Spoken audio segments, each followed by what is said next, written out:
that the power to elect their representative or whoever takes over power at any level still resides with them. So what the people should do is to organize themselves and focus on ensuring, first of all, that whatever happened to the last 2010 Electoral Act as amended in 2022, whatever happened that the judiciary said that one of the novel and game-changing provisions of that Electoral Act was that there will be beavers, that election must be electronically transmitted. That whatever happened to that act, to the point that when it came to the Supreme Court said that INEC have power to transmit results whichever way they wanted, even turning against their own electoral guidelines and all even the Constitution, the Electoral Act, everything.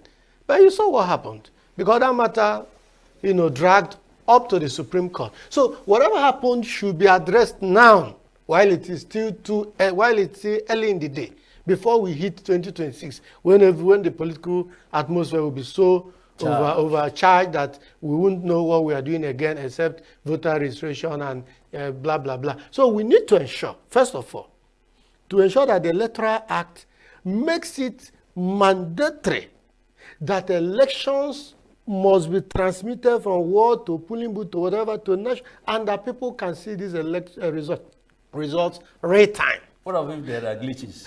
There shouldn't be any glitch, because Nigeria is not operating in the medieval age. This is 21st century. People talk about back-end system. People talk about your system cannot crash and you don't have a server, a back-end server, or whatever they call it. I'm not an IT expert, but I know that when you have a system, there is a backup. So that if that system fails, you'll be able to recall your data from the backup. So what are we trying to say? This is 21st century. Americans hold early election, early voting. UK hold it. So many nations, even as long as you vote, there's no need to put an ink on your finger, because you, with your security number, social security number, you can't duplicate yourself. You can't vote in New Haven and go to Abakaliki and vote. You can't go to Transekulu and go elsewhere and vote. It's not possible, because with the system, you will be tracked as someone who has voted. So what are we trying to say? Once the vote is able to count, Nigerians should focus, CSOs, all Nigerians should focus on ensuring that the votes count. Once the votes count, I can assure you that the politicians will be silenced in 2027. It will be the shocker of their life, because they've not seen anything yet, because they have opportunity to manipulate people's votes. They have opportunity to say, in fact, the Electoral Act provided that INEC should review an election result declared after 7 days. But none of that happened in the last election. Even when people clamored for a review, nobody paid attention to the call. And then the result was announced the way it is till date. Nothing upturned it. So what are we trying to say? If nothing is done about the Electoral Act, I don't know about the judiciary. I don't know whether Nigeria needs to import judges to interpret our constitution, but I know clearly that I have read the Electoral Act, and it's very explicit that this is mandatory, this is mandatory. But in the last election, the Supreme Court said they are not mandatory. Yes, I think So I read somewhere, Mr. Matoka, where the former presidential candidate of one of his, would I call it, Small political parties, Mr. Shawore, did say that he's not going to contest. I think it's African Democratic Congress 2027, because the results have already been written. And we are here discussing about what INEC should do, or how to reform the Electoral Act, what the people should do to ensure that their votes count. When somebody is alleging that the results of the 2027 general elections have already been written. That's exactly. How is it a comfortable statement? I mean, can we go with that? Because I mean, it's demoralizing, for me, and I think for any politician with conscience, to say that election is preparing for in 2027, the results have already been written. To demoralize you is what the politicians want. the kind of politicians I've seen in Nigeria never depended on Nigerians to go back to the offices. If they do, they won't be behaving the way they're behaving. Yeah. And over time, they've proven it. You talk about system glitches. I almost was pushed to ask you, what kind of glitches are you? Okay, you say glitches, you didn't even say system. It's Martin that is saying system. A system that was for senatorial election, it did not work for presidential, is suspect, is corrupt, is manipulated. And that is what they want. And some of the contestants are saying they won't. So imagine, even when the contestant, people in the, are now saying we won't because we don't trust the system. Why? What should the level of voters apathy we will have in 2027 is going to be huge and massive. Now, look at what is happening. The politicians are jumping gun ships and all that. Have you heard from INEC? What should they be doing? Electioneering, awareness creation, civic education. Have you heard anything? No. They're silent. Yeah. They're not even with the Anambra election that's coming in November, we've not had, only announcing the date is what they've done and clearing the candidates. Nothing else. And if you look very deep in the status that they established the INEC, it wasn't only to organize, they have some other things that go with. Organizing an election is the principle as what the people should do and creating the awareness is part of it. They would live. Because that is part of encouraging you. In fact, it's like stay off is better. With 316 billion budgeted for 2023 elections, nobody has been called to account for it. So if you import visas, and would have they refunded? If because they know it's manipulated, if you take it back to the system, suppliers and contractors, they will tell you. Yeah. They will even call up, they will even operate that system and bring out the result in it. Because people are saying the result are in those systems. People just suppress it. The spirit of the prophet is within the prophet. Yeah. The result of Nigeria election is within INEC, and they hold it, and they know where it is. With the massive investment in IT that is, they have it. So they release the one they want you to see. And in the same Nigerian court, government money in government house, Nigerian court said, INEC, it's only when it comes to that, the Supreme Court remembers that INEC is independent. When they will do all things that are shown that are not independent, nobody. Yeah. So you see, the goat that's lying on the ground. I use that on a very one platform. I don't know. I use that word a lot. The goat lying on the ground is lying on the skin. Nigeria is holding ourselves here. That's why the world is laughing at us. Nigerians are ingenious.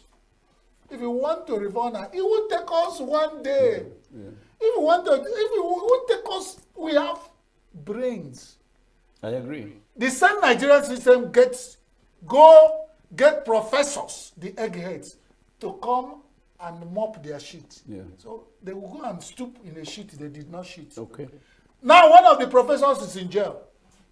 And the person he delivered is at the Senate, as the president of the Senate. Yeah. And the people, Nigerians are still talking. Who should go to jail? Is it the person who delivered or the person delivered? In justice system, have the alibi, where the buyer and the seller are guilty. The giver of the bribe and the acceptor of bribe are guilty. The Supreme Court of Nigeria have forgotten that. They've not said. So what are you talking about? What are we saying here?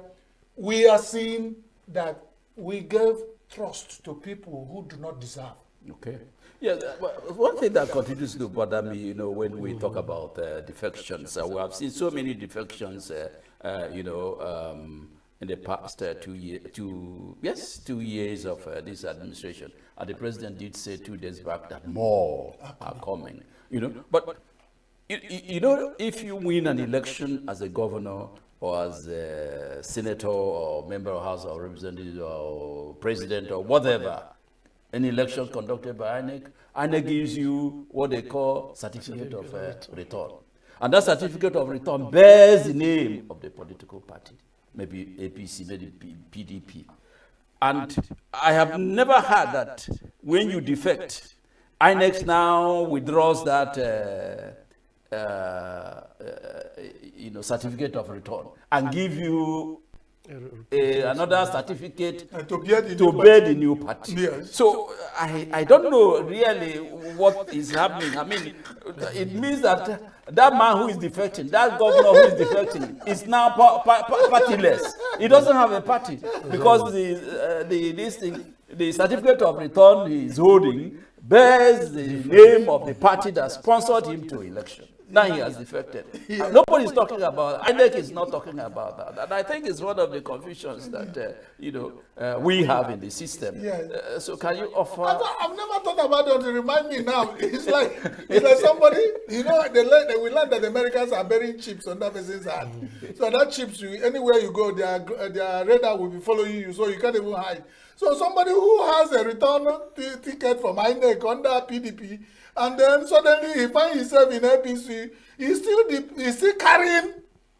If the person is not a thief, because you say, okay, the case of the woman who says beer in Owerri, he said, Agnes Mamarema, Chidimma Mamarema, Mo Mamarema, if you do not like the party that took you to the point where you are, return their property. Defect alone. Is it not what we say? Every Nigerian is free to. But even if you return the property, yes, without being issued because another when one, you return the property to INEC, it means you have resigned, that you have given up that mandate. Yes. Because people gave you mandate and then INEC certificated it. It's like you go to university after reading your classmates, people who went to the classroom, but university give you a certificate to confirm that. So any day the university will draw that certificate, that's a BA or honor is cancelled. You have to start. Why is the Nigerian system? That's why I'm telling you, we are confused. Totally. And we cause the confusion. We start on the confusion, hoping that things will stabilize. Yeah, if I weigh in briefly before we close on this, I would say that I would take it from the Holy Book point of view. The Bible says that you shall know the truth, and the truth shall set you free. Nigerians know the truth. Our political leaders know the truth, but they've refused to be set free by that truth. And that is why they have kept the people in bondage, because of their interests. Okay, let me weigh in a little bit about on this defection and all that. If you're a politician, Chief Bani, and you want to run for the governor of, are you from Abia? Abia State. Good. You want to run for the governor? It's a joke. I said, assume it. It's a joke. So assume you want to run for the governor of your state. Without conceding. You are qualified. You are a Nigerian. And you are an Abian. For instance, you want to run for the seat of governor of Abia State. Will you go and join Labour Party? No, tell me the truth. No. Will you go and join PDP? No. Where should you go to? It should be APC. As long as you have persons who can protect your interests. As we currently speak, APC is the only party that looks as if they are organized, because they have a strong man who is whipping everybody to line.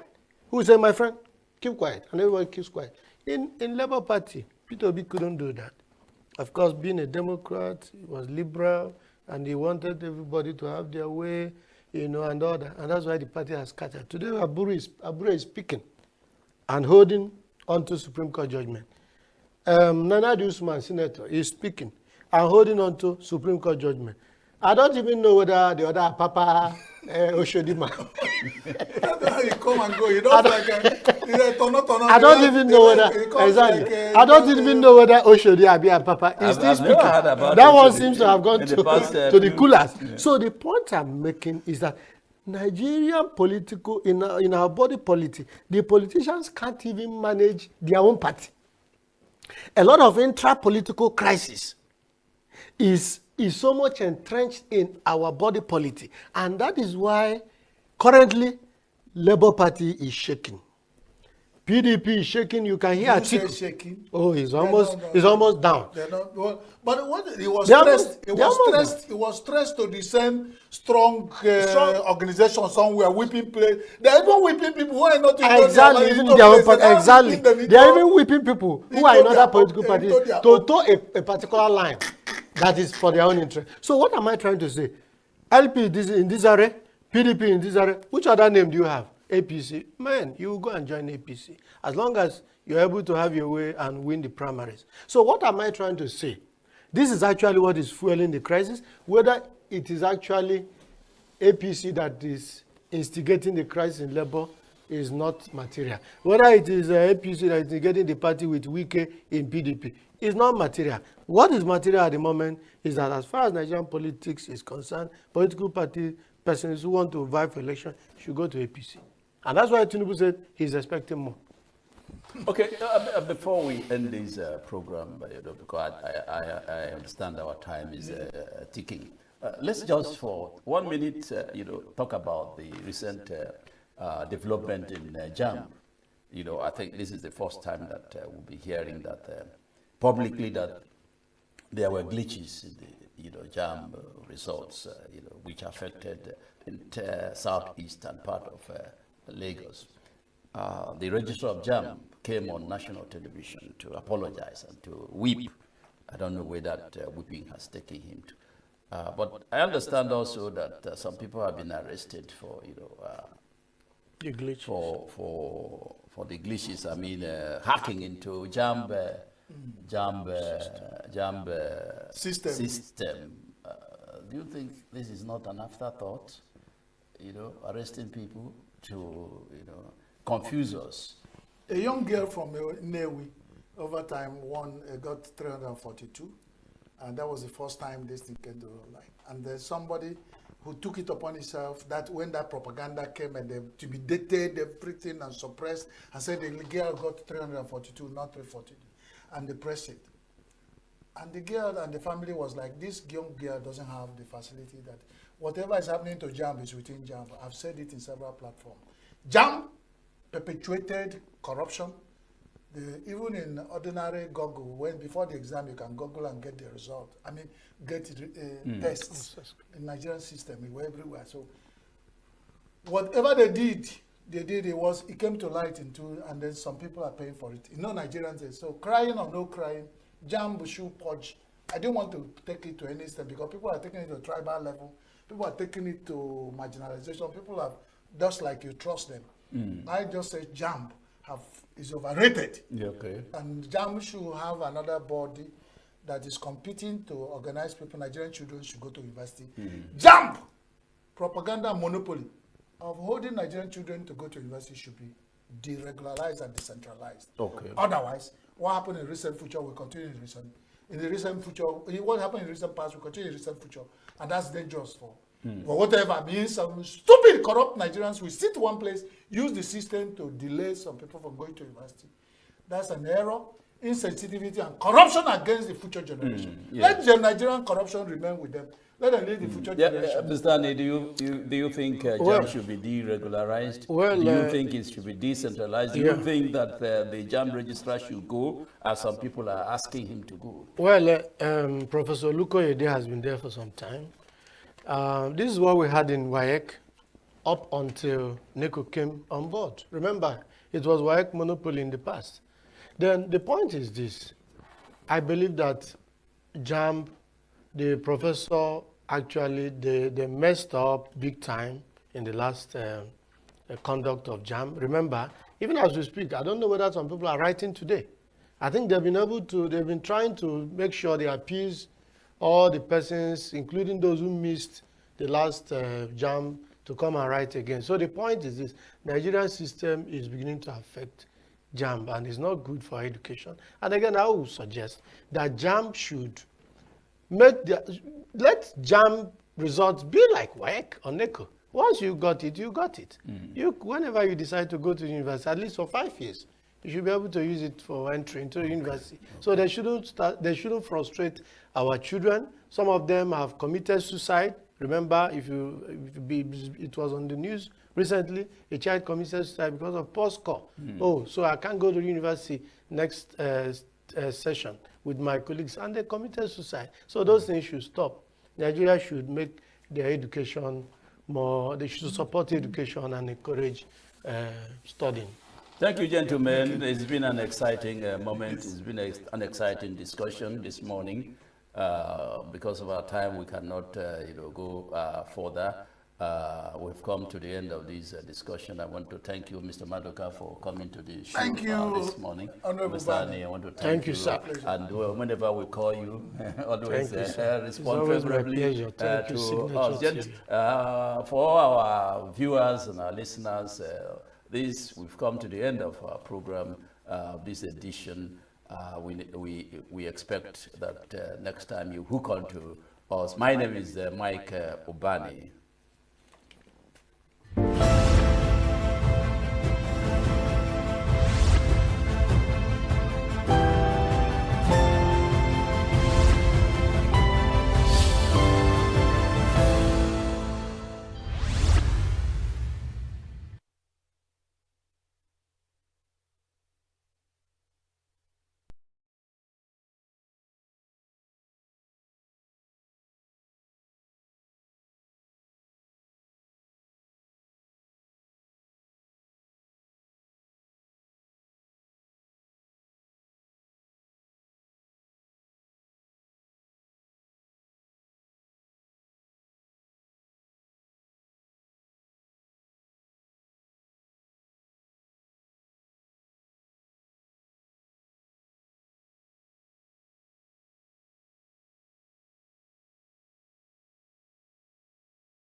curbing such thing, you will be talking about curbing the disaster effect, and that will be early warning.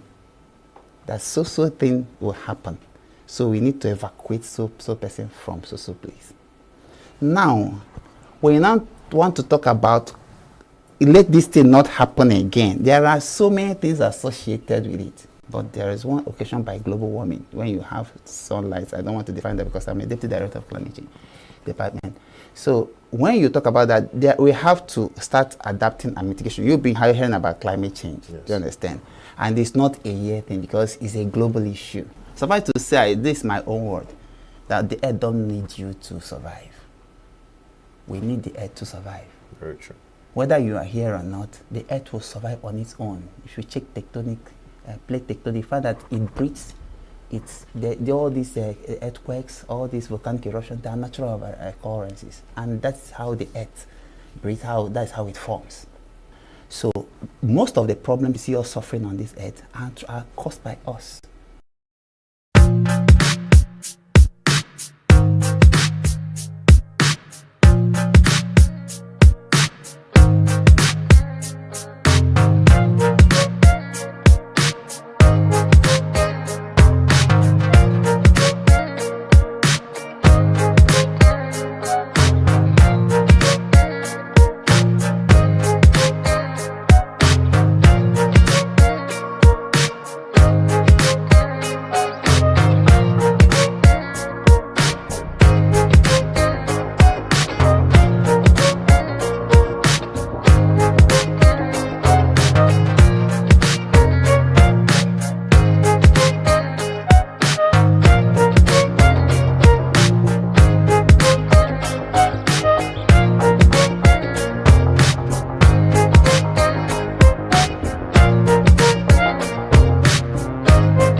Every second, every minute, every day, news is breaking, events occur, and there are new developments. At Signature TV, we follow these stories objectively, bringing all sides without bias, explaining the complex issues, breaking down the numbers, and investigating the issues behind the news. Anywhere and everywhere, near or far, wherever the news is, we will be there. Signature TV. News in your pocket. Every second, every minute, every day, news is breaking, events occur, and there are new developments. At Signature TV, we follow these stories objectively, bringing all sides without bias, explaining the complex issues, breaking down the numbers, and investigating the issues behind the news. Anywhere and everywhere, near or far, wherever the news is, we will be there. Signature TV. News in your pocket.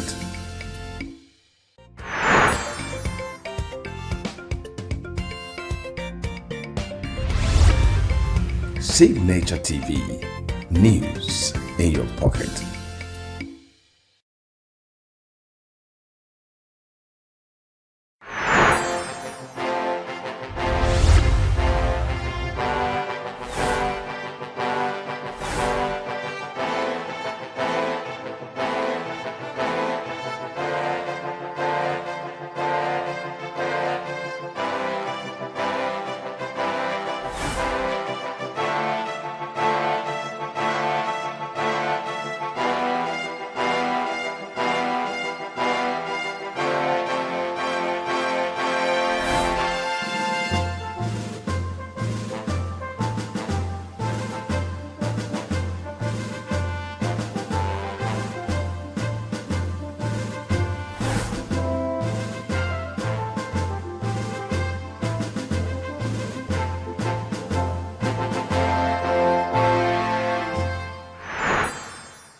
really think that that question needs an answer because it's very, very obvious that the youths are suffering. We are suffering. It's not easy.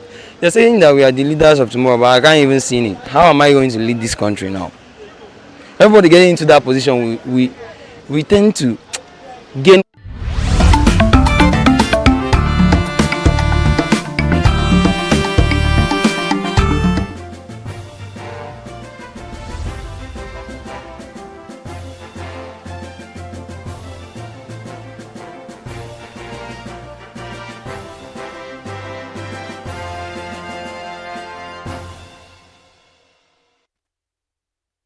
Welcome to Global News on Signature TV. I am Barry Kumo Ado.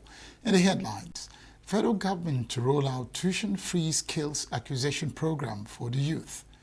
The Joy Youth Council calls on President Tinubu to restore democracy in River State in the spirit of June 12. Kyiv calls for new sanctions against Russia after largest air attacks on capital. And European Union offers condolences for tragic Austrian school shooting. Details in a moment. We are local. We are right now with the wife of the man that was... Why the main market is in chaos. People... We are national. Those in support of this motion as amended, say aye. Aye. We have taken the vote by default. We are international. Israeli airstrikes. Donald Trump left us the worst unemployment.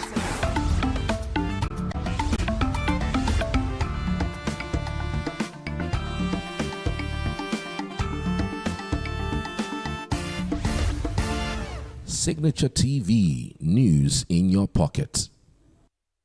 The federal government has rolled out an ambitious tuition-free technical and vocational education and training TVET initiative to combat youth unemployment and bolster Nigeria's skills workforce.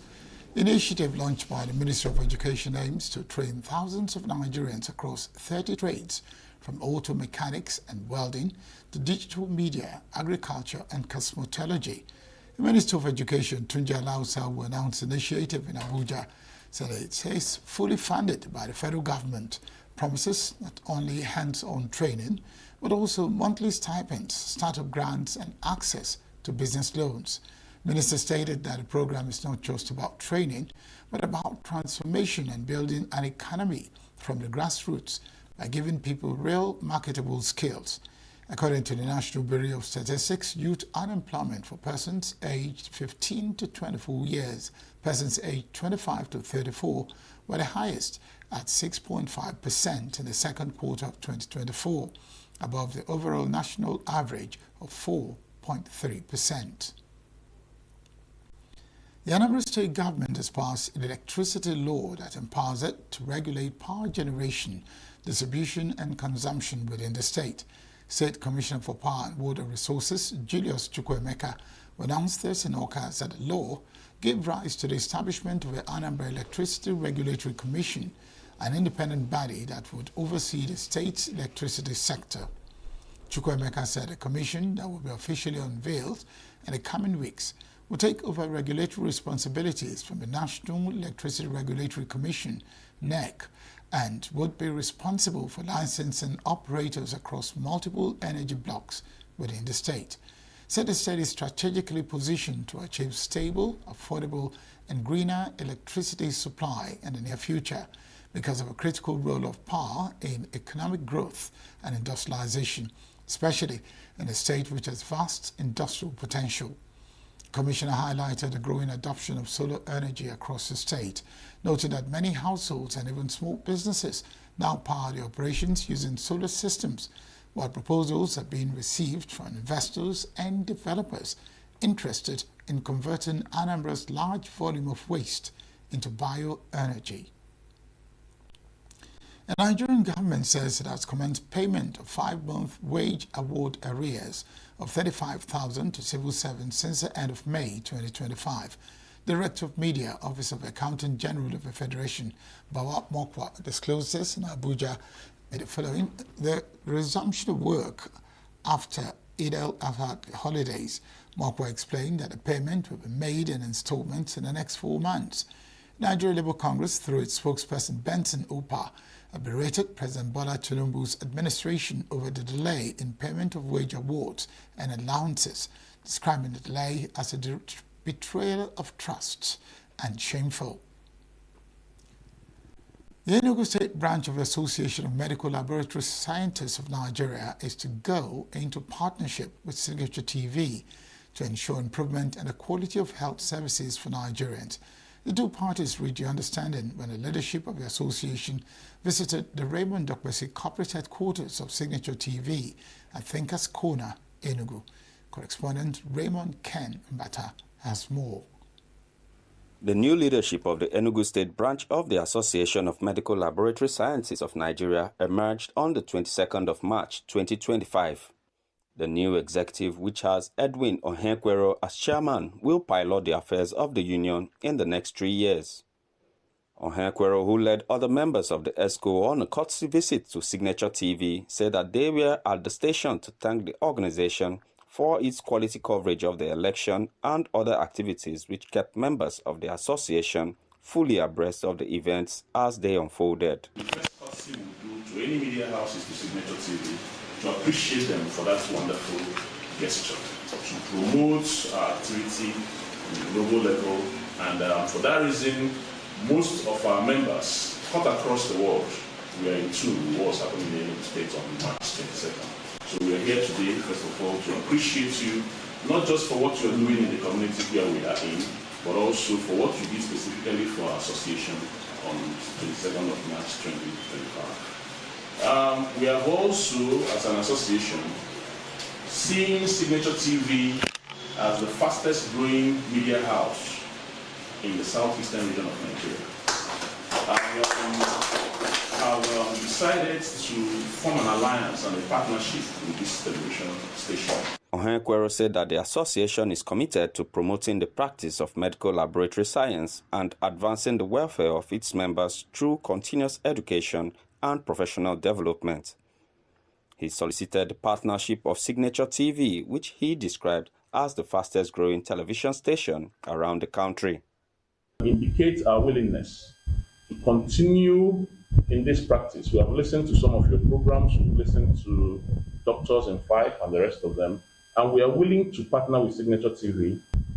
A situation where we have a television station, we are not talking about where we have now, we have adopted Signature TV as that television station that we partner our programs with, so that on a weekly basis, on a monthly basis, our members will be coming into Signature TV to do one program or the other and use that opportunity to also sell our agenda for the people of Enugu State and also propagate the television station across the world, because we have members scattered not just in Nigeria but in the global community.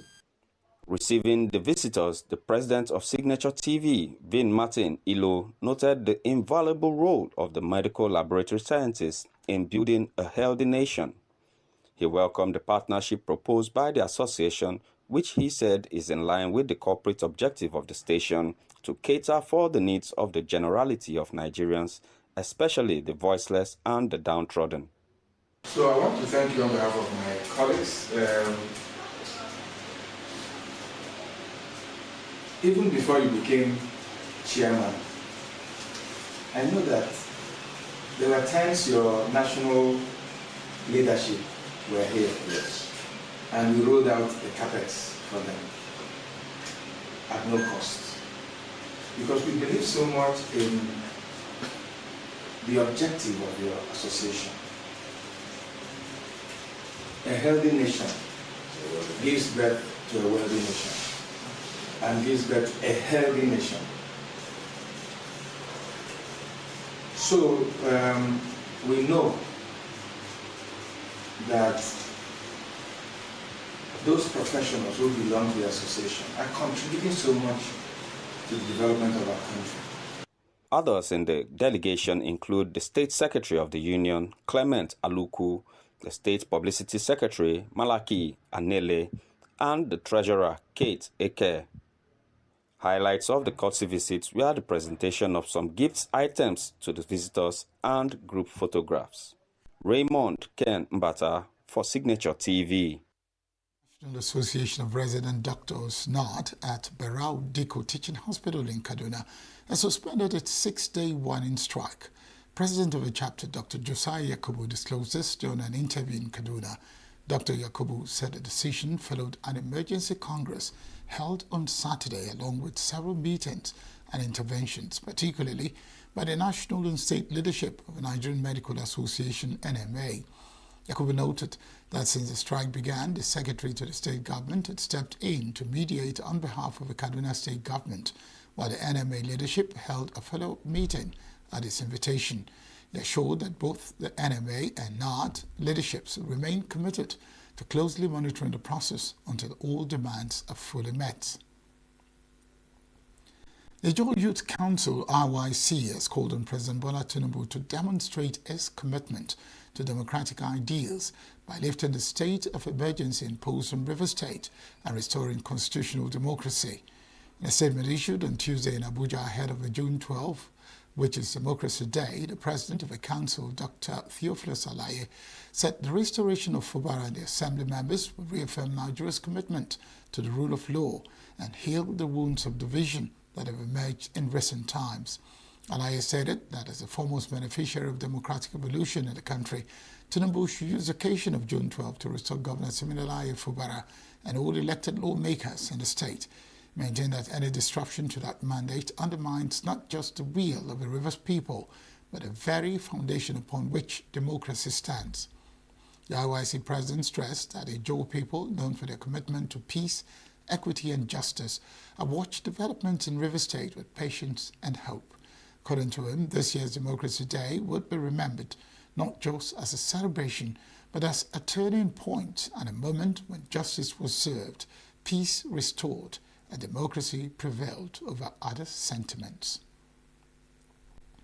The presidency has responded to recent comments by former Labour Party presidential candidate Peter Obi, criticizing him as lacking depth in economic and governance matters. Special advisor to the President on Policy Communication, Daniel Bwala, made the remarks in a statement posted on his official X account, noted that Obi agreed with some of President Bola Tinubu's economic policies, specifically the removal of fuel subsidy and the unification of a foreign exchange rate.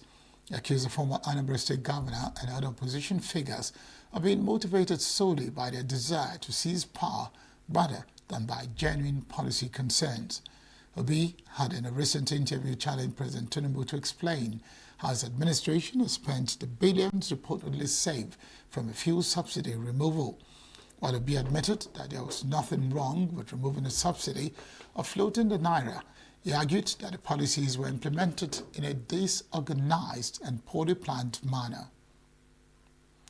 Mariam Abacha, widow of the former military head of state, General Sani Abacha, has dismissed long-standing allegations that her late husband looted billions of dollars while in office, insisting there is no credible evidence to support such claims.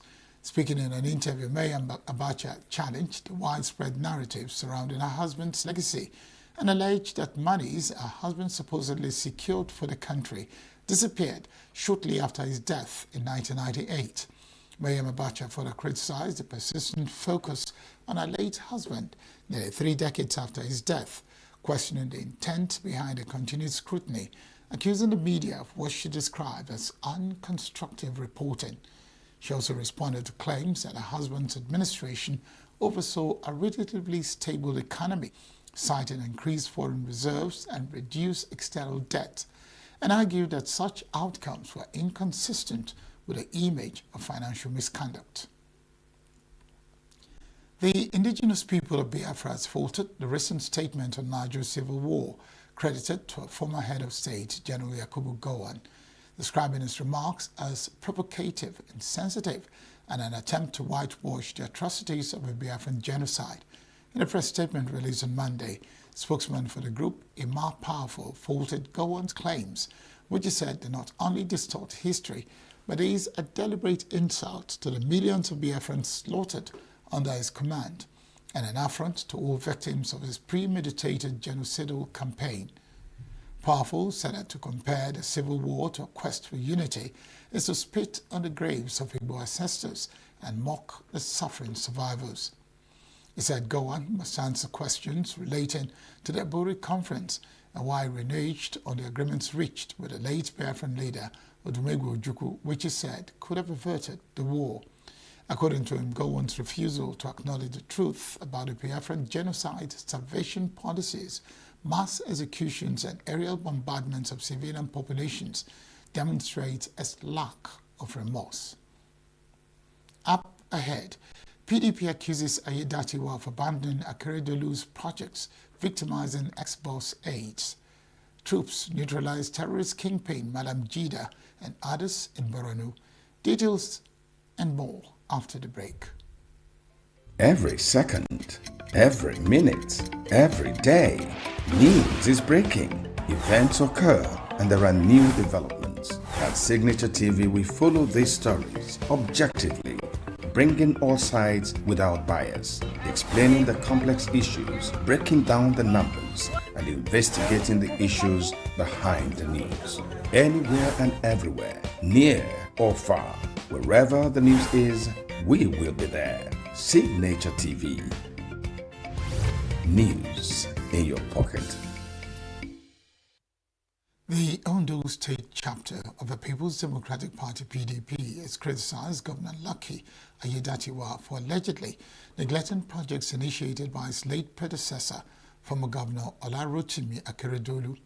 In a statement released by its Director of Media and Publicity, Liel Igbado, the PDP accused Governor Ayedatiwa of political vendetta, claiming his refusal to complete key projects amount to an attempt to erase Akeredolu's legacy.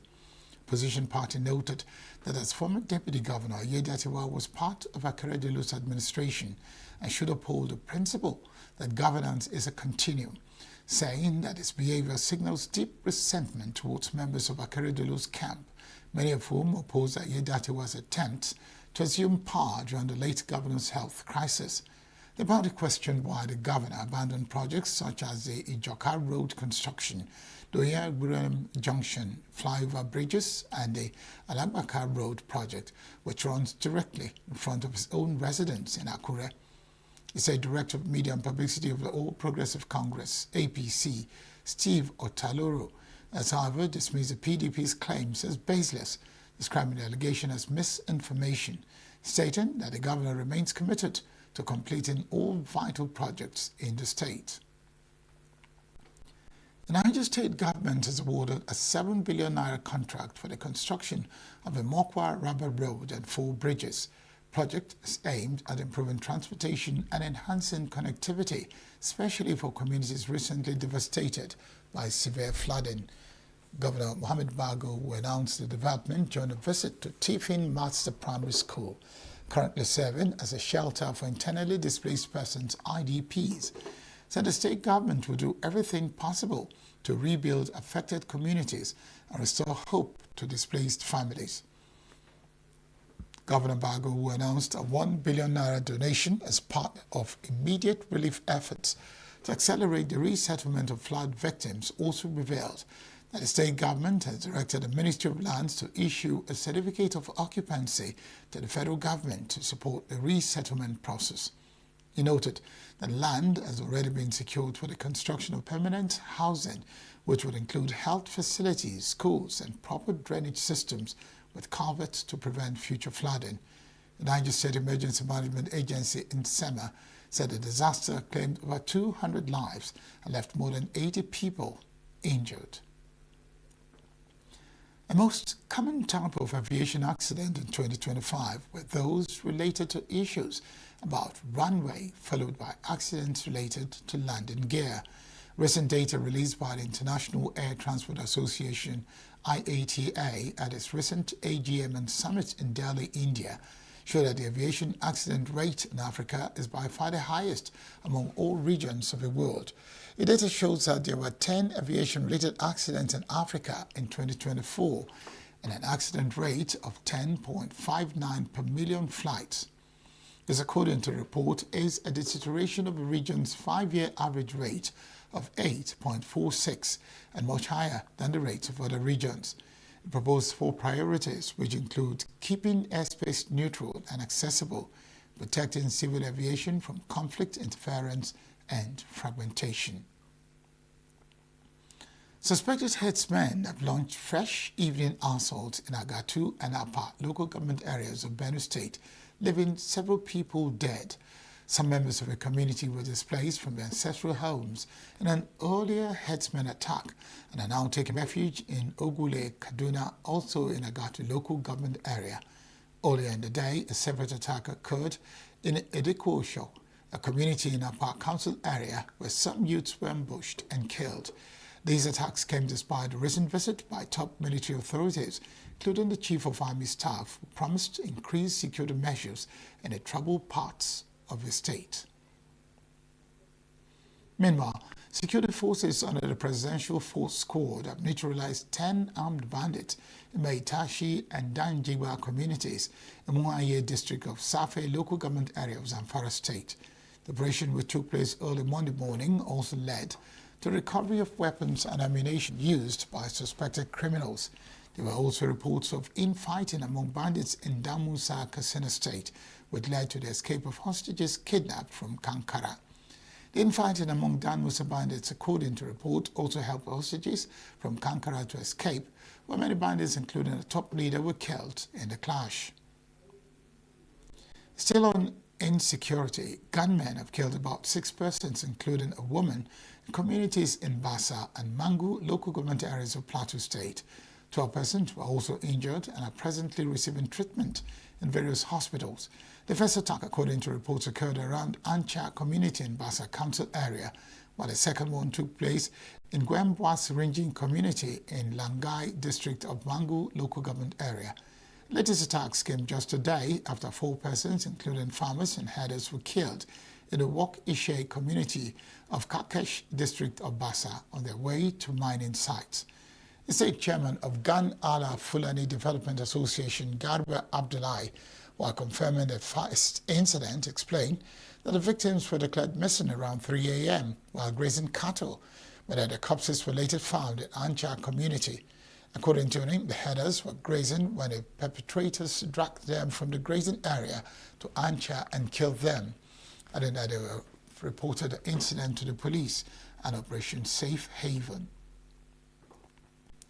The Nigerian Army has confirmed that troops of Operation Hardin Kai have neutralized a notorious Boko Haram ISWAP terrorist kingpin, Malam Jida, during a military operation in Ngasalangana Gupai local government area of Borno State.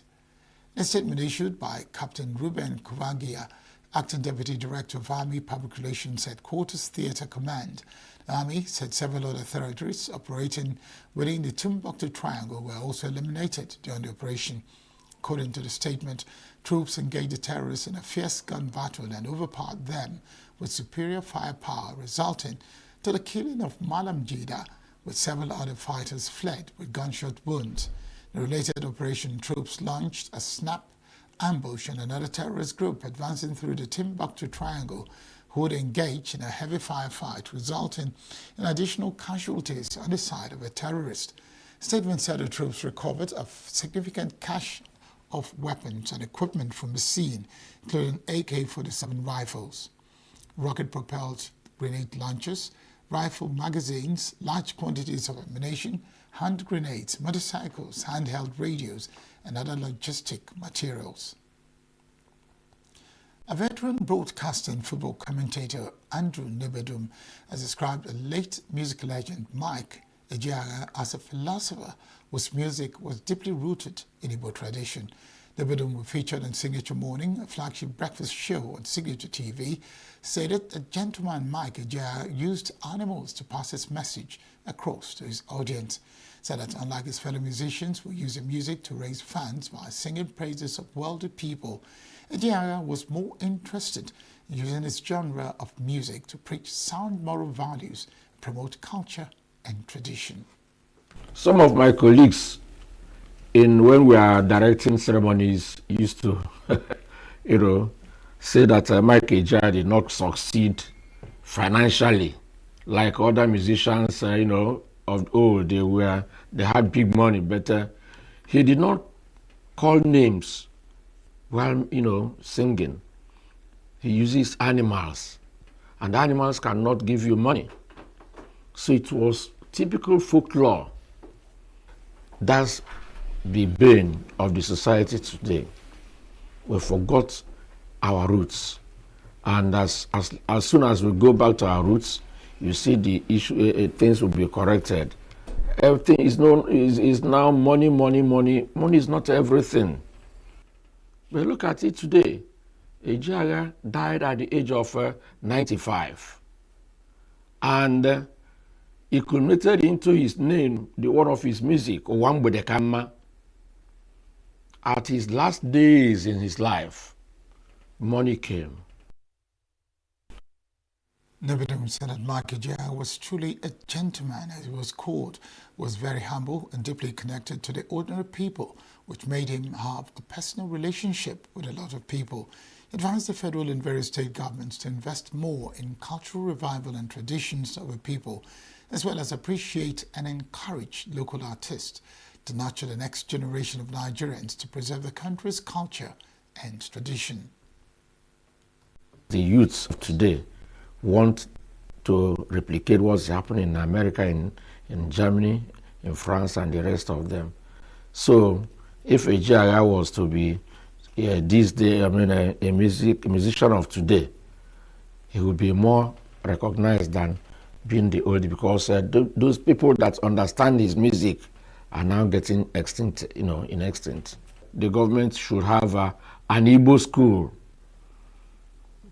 not having Igbo language just as an addition to language study, but an Igbo school where all these things will be brought, culture, music, even the drama, wrestling, and the rest of them.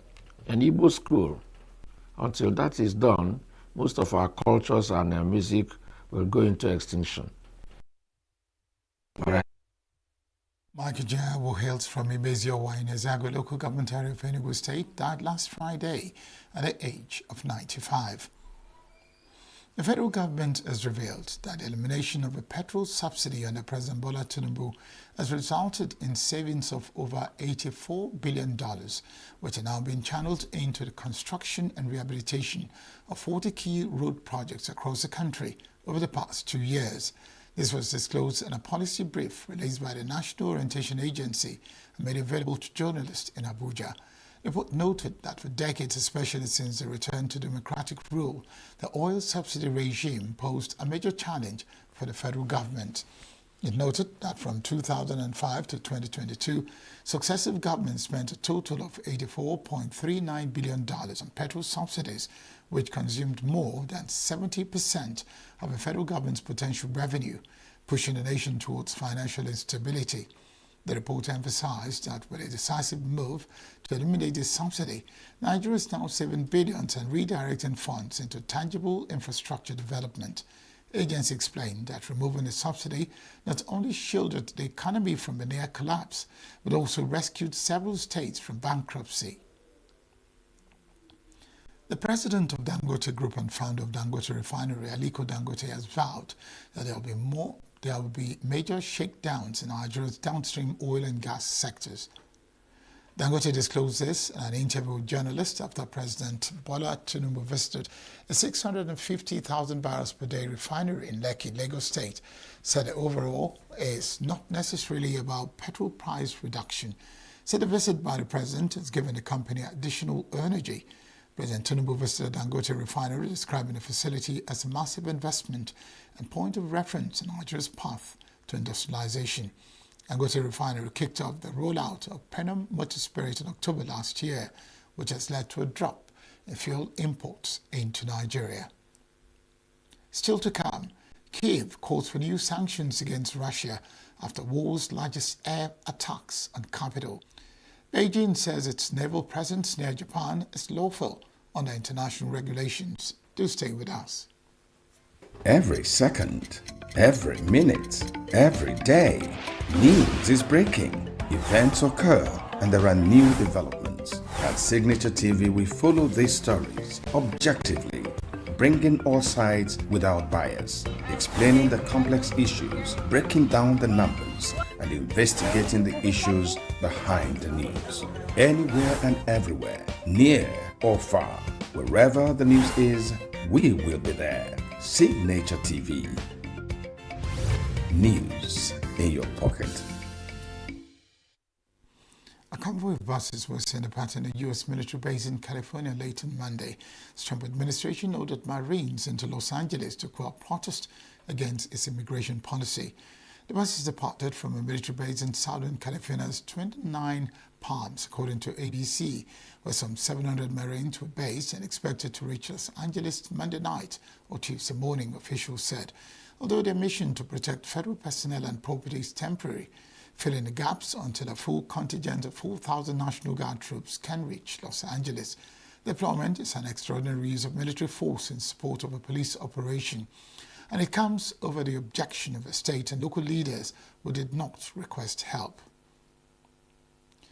4 NATO nations took part in a live fire exercise in the village of Korin in southern Bulgaria on Monday and Tuesday as part of a Balkan Sentinel-25 NATO drills.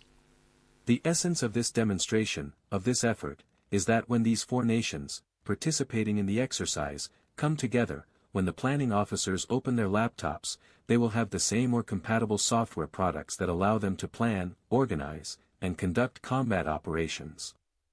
When the exercise begins, a command and information system must be in place, so that it can provide commanders with a real-time picture of the situation. There must be a compatible communication and information environment.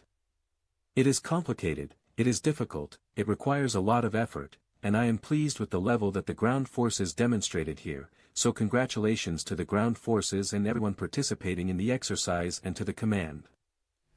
Along with personnel and equipment from the Bulgarian Land Forces and Air Force, the exercise also included U.S. soldiers, formation from a NATO multinational battle group with Italy, and a mechanized platoon from the Romanian Land Forces. NATO's Secretary-General Mark Rutte said on Monday, while in London, the military alliance needs a 400% increase in air and missile defense, one of the priorities for a summit of members in The Hague later this month. Rutte is pushing for members to boost defense spending to 3.5% of GDP and commit a further 1.5% to broader security-related spending to meet U.S. President Donald Trump's demand for a 5% target last month. He said he assumed the target would be agreed at a summit on June 24 to 25. Rutte said in a speech at London's Chatham House think tank that for NATO to maintain credible deterrence and defense, it needs a 400% increase in air and missile defense. Russia is reconstituting its forces with Chinese technology and producing more weapons faster than we thought. 3.5% will be invested in our core military requirements, while the rest will go towards defense and security-related investments, including infrastructure and building industrial capacity. 5% is not some figure plucked from the air. It's grounded in hard facts. The fact is, we need a quantum leap in our collective defense. The fact is, we must have more forces and capabilities to implement our defense plans in full. The fact is, danger will not disappear, even when the war in Ukraine ends. NATO defense ministers agreed ambitious new targets.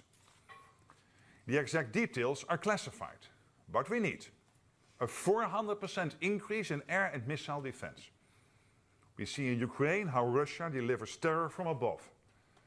So we will strengthen the shield that protects our skies. With little let up in fighting in Russia's war against Ukraine, despite ceasefire calls, European countries are under pressure to raise defense spending after Trump signaled a shift in policy, pushing for the region to better protect itself.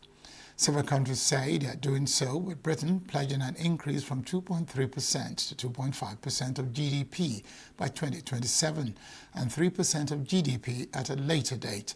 Germany has said it will need roughly 50,000 to 60,000 additional active soldiers under new NATO targets. Russia launched one of its largest airstrikes on Kiev in over 3 years of war and struck a maternity ward in the southern city of Odessa, and attacks that killed at least 2 people, officials said on Tuesday. Ukraine's foreign ministry spokesman, Hochi Cheke, said Russia launched 315 drones, 2 ballistic missiles made by North Korea, and 5 Islander-K cruise missiles. 115 drones, 2 ballistic missiles made by North Korea, 5 cruise missiles Islander-K. Most of those were launched towards Kiev and partially towards Odessa and other cities. But the main strike targeted Ukraine's capital. 284 items of air attack were destroyed by the air defense. In the morning, the minister Andriy Sybiha published his call to the international community because of the barbaric strikes. A call was very simple: increase sanctions against Russia now, not to wait for anything as there is no time to wait. New and powerful sanction packages by Europe and the United States must be imposed. The entire community must put pressure on Moscow, because without this pressure it does not plan to choose peace, but plans to continue the war. I can repeat our position: there is nothing to wait for. Sanctions are needed now. Russia did enough and demonstrated enough. 2 empty meetings in Istanbul, unfortunately, and it is their fault. Strikes, sending thousands of soldiers in the direction of Pokrovsk and in Sumy region. Putin demonstrated to the whole world that he does not plan to stop the aggression. There are 2 main methods that can force him to stop aggression: sanctions and other forms of pressure on Moscow, support of Ukraine in the military, economy and in other areas. The overnight strikes followed Russia's biggest drone assault of the war on Ukraine on Monday and were part of intensified bombardments in what Moscow say is retaliation for attacks by Ukrainian forces and Russia. Ukrainian Foreign Minister Andriy Sybiha called for immediate new sanctions and air defense systems. Although Moscow and Kiev have held 2 rounds of direct peace talks in recent weeks, only tangible progress has been an agreement on exchange of prisoners of war, and Russia has continued to advance along the front line in eastern Ukraine. A massive overnight drone attack targeted an emergency medical building and a maternity ward, as well as residential buildings, southern port of Odessa. Oleg Kipa, governor of the broader Odessa region, said on Telegram on Tuesday. 2 men were killed in the attack and 9 people were injured, according to Ukrainian prosecutors. Patients and staff were safely evacuated from a maternity hospital, Kipa added. Both Russia and Ukraine deny targeting civilians in the war, but thousands of civilians have been killed in the conflict, the vast majority of them Ukrainian. Meanwhile, the Kremlin said on Tuesday that Russia is still ready to return the bodies of Ukrainian soldiers killed in the war and is in talks with Kiev on the subject. It said some of the bodies were still waiting inside refrigerator trucks for handover. Russia has previously said that the trucks initially carrying over 1,000 bodies have been parked near an exchange point since at least Saturday for Ukraine to collect, and has complained that Kiev has not yet done so. Such an exchange was agreed during a second round of direct peace talks in Istanbul on June 2. Kremlin said it did not yet know exactly how many bodies of Russian soldiers Ukraine was ready to hand over. There is no final understanding. We are in touch and we compare the numbers. As soon as there is a final understanding, we hope that the exchange takes place. There is one true fact: for several days we have been ready at the border, with the trucks we mentioned, to give the bodies to the Ukrainian side. The Holy Assumption Convent near Moskilsky in Russian-controlled Donetsk bears the scars of war. Dating back to the early 20th century, the convent was severely damaged during fierce fighting between Russian and Ukrainian forces after Russia launched its invasion in February 2022. At the height of the conflict, the convent sheltered 500 people, clergy and civilians, fleeing nearby towns. Despite limited supplies, the nuns provided food, water and refuge. Abbess Anna highlighted the fear caused by drones, calling them the war's most terrifying weapon. There is not a single building left intact on the territory of the convent. Everything is destroyed. The cathedral survived, more or less, although it has sustained 25 direct hits.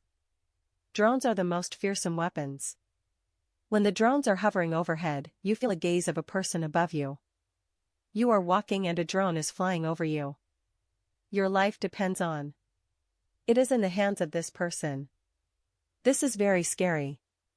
7 people died in the convent, including my mother. She was a peaceful, calm and kind person. I asked her not to leave the cellar, but she could not stay there all the time.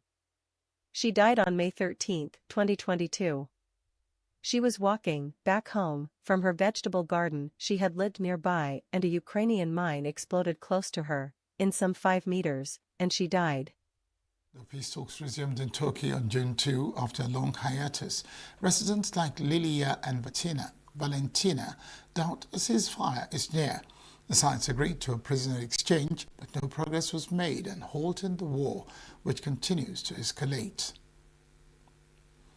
China's foreign ministry on Tuesday reiterated that the presence of its aircraft carrier near Japan is in full compliance with international law and practice. On Monday, Japan's top government spokesperson said a Chinese aircraft carrier, Liaoning, sailed through waters east of the island of Iwo Jima, the Pacific Ocean, for the first time. Japan's defense ministry has confirmed the 2 carriers, Liaoning and Shandong, were operating in separate areas in the Pacific on Saturday. Both near remote southern islands belong to Japan. Japan also confirmed fighter jets and helicopters taking off and landing from Liaoning in the waters southeast of Iwo Jima on Sunday. I have already answered the relevant questions yesterday. I would like to reiterate that the activities of Chinese warships in the relevant waters are in full compliance with international law and international practice. China has always pursued a defensive national defense policy. It is hoped that the Japanese U.S. President Donald Trump said on Monday that Iran is involved in negotiations aimed at arranging a ceasefire for hostages deal between Israel and Hamas. Gaza right now is in the midst of a massive negotiation between us and Hamas, and Israel and Iran actually is involved. And we'll see what's going to happen with Gaza. We want to get the hostages back. That's all I can tell you. Gaza right now is... And the White House did not immediately respond to a request for details of Iran's involvement. Iran's mission to the United Nations in New York did not immediately respond to a request for comment. Swedish activist Greta Thunberg departed Israel on Tuesday after being detained aboard the Magdalene, a Gaza-bound aid ship intercepted by Israeli Navy in international waters, the Israeli Foreign Ministry said. Thunberg was on a flight to France, where she would continue a journey to Sweden, the ministry said. Greta Thunberg and other pro-Palestinian activists have been taken to Tel Aviv airport ahead of their deportation. The Israeli Foreign Ministry said on Tuesday after the Israeli Navy prevented them from sailing to Gaza. Israeli forces boarded a charity vessel as it neared Gaza early on Monday, trying to break through a years-old naval blockade of a coastal enclave and sees a 12-strong crew, including Swedish campaigner Thunberg. The British-flagged yacht was taken to the Israeli port of Ashdod, and the Foreign Ministry said the activists were transferred overnight to Ben Gurion Airport.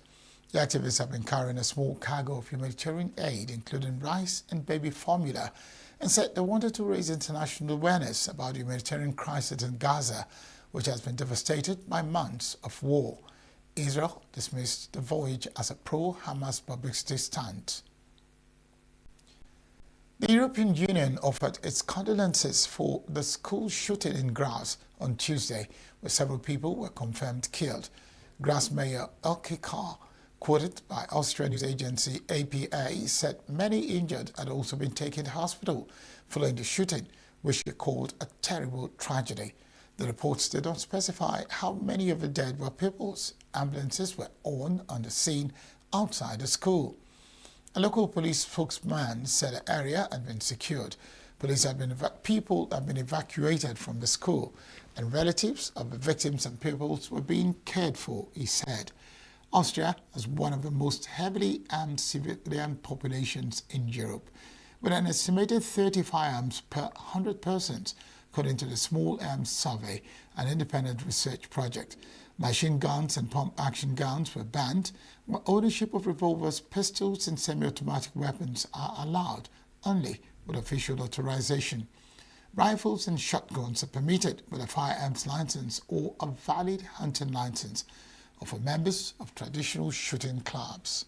Well, let me start with the absolutely horrible and tragic news that we've just heard regarding events in a school in Graz, in Austria.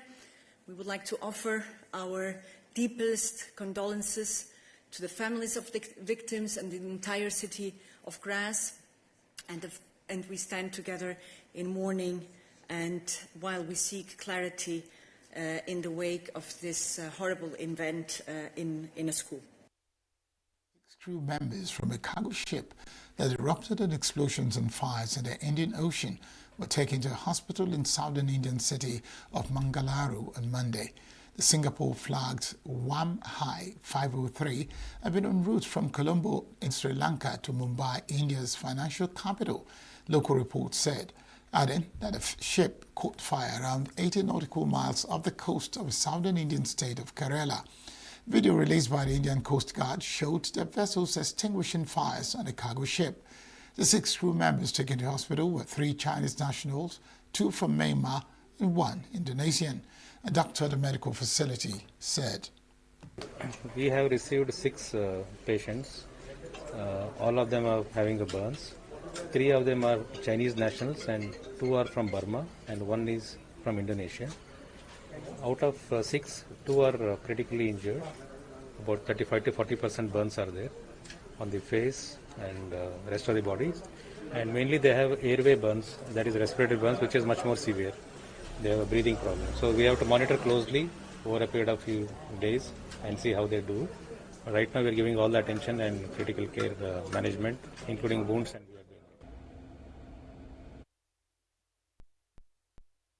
The Oakland Athletic stars sprinted back to the winning track, climbed the center field wall to make an incredible catch, and robbed Nolan Shotwell of a home run in the MLB game between Los Angeles Angels and Athletics at the Angels Stadium in Anaheim, California on Monday. However, his heroic effort was a losing cause as Athletics went down 4-7 to Angels. Less than 3 weeks into his major league career, Clark has already pocketed a few incredible catches. A stunning effort during Monday night's series opener against Angels in the first inning brought back a StatCast projected 398-foot drive hit by Shano. Only a couple of weeks ago, Clark, a Toronto native, saved the homer in the fourth inning with a leaping grab of Alejandro Kick's drive as the Toronto Blue Jays defeated the visiting Athletics 11-7 on night of May 30th. Algeria defender Ryan Ait-Nouri has joined Manchester City from Wolverhampton Wanderers on a 5-year deal ahead of this month's Club World Cup. Financial details were not disclosed, but British media reported City paid a fee of around £33.7 million to sign the 24-year-old, with 1 year left on his Wolves contract. Ait-Nouri initially joined Wolves on loan from Ligue 1 side Angers in 2020 before making the move permanent the following year. He leaves Wolves after 5 seasons, having made 157 appearances with 12 goals and 19 assists. Wolves are now without 2 of their key players from last season after Brazil forward Matheus Cunha's transfer to Manchester United on June 1. City finished 3rd in the 2024-25 Premier League season and only secured a Champions League berth on the final day of the campaign. Pep Guardiola's side are next in action at the Club World Cup in the United States. They face Wada AC in their opening game on June 18 before taking on Al Ain and Juventus in their other Group C fixtures. That's the news this hour. Thank you very much for watching. I am Barikumo Ado saying stay tuned as up next is Signature Evening.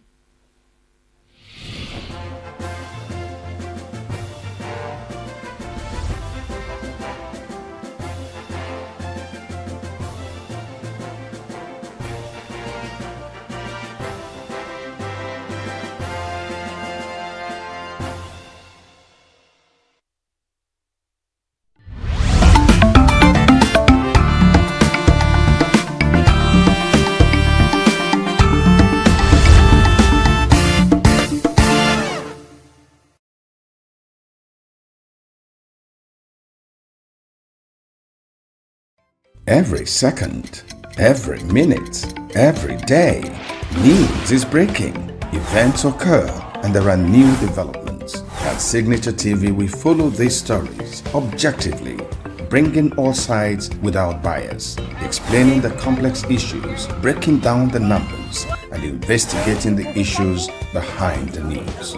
Anywhere and everywhere, near or far, wherever the news is, we will be there. Signature TV. News in your pocket. Every second, every minute, every day, news is breaking, events occur, and there are new developments. At Signature TV, we follow these stories objectively, bringing all sides without bias, explaining the complex issues, breaking down the numbers, and investigating the issues behind the news. Anywhere and everywhere, near or far, wherever the news is, we will be there. Signature TV. News in your pocket.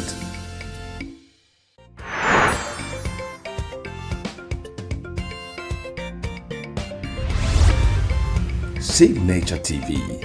News in your pocket.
I don't really think that question needs an answer, because it's very, very obvious that the youths are suffering. We are suffering. It's not easy. You're saying that we are the leaders of tomorrow, but I can't even see it. How am I going to lead this country now? Everybody getting into that position, we tend to gain what they have been losing for the past few years. You understand? The reason why most people leave the country is because as youths, the country is not favorable. Like most policies towards the youths don't. Most policies from the government don't favor the youth. Okay, my dad used to tell me that while he was growing up, things were better, and then now I cannot say same because I'm a student. And okay, my dad told me that when he was a student, as a young person as I am now, they used to have meal tickets and stuff in the university, but now it's not the same. And also, the government's policies towards the youth is unfavorable. When you're traveling, most times they see the laptop. You can assume a different thing and say you're a fraudster or something.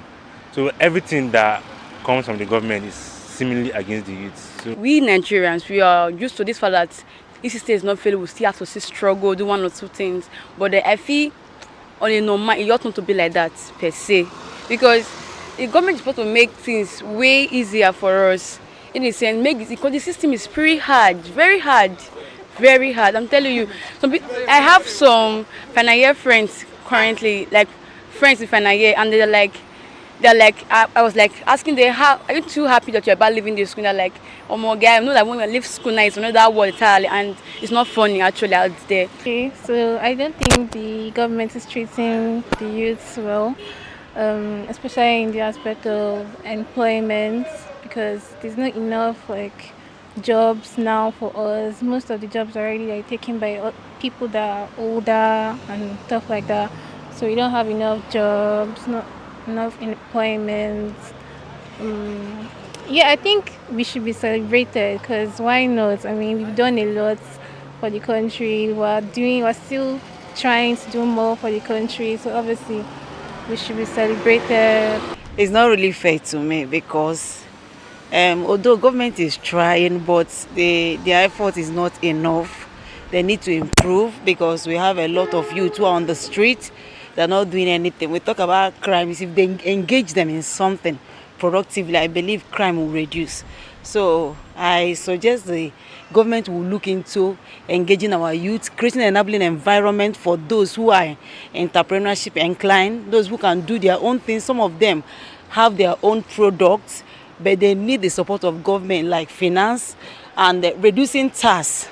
Because even if you give a youth loan and the tax is high, they can still not cope. Nigeria has to recede about youth, because youth is going astray because of attitude of Nigeria. Youths are actually the leaders of tomorrow, so like they should be celebrated to like encourage them in all they do, so that they will see the better side of life, so that they will actually feel like the society loves them. So with that, they will tend to like put in more effort in what they are doing, and they will be more encouraged in their activities.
curbing such thing, you will be talking about curbing the disaster effect, and that will be early warning.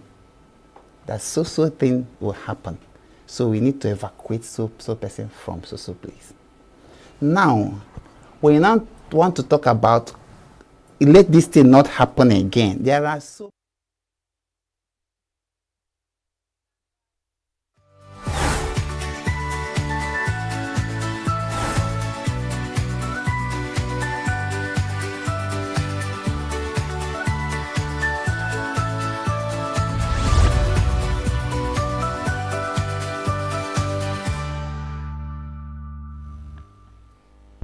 Good evening and welcome to Signature Evening on Signature TV. My name is Quinsley Rowland.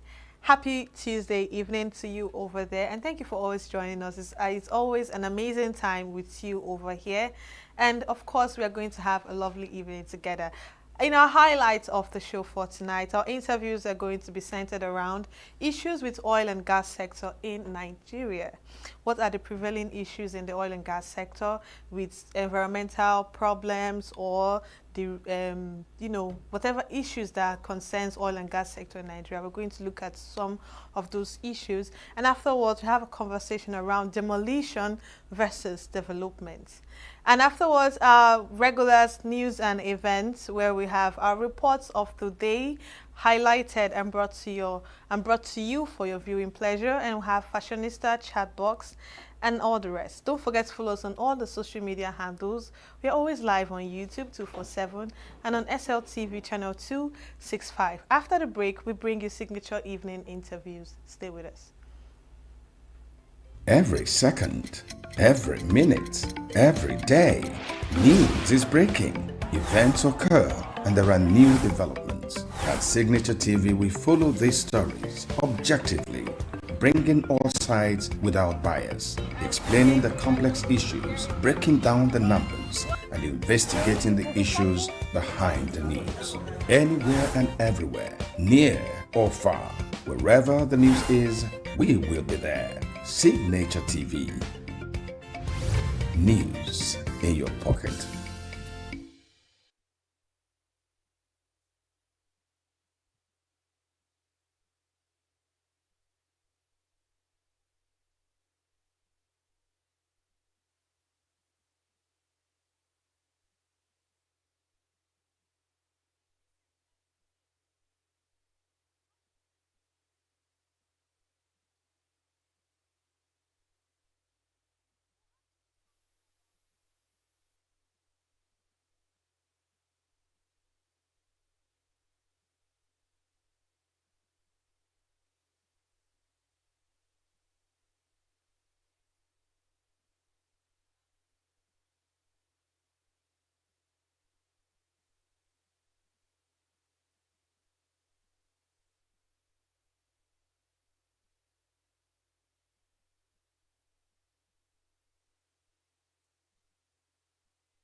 Every second, every minute, every day, news is breaking, events occur, and there are new developments. At Signature TV, we follow these stories objectively, bringing all sides without bias, explaining the complex issues, breaking down the numbers, and investigating the issues behind the news.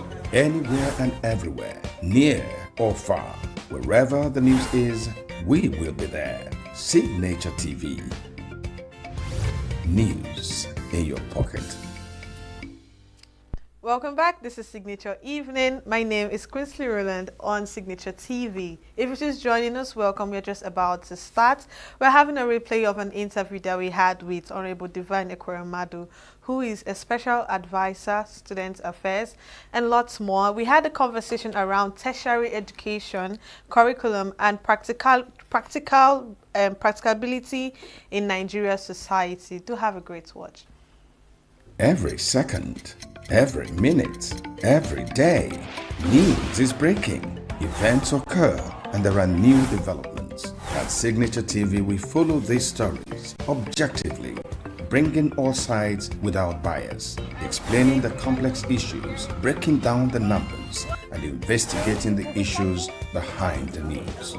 Anywhere and everywhere, near or far, wherever the news is, we will be there. Signature TV.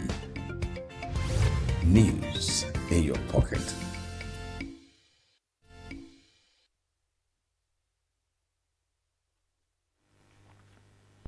Welcome back. Tertiary education in Nigeria, while aiming to contribute to national development through high-level manpower training, faces challenges in ensuring the curriculum's practicability and relevance to the nation's needs. Many graduates struggle with unemployment or underemployment due to a mismatch between the theoretical knowledge imparted and practical skills required by the job market. This is often attributed to outdated curricula, lack of practical experience, and inadequate focus on soft skills like critical thinking and problem solving. And to have this conversation on tertiary education curriculum and practicability in Nigeria's society, we have Honorable Divine Ekweremadu, who is a special advisor, Student Affairs, Ministry of Youth and Sports, ENUGU State. We could go on and on. Good evening, Divine, and welcome. Thank you very much. Good evening. Okay. Glad to be back. Of course, we are glad to have you. I promised that we're going to call you again so you could give us an insight on things like this. Looking at, this is something that we highlighted during our previous discussion, looking at the curriculum so far. You are in this, you're familiar with school, you know, you deal with students, and it says that you're a student affairs special advisor and so on and so forth. Well, how would you assess the Nigerian tertiary curricular scheme right now? Well, so just to delve right, straight into it, the curriculum, tertiary institution curriculum, it's not meant to, exist alone. So the educational curriculum is meant to be a compendium of the primary, the secondary, and the tertiary, right? That's the educational system we run. And so even if we correct tertiary educational curriculum and there is a problem with the secondary or the primary, there's still going to be lapses. So what I feel about the tertiary education, like we said the last time, is that we have courses which, may not even be relevant, and may need to be replaced, that when people graduate from those courses, they may really not find anywhere to, function, right, with that particular skill set that they have. And while this, exists in many places, even in the countries where we think things are working, there are also people who study courses and they don't practice it. But the curriculum is meant to be built in a way that when you get out of the school, you've also gained knowledge about other things that are not necessarily what you're studying at the time.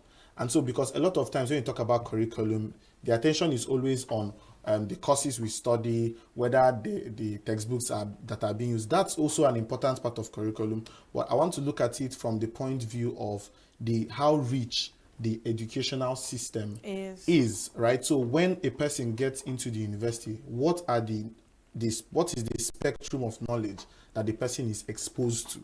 Is the person now limited, which is what happens in Nigeria? From the primary to the secondary to the university, there is a limitation to say choose science or art. It happens to all of us in secondary school. So you choose science or art, but outside there, you find that there are things like robotics. So even in the secondary school, so there is robotics, there is data, analysis, data processing, and of course we did data processing, computer science. But it wasn't the data processing aspect of it. It wasn't. It was just running to the lab, and coming out, touching the computer and then clicking that we actually went to the problem with what we have at the tertiary educational level is the spectrum of exposure. If I am interested in business, is there a place, is there a caveat for me, even though that I cannot leverage on just business and I want to study this course? Is there a caveat for me to actually get experiential knowledge about business? If I'm interested in tech, how is the curriculum built to also accommodate those people? Because what happens is that every other knowledge, aside what you can get from your primary course of study, you have to get it outside the tertiary educational scheme. And that may represent a distraction, in the regular student's mind, in the average student's mind, that's a distraction. And then away from, what happens outside the course of study, there's also a problem with the level of practicability within the school, because we talk about practicability in the Nigerian society. Let's even talk about how practicable these courses are, or these trainings happen, within the university. Students who study courses like engineering, mechanical, electrical, how often do they have hands-on experience about what they are learning? Because I find out that we have the theoretical knowledge. Every time Nigerians, go out there, there's always a remark on how much theoretical knowledge we have. But when it comes to the hands-on experience, how much of it do we have? Yes, that there is an alternating current, as an electrical engineering student. That there are cables, about you can calculate all those things. You can really do the equation and all. But if you were presented with real-time gadgets and asked to build something, can you build it? And so this is where countries like China and Japan beat us. Because if someone is studying electrical engineering, the person from their first year to their final year must have built a lot of things before they get out. So they have experience. And there's this funny thing that has been trending where people go for an interview and then you just come out of school and they say you have 5 years experience of the course you just some are more than 5 years. Some are more than 5 years. And then this person that just came out is wondering where I would have gotten 5 years experience. Well, the truth is that if you were outside, you must have gotten those experiences. Yes, because there is an exposure. These universities partner with companies, with industries. They send off their students. They don't care about what happens in the classroom. They send off their students and say, you know what, every second semester in your university, from first year to final year, you're going to be visiting different industries, join their workforce. An internship. Yes, as a volunteer, either paid volunteering or unpaid volunteering. You're going there because you're going to be doing that thing you're learning. So every day, if you learn this today, you are practicing it today or tomorrow. And so these are two levels of analysis I've given. The fact that if I'm coming in to study medicine and surgery, personally, that's what I'm studying in the university. But if you listen to me speak, you know that I'm also into leadership, politics, business, tech, and the rest of them. And that's because you're conscious about conscious effort. And everybody, most of the people around me see it as me stepping out of what I am studying in school. If there was a provision of those things, where I can pick up knowledge about those things within the system, then it wouldn't be a distraction. It wouldn't be extra work. It would be that the curriculum will also provide time. Okay, this guy is also interested in leadership. For students who are also interested in leadership, this is the time caveat for you guys to take on. So that's one level of analysis. And then the second, of course, is the practicability. If I'm studying medicine and surgery or any other course, that has to do with hands-on, practice, how much of a specialist am I by the time I graduate? Or am I going to join the story of, you know, when you come out, you start afresh to learn? So there's this thing they say where they say when you go to the hospital after being a medical doctor, you dump all those things that you were told in the school, and then you start learning afresh, you know. So, I mean, thankfully, it's not always like that. You know, in some universities, there's intentional effort put into giving students clinical experience. But in some places, there isn't.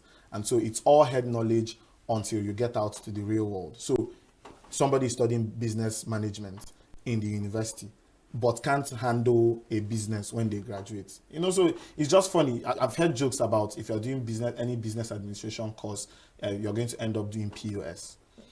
Yes, but meanwhile, these are meant to be top analysts for big companies. You should be able to go into companies and become, yes, them. And work and become an analyst. You should become a global, you know, analyst, you know, talking about the economy of the country and all of that. But how much of that knowledge is practicable? So these are two levels: the spectrum of exposure within the university, not outside, right?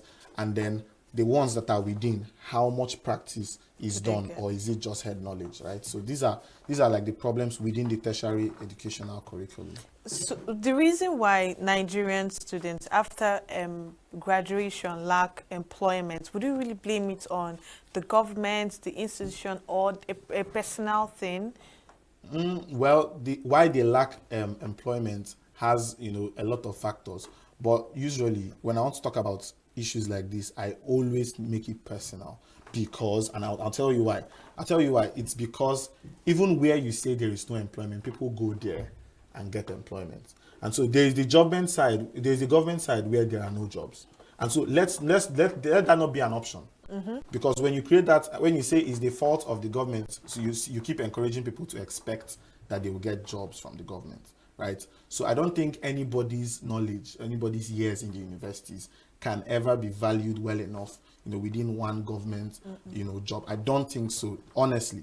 However, when you now come to a general, or whether it's general or personal, I feel it's personal, because you walk into offices. For example, I wouldn't want to mention the name of this company, but I know a company that was teaching business, you know, to some of my students in ENUGU, and then they were telling them that they called for an interview, and they had 30 people who indicated. And when they said they should have an extra certification to have volunteered in something related to that course, only 2 people were able to apply. When they made that a prerequisite, only 2 people were able to apply. And money is involved at this point. Money is involved. But what I'm saying is that there are no qualifications.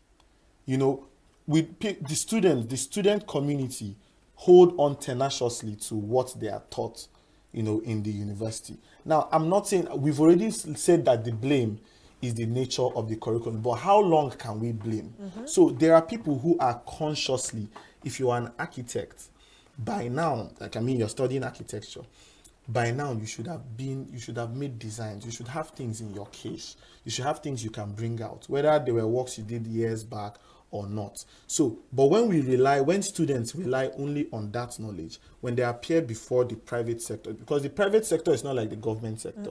The government sector, a lot of things play on for employability. There is Onyema, right? So in English, that means who you know. Who you know. There's also the place of paying money to get a job. You know, there's also the place of genuinely just getting the job through an average certification. But the private sector guy wants to be the best. He has competitors. So he's not going to take you on just because you have a first class. By the way, we churn out a lot of first class graduates students in Nigeria. Across all the institutions, we have a lot of them. The Senate list for ENUGU just dropped, and there were still hundreds of first class graduates from across 7 faculties in University of Nigeria ENUGU campus. There are hundreds of them. The question now is, if I'm bringing you in as a first class graduate in my company that is interested in marketing, and you said you read marketing, and I tell you to now go on, please market this product for me. So how well can you market? Or you can write the values of marketing off your head, and you can pass an exam about the values of marketing, the principles of marketing. But can you do marketing? That is why you see people who didn't study marketing are becoming promoters. You know, these people they call influencers. That's what they promoters. do. They are promoters. They market. They never studied it, but they can do it. And the company would rather take that guy than take you who has a first class, because it's head knowledge, not practical knowledge. So the encouragement now becomes that whether it is the government's fault or it's a general problem, students should also make intentional efforts to begin to gain experiences from the areas that they want to specialize, even if it's not directly related to the course of study they have. Let's look at entrepreneurship skills. How well do tertiary institutions really ready students ahead of that? Do they really equip you with skills that would help you get money on the side, apart from the entrepreneurship course that we do, and it's just like a gathering of plenty people, and most people are not even participating. They just pay money and pass the course? Well, like we said in the last, interview, where I highlighted that there is indeed something called entrepreneurship, course. The course is called CDR, and it may be in many other universities besides UNN. I don't think the university system, in terms of the curriculum, prepares students well enough for the entrepreneurship space, because it doesn't teach them problem identification, problem solving. It doesn't build their mind. I mean, the course of study, the courses of study available, yes, does not build these people and their minds to actually solve problems. What I feel, right, so, and this is a place that a lot of people don't agree with me on, I feel that the university system and the space called university actually prepares students for entrepreneurship, because it exposes a lot of people to different kinds of people. And sometimes when they are living in the hostel, they are exposed to different problems. So if I notice that all my classmates, everybody on my wing goes to school with a white shirt, the prompting in my mind, if I'm a hustler, is to start selling white shirts, or at least to start washing white shirts and dry cleaning them. Right, and that's entrepreneurship. Entrepreneurship is being able to identify a problem and creating a sustainable solution that can earn you a living. Right, that's what entrepreneurship is. But we can't leverage on that. So I think the university system, tertiary educational system, should make conscious efforts to attach it. And let me tell you, CEDR is not even compulsory for everybody, in the university. Right, and then we think entrepreneurship is important for everybody to take on. What I feel is that if there are people who want to really do entrepreneurship or be exposed to what entrepreneurship is, then they should be given the opportunity to have real-time tutors, not lecturers. I mean, people who have become entrepreneurs. These guys who do marketing class, business management class online, and people pay hundreds of thousands to actually join their courses and learn how to manage the businesses that they have. Bringing those people in to also give the same knowledge to university students who have businesses. I know a ton of, in fact, 60% by analysis in UNEC. There was a time I made this analysis, and I found out that 60% of students in UNEC, which is a whooping about 10,000 students, have businesses that they run. Small scale, medium scale, large scale businesses that they are running. And most of it started in the university. And so imagine if the university was able to be part of that progress by actually creating a system where they can teach students entrepreneurship practically. I'm not saying textbook. I'm saying practically. Yes, I'm saying the person who has an established business is coming to say, this is how I got to where I am. These are practical steps following the market as at today. This is what you can do to get to where I am, right? So it's a lot of that. Everything is not also going to be tertiary education. I mean, in terms of making it a strict pattern, a lot of it could also be collaboration, collaborating with these companies, bringing them in. It may not be a permanent part of the curriculum, but I feel like it doesn't hurt if there are people who have graduated from a university and are doing well, and they are brought back to partner and dish these skills. Let's look at time as another factor, because when I was in school, I had a problem with time, maybe because of the school I attended. You don't have time to do so many things. I was interested in doing so many things, but I didn't have time because I can't, share my schedule at the same time. Now, do institutions do they make it possible to pair going to school, doing a business, or doing a job? I mean, if you look at the Western world, they have time for everything. Students have good paying jobs that helps them pay off their fees and so many things. Is the time factor in Nigeria, is it really, is it a favorable one for students currently?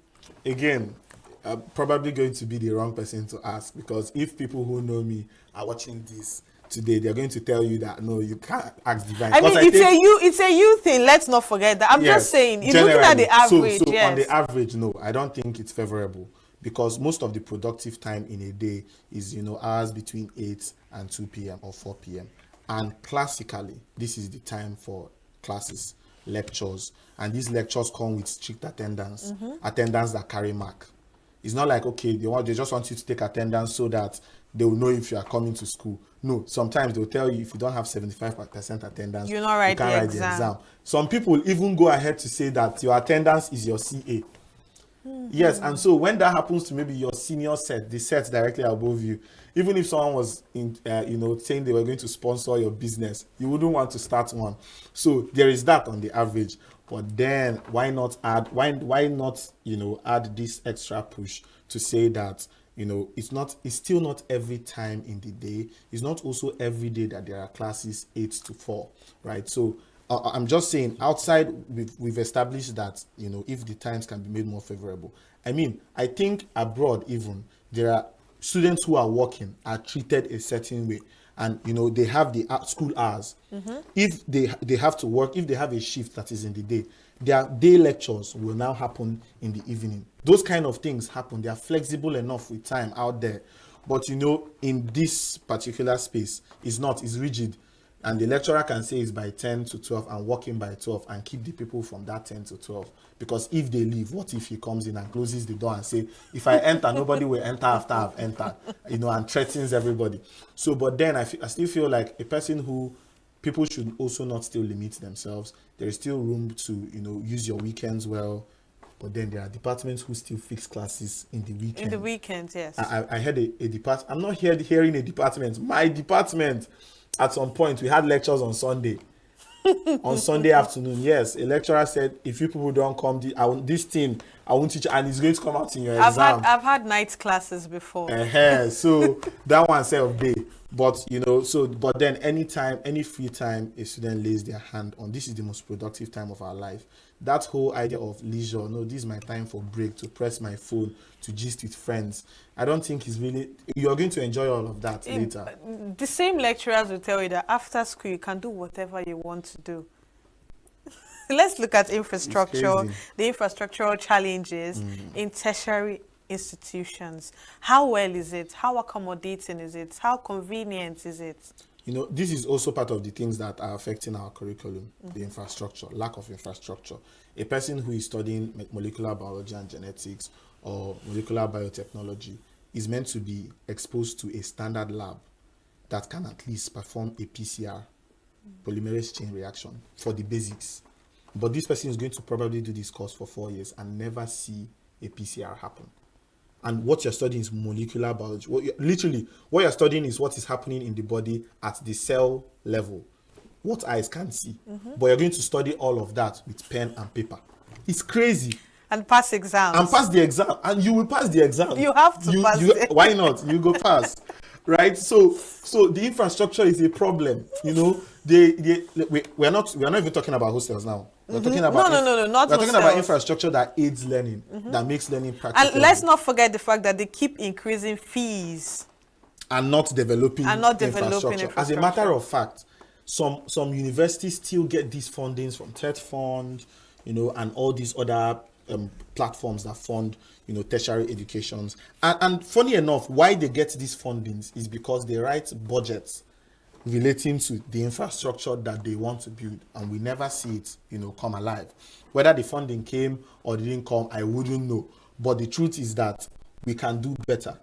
I think currently it's only medical students, like medicine and surgery, that they put so much energy into, that can boast that what they study, there is a period of time where they now have to go and gain clinical experience. But many other courses, and then law students sometimes, who go for internships at their own will, not because someone said they should or there is a time made for it. So it's not in the curriculum? No, it's not. The internships are not really in the curriculum, except I'm wrong. I could be wrong. I don't think I'm wrong. I'm part of, my brother studied law, my father studied law. So I know, this is something they do during their break. They go for internships, but they have what is called the University Student Bar Association, where they kind of practice. But that's by the way. But when you have courses like computer science, and a student who does not have money to buy a computer will not use computer to study computer science. And they will be learning coding. Right? So there's a lot of these infrastructural problems. Tertiary institutions should have fully equipped labs, computer labs, where the most recent generation computers exist that can perform everything. They should have labs that can perform all tests so that they can compete toe-to-toe with their counterparts out there. Not when they go out there and see a certain machine, they are just shocked. It looks like magic to them because they've never seen it here, right? So, but when we've not even dealt with hostels and classrooms that are how are we going to deal with other infrastructure? It's far-fetched, but God will help us in Jesus' honestly name. Looking at the education system, do you think that it's more focused on dishing out certificates than preparing you for the markets ahead? Yes, I think so. And something that can evidence my thoughts, or make it to become a fact even, is the admissions. Right, so you see a school that can manage 200 students in a department, but they admit 600. So you're wondering what your question now is. First, you can't even manage 600 people. You don't have the classroom facility available for that. You don't have a quota. You can't graduate that number. So what they will deal with throughout their university years, they'll fizzle some of them filtering. Out. Yes. If you fail 2 courses, if you fail one course, if you do this one, so they'll just keep creating things so that by the time people get to final year, they have their number. 200. The number. And if you get to final year and they don't have it, they will have first graduation list, second graduation list. And so when you see that the aim is to take in students, not really to take in students that you can train, then the result is that the end is to give certificates and not to have people who have been competently trained. Because naturally, I've forgotten the lecturer to student count by normal standard, by the Ministry of Educational standard, but a lot of it is being violated in many universities. A lecturer stands in front, can only communicate with about most 10 of them to 20 have to students. use the microphone or something. Even with the microphone, they can communicate with only probably 10 to 20 students in the class. The rest are packed there, sweating, waiting to just sign their attendance and leave. And a lecturer does not stop to say, I can't teach this class if I can't really communicate with everybody. His own is to just come, deliver that lecture, and walk away. So when you see this trend, you find out that you can hardly say there's an emphasis or there's attention being paid to the quality of graduates we have. But you could obviously see that there's a lot of attention on dishing out. Okay, we produced 20,000 students, 5,000 were first class. These are their certifications. They came out from this university. But what is the quality of what these people have become, over time? So I agree that there is a lot of emphasis on just bring all of them in. Come as you are, guys. We have room for you. And bring your money as well. Of course. Why are you coming as you are? Coming as you are means come with your money. That's as you are. As you are is with your money. It's your money. If you don't have money, you are not as you are. So come as you are. We have room for you. Go when you are ready. If you pass all our traps, all our tests, exactly, you can go. So it's crazy, and God will help us. I'm comparing polytechnics, which I believe they are more into the practical aspects in their curriculum, and the universities. And let's not forget that we pay more attention to university graduates than polytechnics. And these people seem to have the practical knowledge of what we want. Just like when you gave the example of not employing a first-class student because they lack the skill, and employing someone lower because they have the skill that you need. How would you compare the universities and polytechnics now and the attention that they are getting? That's why it's always a culture shock when university people who probably have prided in being in university, probably even a portrait was made, maybe they're the first person to go to university in their village, and then an award is even given to them, and then they come out and nobody's looking their side. And you see all these tweets online. First class graduate, see what thing I do. First class graduate, this is what I'm doing. The reason why there's even something as first, when you hear first class graduate, it means the person graduated from university. Now, the polytechnics don't have people applying. So polytechnic is like the last option for even the students. Yes. So now there is something called the stakeholder effect. Stakeholder effect is the fact that if more people pay attention to the left becomes more valuable than the right. Even if there is more value on the right, what people pay attention to is what becomes more valuable. So a lot of people are plunging. If by next academic session, 10,000 students were indicating interest to enroll in polytechnics in Enugu State, there will be more funding going to polytechnics. There will be more lecturers being sent to polytechnics. As a matter of fact, because more school fees will come, more lecturers will opt to teach in polytechnics. But what you have is that the remnant, the leftovers, is what is going there, because more of the attention is on, the university, tertiary education, the people who are going with BScs and all of that. Meanwhile, the polytechnics are the ones who have, because you even see polytechnics are even streamlined. A science polytechnic, an educational polytechnic. Polytechnics are even specific to what they want to train. And when you come in, that's what they are training you on. They don't have time to come and keep you in classroom. You're going to keep doing hands-on experience. You're going to keep going out there to learn. But how many people are going to send their kids to polytechnics? It's a new thought. This thought you just brought up is very unpopular. And I think if more conversations about it come up, maybe more attention will actually be paid to polytechnics. Let's look at how much have we absorbed AI, greenfields, and so many other aspects of education into the Nigerian system. Well, we've absorbed it through the back door because the students use it to make it easy. But the administration does not use it, right? The administration may use it individually, but there's not a lot of tech aiding the educational sector in Nigeria. But a lot of students are using it, to pass their exams. They are using a lot of those tech. I mean, sometimes abusing, it. But I don't think the Nigeria educational system has really absorbed these things well enough. And because we are talking about the future is tech, the future is global. The world is globalizing. There's hardly a skill that you can't really go to YouTube and learn. There's hardly anything like that. So whilst a university may lack maybe proper infrastructure to train their students in a certain space, if they absorb these AI gadgets well enough, these AI tools well enough, then they can actually do that work. But you know that the typical African is afraid of tech replacing them, right? So, but I feel like if we absorb them, it can even begin to lay off some of the burden on the shoulders of the administrative block in universities. Do you think they see AI as a threat to them? Many blocks, not just tertiary institution, a lot of spaces and sectors in the world today, especially in Africa, see tech as AI as a threat, because of how much it can do, how fast it can do that, how accurately it can do that. Personally, I feel like tech came to collaborate with people. I don't think a person, an existence can replace its creator. It was us that made AI. It's someone that is programming AI, right? So it's just to position yourself on the right side of AI.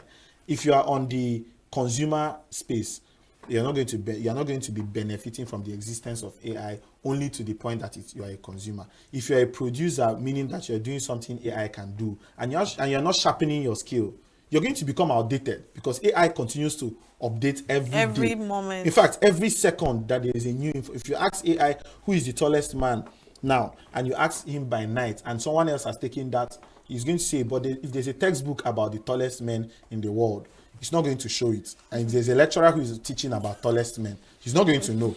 So I feel like the reason why AI should push the administration of various institutions, not just education, to sharpen their knowledge, to build their skill, because a person builds AI.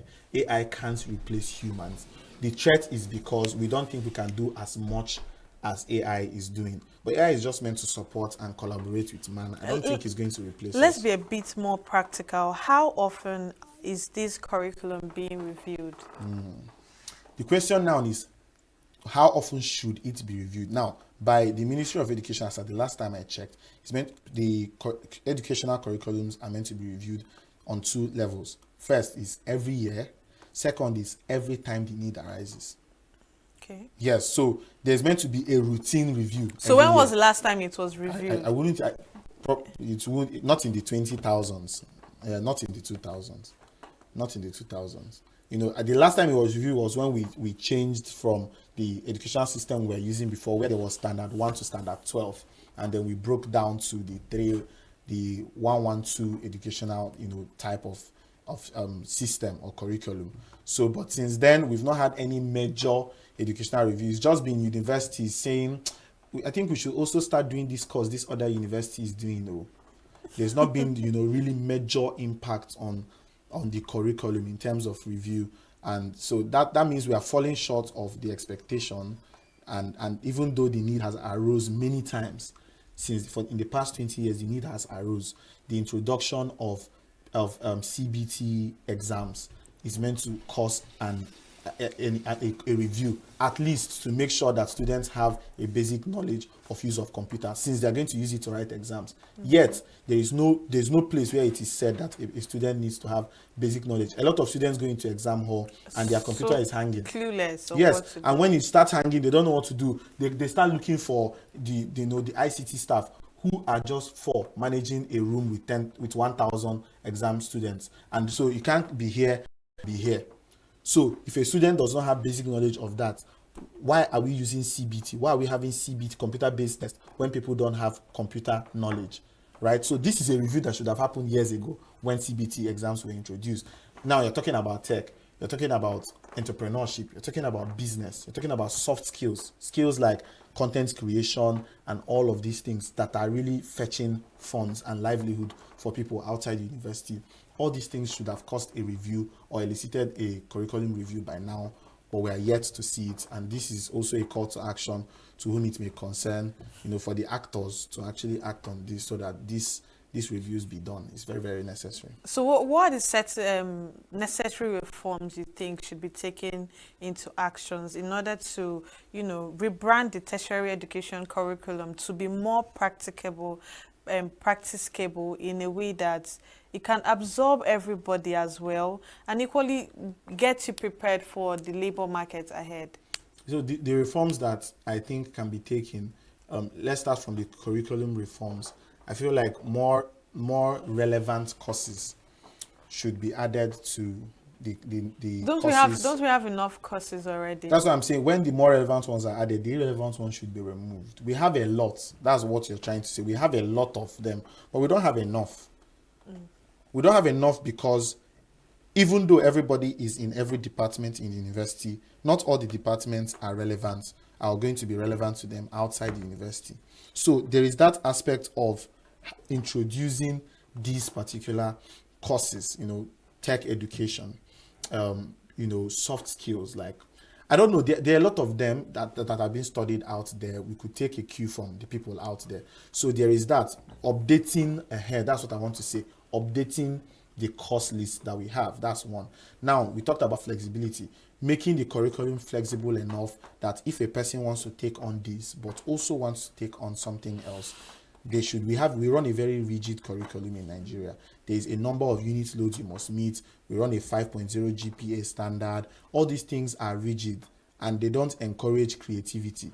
They don't encourage innovation. They don't encourage thinking outside the box. Yet we keep telling the youths and the students to think outside the box, but we are built to be in the box. As a matter of fact, there's a penalty for thinking outside the box. So there should be that flexibility. And then, of course, we should also have some level of check, a way to assess that a person has really learned something. This is also a reform that I think the white people have better than us. Examinations don't check the amount of knowledge you have gained about something. It checks how much you can remember. So the person who can cram the most is going to probably scale through. Even though that there are brilliant people who know the course, who can also scale through. But on the bulk of it, many students, if you ask them what they just wrote in their exam, they've forgotten it because they read so that they can pass. So there should be ways, and this is also practice, there should be practicable ways to access that students who you want to issue a certificate can actually defend that certificate so that they don't get embarrassed with your school certificate outside in that company.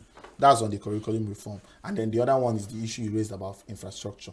There should also be reforms with the infrastructural availability of these practicable means for the students to also have access, to what is happening across the world and be able to compete, in real time. So, I mean, there are other reforms, but generally or basically, these are some of those things that I feel like they can act on. This is a word to the administrative parts of the universities. What of the governments? How can they come in to help this thing to be actualized? Well, that's why we have a Ministry of Education. I think it's a ministry that is not paid attention to a lot. The Ministry of Education? Yes, the Ministry of Education should be very, very popular, but it's not. Because the bulk of, let's say we have 60,000 youths, 30,000 or 40,000 of them are students. And the youths are the most viable population of every country. If the majority of that population are students, it means that the ministry that manages those people should become very, very popular. So I think that state ministries of education, that is commissioners of education across various states in the country, should come alive. Minister of education or ministers of education should also come alive, so that they can collaboratively, because even everything we're saying to the administration of universities, the only administration of universities that can even work independently are private universities. And how many people attend private universities? So when we even talk about administration, the people, and many private universities don't have a lot of these problems you are spotting. Yes, most of the private universities are doing just fine, right? So what we're even addressing is the ones that the government has to play a part in. It needs to come alive. There's a lot of attention paid on crude oil, source of income, the economy of the country. The ivory tower is falling. The ivory tower is falling. The ivory tower is the educational sector is falling. There's not attention paid to it. If someone wanted to do a campaign to become a leader in Nigeria, the person wouldn't be paying attention to education. The only attention that will be paid to the educational sector is to mobilize students to come out and do campaigns. For campaigns, I was going to say this. So if the person wanted, the person will probably build a road, build something, build one structure like that. So there's more attention paid to that aspect. I feel like there should be attention paid to the educational sector, so that our youth will stop saying school and scam, so that they can start, really gaining from the school fees that they pay and the education that we get, in the country. Okay, we talked about curriculum review. What strategies do you think should be implemented in order to successfully have a continuous curriculum review, not just something that they'll do now and abandon for the next 10 to 20 years to come? It's going to be, it has to be by establishing grassroots systems. Just like every other sustainable, development, it has to be grassroots. If you call commissioners of education together to sit down and do a review, I'm sorry, but they don't have enough information to do a review. If you even add VCs, vice chancellors, to that meeting or to that conference, they still don't have enough information. If you now bring in lecturers and here, you are beginning to add information. But you see, when I say grassroots, the stakeholders who are the students should be absorbed into the structures that actually have these conversations. Because if they are now absorbed, they can begin to say, these are the problems that we are facing. It's not only vice chancellors that should be asked, what should we do in your university? Students should also be asked, what should we do? What should we do differently? They are the main stakeholders. Imagine that a group of people need air to breathe, and then you come with truckloads of food. So you've brought something, but it's something that is not relevant. They will take the food. It may waste, it may not. But the need is oxygen, and you brought food. That's what is happening. If we say this now, and maybe gets to the right ears and a miracle happens, what you will see now is a knee-jerk reflex where the Minister of Education will call a meeting with a lot of people. They're going to sit down and start doling out money. You think everything is not money. It's not money. Everything, processes shouldn't even start with money. Money should be the end of every action, of policies. What should start it is conversations, proper analysis, proper reviews done on individual level, grassroots. These people, okay, what do you think we should co-opt? What should we add? In the long run, what have we seen students getting more involved with that we think is positive enough to be co-opted into this? How will it affect? And you talked about it being able to continue. Yes, this not is just how a it one-time continues. thing. This is how it continues, because these people who have the most reliable information, as this group of students pass, the next group of students who are the new generation may have new needs. if you depend on the students, they are going to give you their needs. Okay, that they set before us, this is what they wanted, but for us, this is what we think the It's review best should for be. us. So if you rely on a VC is going to stay 5 years, if he has luck and he gets to 10 years, a commissioner for education maybe 4 years, depending on the state structure. A minister for education maybe 8 years. But the needs change almost yearly. So it is people who experience the problems on a yearly basis that can give you information about reliable reforms that can be made yearly. So if it's going to continue, it's going to be sustainable, it should start from the grassroots and go up, not from up to the grassroots. Thank you so much, Honorable Divine Ekweremadu, for your input on the topic that we just finished discussing, tertiary education curriculum and practicability in Nigeria society. Honorable Divine Ekweremadu is a special advisor, Student Affairs, Ministry of Youth and Sports, Enugu State. Thank you so much for your input. Thank you very much. As always, we'll have this conversation in a different angle another day. Always ready to show up and say my bid. All right, thank you so much. But we'll go into our next line of discussion for tonight. Stay with us. Every second, every minute, every day, news is breaking, events occur, and there are new developments. At Signature TV, we follow these stories objectively, bringing all sides without bias, explaining the complex issues, breaking down the numbers, and investigating the issues behind the news. Anywhere and everywhere, near or far, wherever the news is, we will be there. Signature TV. News in your pocket. Every second, every minute, every day, news is breaking, events occur, and there are new developments. At Signature TV, we follow these stories objectively, bringing all sides without bias, explaining the complex issues, breaking down the numbers, and investigating the issues behind the news. Anywhere and everywhere, near or far, wherever the news is, we will be there. Signature TV. News in your pocket.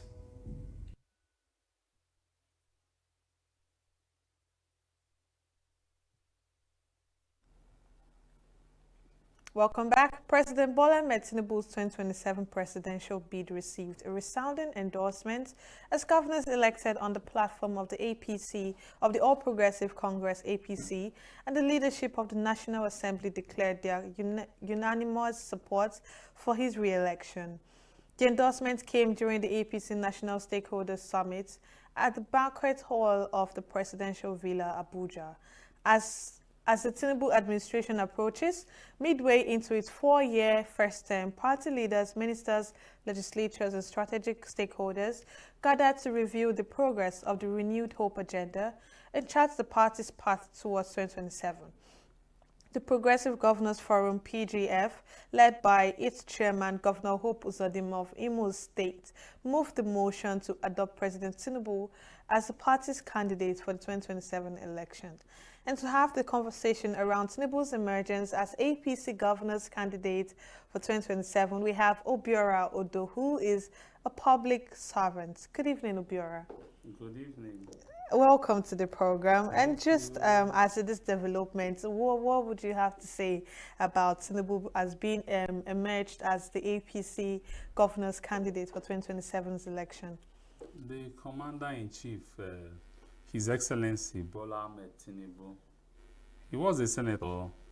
If you look at the trajectory and what got him to the present position that he has, even during the Nadeko days, during General Sani Abacha's experience, he has traversed through all the nooks and crannies to attain this level of position that he has become as the President of Nigeria and Commander-in-Chief of the Armed Forces. He has done well over the past 2 years. Let's say 2 years. Do you really agree to that assertion? To me, he has been able to plug the leakages in terms of the subsidy regime. he's been able to plug that. So I think he's on a part good of path. yes. Okay, so what other things would you like to highlight? You just highlighted the subsidy leakages. Then the subsidy regime. Having said that, then we'll talk about the null fund, where you give student loan. He has been able to come up with an idea to give life to ideas. Then he has been able to address the housing concerns in terms of housing and urban renewal. Like we have the Renewal Hope housing scheme at Kasana in Abuja, which is going to spread across the 774 local governments across the country, which is going to mitigate the housing crisis. Apart from that, we have other programs in the health sector, like the insurance scheme that has been reviewed to accommodate the private citizens, for them to enroll, to really work with the HMOs to contribute a contributory scheme to address their health concerns. Okay, so in general, you support this movement, this endorsement for 2027? Of course. Okay, so how does this early endorsement impact internal party democracy within the APC? I would like to say the impact, I see nothing wrong with it. I see nothing wrong with it. If you do the right things at the right time, I see nothing wrong with it, except for people who have pecuniary interests, like people who do endorsements based on personal interests. But for me, it has been challenging, and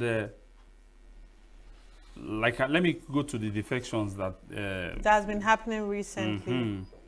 It's not healthy in a competitive atmosphere. It's not healthy, and we wouldn't like a situation where we have a one-party system. I was going to highlight that. So we need to do certain things. If we are going to criticize, we have to be constructive in criticism, and those people making endorsements or a kind of endorsing the president based on pecuniary interests or mundane things, they are wrong. If what is good is good, what is bad is bad. That's what I'm trying to say. So it's not just for personal interest, for personal benefits. So what I'm saying is that the president is doing well. He has done well. So far, so good. That's what I said. Okay, we are still in the early political cycle. This is just 2 years in office, and already they are endorsing him for 2027. He has not even finished his first tenure. So what would you say are the real factors, the key factors that have prompted this movement? If maybe I didn't get you. I'm saying Repeat. It's just 2 years in office, right? And we have 4 years tenure, so he has like 2 years more to go. And already they're so convinced, and they've already endorsed him as the presidential candidate for 2027. What would you think are the major key factors that contributed to this within the APC? Is it just the systemic nature of having to go for a second tenure just because you won the first tenure, or there are other factors I think that contribute to it? There are other factors. That's just the truth. There are other factors. Like I said, pecuniary interests, people who are only after their own personal interests will do everything So, like in Igbo language, you say Ojebogo. Ojebego. Uh-huh. So another, you said personal interest. Is this, if he gets into power, do you think they're like other, how would I say it, like certain opportunities that would come to them as well? Possibly. Possibly. They are not jokers. These guys are real. These guys are real. They have their own interest attached to everything, to every interest, a kind of one that any subject that they have interest in. So what we have now is a class of politicians who are so interested in their own affairs, especially what we call it in philosophy is pledonism, self-interest with pleasure. Interesting. So would you see this endorsement as a show of unity in the APC, or is a move to, you know, sideline internal oppositions within APC? I think what we have seen, even with the new entrants into the political affairs of the party called APC, continue to show and signify a kind of, what do I call it? Let's say the real APC governors, they won through the platform. APC is only a platform, just like PDP, APGA, Labour Party, and all other parties like Alliance, AA, and all that, Action Alliance. Now, but what we've seen is people who are jittery, a kind of feeling challenged, and in the course of that challenge, they are coerced into joining a party because they want to skin a new term. That's just it. Okay. Not that they have genuine interest in the matters of public importance. Okay, we have 2 years left before this tenure is over, for the 5 years term they're supposed to serve, not just presidents, but the governors as well that were elected in 2023 elections. How might these early endorsements, you know, affect governance and focus within APC? Because personally, I feel we still have a long way to go. You know, ideas might change, people might change, and they might want to, anything can actually happen. But having this early endorsement, do you see it that it might actually, you know, shift the focus from the 2 years we still have ahead to something else? Well, I beg to differ. It's normal in the politics. What we do here in Nigeria, the way we play politics, is going to affect the next poll very well, either positive or negative. But I feel it is not right to make an endorsement when an ongoing tenure is yet to finish. So all those people who are eager or who readily endorsed a particular position, they are doing it out of their selfish interest. So do you think this is going to shift the attention away from pressing national problems, like the issue of insecurity, inflation, unemployment, and the rest of it? Would people just start, you know, having a campaign instead of focusing on what they are in office to do? Exactly. That's my take. The issue of insecurity, the issue of insecurity in particular, is so, I don't know how to say it, but it's so important because we have to address it. The community policing, through addressing it by communal understanding and engagement with traditional leaders. That's why we continue to call for constitutional rule for traditional rulers. They will come in through that, maybe through community county council, which has been tested in other areas in terms of administration to address concerns and alternative dispute arrangement. Is going to cause a very big problem because it's a distraction. What I'm trying to say is that people making endorsement is a distraction to the president. There are things, jobs to be done, to be delivered, whether delegated or not.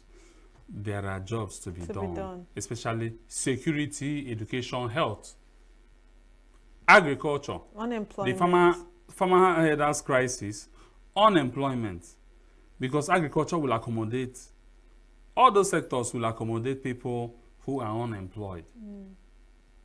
If we do concentrate mechanized farming, do cash crops, we will mechanize it, people will definitely work.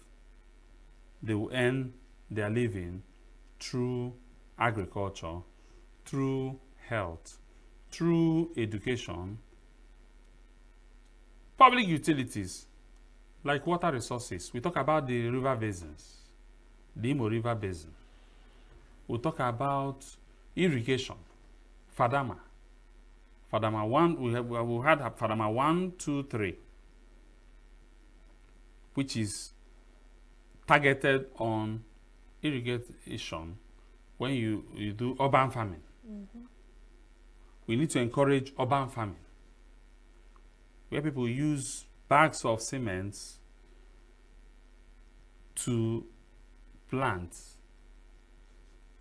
It has worked everywhere. And it's still working. And it's still working. So my take, government don't need to overstretch so many things in terms of doing everything is about party. It is not going to be so if we want to get things right. What we have to do is that we have to do things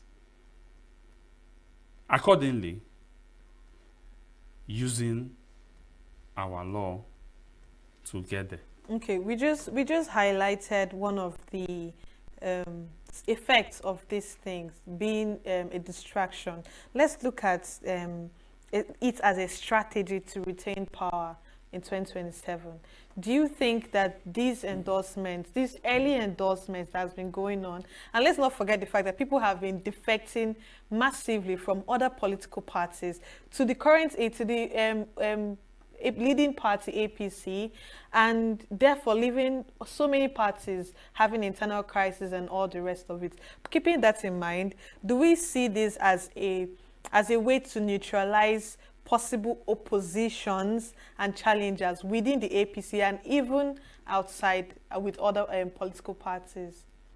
His Excellency Senator Bola Ahmed Tinubu is a politician. A seasoned one. He's not a joker. So are others not politicians? He's not a meal of multitude that you can just wave off. He is committed, and I know he's up to the game. He wants a second term. He will get it. And all these things are not just mere games. Even with the workings by the FCT Minister, His Excellency Nyesom Wike, these are not something that you just wave off. They are serious. The game is on. The let's say he's going to get the second tenure.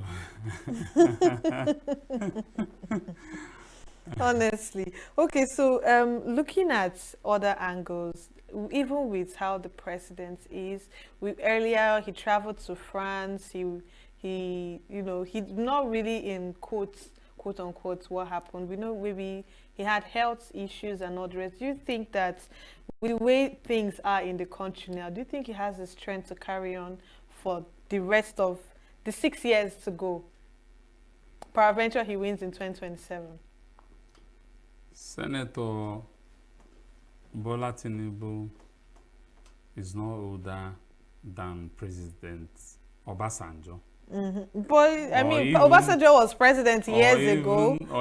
And he's still here and still making contribution, writing letters. But not handling the position of being a president. I know. But he's still an asset. Then he's not older than President Buhari. So, I think he's on the right path. I feel he's on the right path. Nigeria will get better if what he has said in terms of renewal hope agenda is when we stick to the plan, everything will be fine. Okay, so let's look at earlier we talked about insecurity, highlighted some of the problems that we've been facing in the country.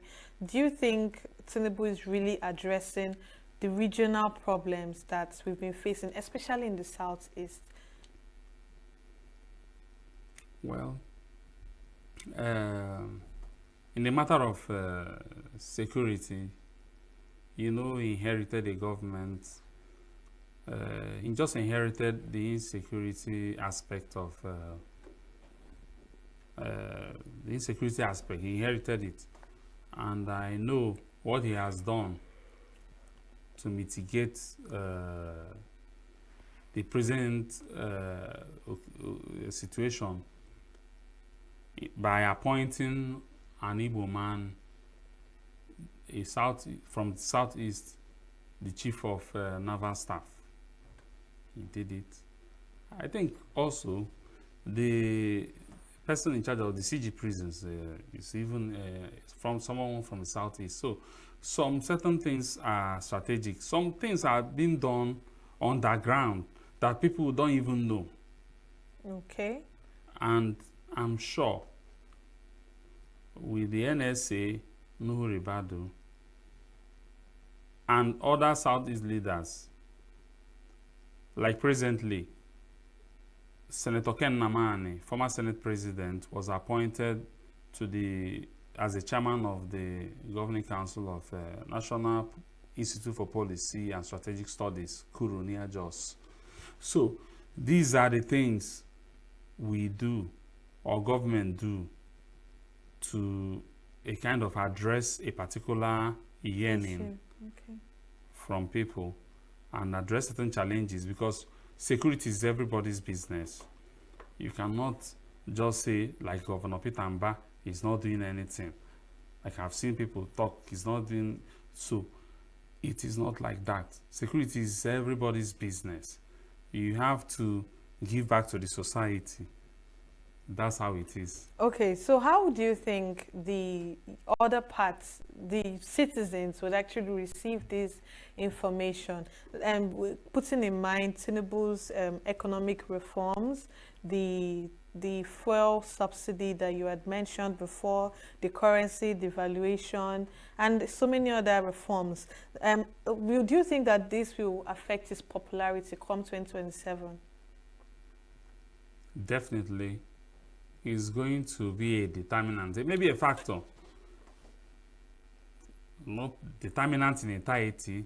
Is going to, let's factor it into considerations, but it has to be personal interests and not in its entirety, because the president gave reasons for removing subsidy. He gave reasons for the student loan. He gave reasons for the farmers' grant in terms of agriculture. He gave reasons. In fact, he even mooted the idea of raising a forest guard to address the farmers' herders crisis. So I think he's on the right path. And with this done, we'll live our lives normally. Everything, even before the election, these efforts could cushion the effects before time.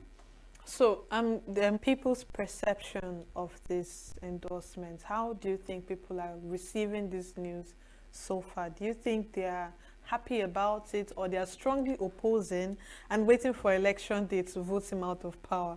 What do you really think? People are struggling. Exactly, I understand. Take that home. People are struggling. People are suffering. That's why Fela said suffering and smiling. That's the Nigeria for you. People are suffering. Even the president acknowledges that he has done. He's acknowledging that enough already. But he said we have to be patient for the future. I want to say it's 2 years already. We have 2 more years to go. Years, yes. So peradventure he wins. We have 6 more years to go. So at what point are we going to be rewarded for this suffering? You don't even have 6 years to go. He has only 2 years. He has only 2 years. I mean, because when the election comes, the electorates will decide. Yes. Okay. I mean, we are in Nigeria. It's not a conclave. Everybody sees that. Yeah. What narrative do you think the APC is pushing with these announcements at a very early time? I mean, it's not like other people have brought out their own candidates. It's not even time for that yet. So do you think this early announcement, what narrative are they trying to push out there? Are they trying to scare others away? Professor Ganduje is a smart man. He's the national chairman of the APC, the All Progressive Congress. He's a smart man, and he has done a lot. He has been able to make sure that they took Edo. Right before their eyes. Yeah, right before their eyes. Then Anambra, they're looking at Anambra, and some people think that it's just mere talk. So we'll not be surprised if they take APGA I won't be surprised if they take APGA. That's really, because I know someone has actually, on one of the conversations we had here before now, someone actually said that this is politics and this is Nigeria, that anything is really possible. It's a game. The same, it's not just Anambra, they're highlighting the Southeast as a whole to take over the Southeast. Yeah. But looking forward, how do you expect opposition parties like PDP, the Labour Party, APGA, and to respond to this move? It's such an early move, and these parties are parties that have internal crisis going on. They're still trying to put their own house in order, and people that then APC already has their the presidential candidates for 2027 elections. So how could they influence their own candidates' selection strategies as well? Now, I expect. Thank you for this question. I expect the stakeholders, the real stakeholders of a party like People's Democratic Party, to consider the statements of His Excellency Sule Lamido, former governor of Jigawa, on what he said about PDP. People who were when they formed the party, were there when they formed the party, like His Excellency Okwesile Zenwodo, like President Obasanjo, like President Jonathan. These are the people who are expected to key into a system to address once and for all the issue or internal crisis that is in the PDP. I'm using PDP as an illustration. Just like in Labour Party, where you have Aburi and Apapa, there are leaders who are expected to come in to step in and address the whole issue once and for all, and not to be cajoled or be subverted in any way by certain elements hiding under the judiciary to further their ambitions. So, if we want to get the whole thing right, the opposition parties have to go back either by coalition or individually, address internal crisis within their fold, go back to their leaders, the stakeholders, and address these concerns. And APC will not be difficult to surmount. It's easier said than done. Okay, does Tinubu's early emergence as a candidate enhance or even threaten internal democracy even within the APC and the Nigerian politics at large? By endorsement, at least from the endorsement by the governors, democracy has been really eroded. Some people who are members of APC cannot purchase form because of the endorsement by the governors that the president is their candidate. Yes. So, democracy, to my understanding, has already been eroded. No, not even what they even preach is what we see. That's why I said in Nigeria, the kind of democracy we practice is far different from what is in the books. It's not a fair play. That's a conclusion. Yes. Okay. So, looking forward, does this undermine democracy? If this kind of thing tends to happen often, if it becomes the normal thing, the new norm, how do you think we're going to keep up with it and still uphold the fact that we are a democratic nation? Do you know I fear for Nigeria? I've said it numerous times. Since this week I've been saying it. What's your fear? Bad precedent. You see, nepotism. In appointing positions, we have a whole lot of strategic positions allotted to a particular indigenous group, which is not fair. Some might remain silent, but they're waiting for their turn. Just like our president will say, Emiloko. I was going to say that. So, look at it. They are waiting for their turn. And like you can't it's a stop birthright. them. And you can't stop them. So, it's not fair. We talked about restructuring. Nobody's saying anything about restructuring. The kind of our chief, His Excellency Emeka Anyoku, former Secretary General of the Commonwealth, talked about a brand new constitution for the country, which is right. I think if President Tinubu wants to get it right, he should consider what he said, Emeka Anyoku said. Because the 1999 constitution is not working at all. And it was a military constitution. And they said, we the people, who were the people that sat at the Constituent Assembly to raise such constitution on an emergency situation by the time Abacha died. So who were the people that raised the 1999 constitution? Then we talk about certain things that are in the constitution that favors only Lagos. You talk about the situation where you have CBN, everything is Lagos. Federal Airport Authority, Lagos. Okay, look at the judgment.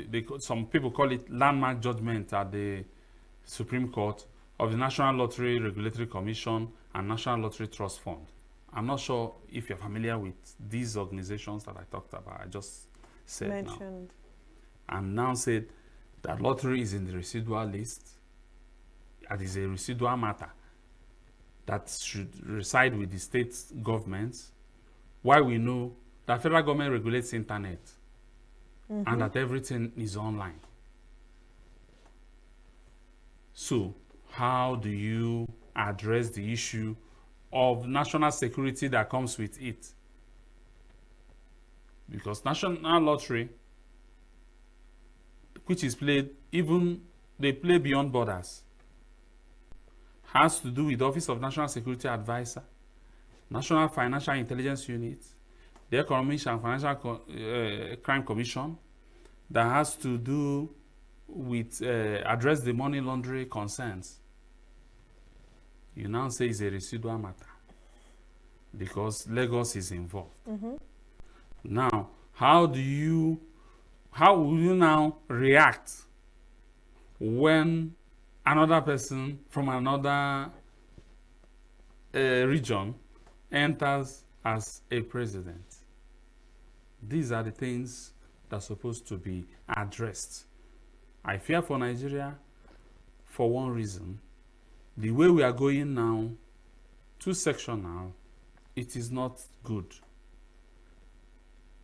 We need to be objective in whatever we are doing, accommodate all interests, seek a common ground, and it will be Merry Christmas for everyone. And not just common interest, and not just personal interest, rather. Yes. Let's look at the fact that earlier this year, not earlier, I think a few weeks back, the sub-governors had one way or indirectly endorsed the president, Bola Ahmed Tinubu. It happened in Akwa Ibom State and also ENUGU State and some other states as well. We saw that the president visited Anambra State a few weeks ago as well.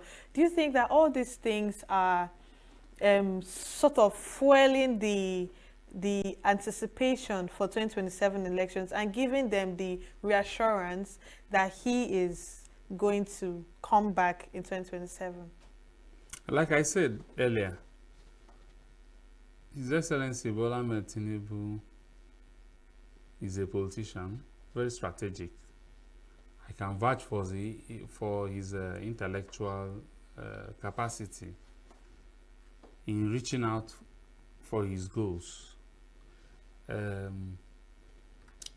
think what happened in ENUGU is not even an endorsement, but the governor showed that, Peter Mba showed that he's pleased with the president. And the president equally, he was the first person that said that His Excellency Peter Mba is doing well, has done well, that he's personal friend. And so where the real endorsement came from was from even Anambra and Akwa Ibom, where Governor Umoeno, yes, has expressed his. I'm wondering why he's not yet. He has not prosecuted PDP yet. Just like Sheriff and Ifeanyi Okowa. I wonder why Ifeanyi Okowa became the running mate to Abubakar Atiku and His Excellency Abubakar Atiku, only for him to jump ship. You know, that's politics. So, what I'm trying to say, President Tinubu cannot put his hand into something he cannot get. The much I know him. So, so far, how are opposition parties likely to respond to APC's early consolidation? I will tell you. PDP is finding it difficult to do the needful. The needful, what do you mean by the needful? If someone is in your food and has become a kind of throwing spanner into your work, what do? You remove the person. They've not been able to do that. They've not been able to tell themselves the truth.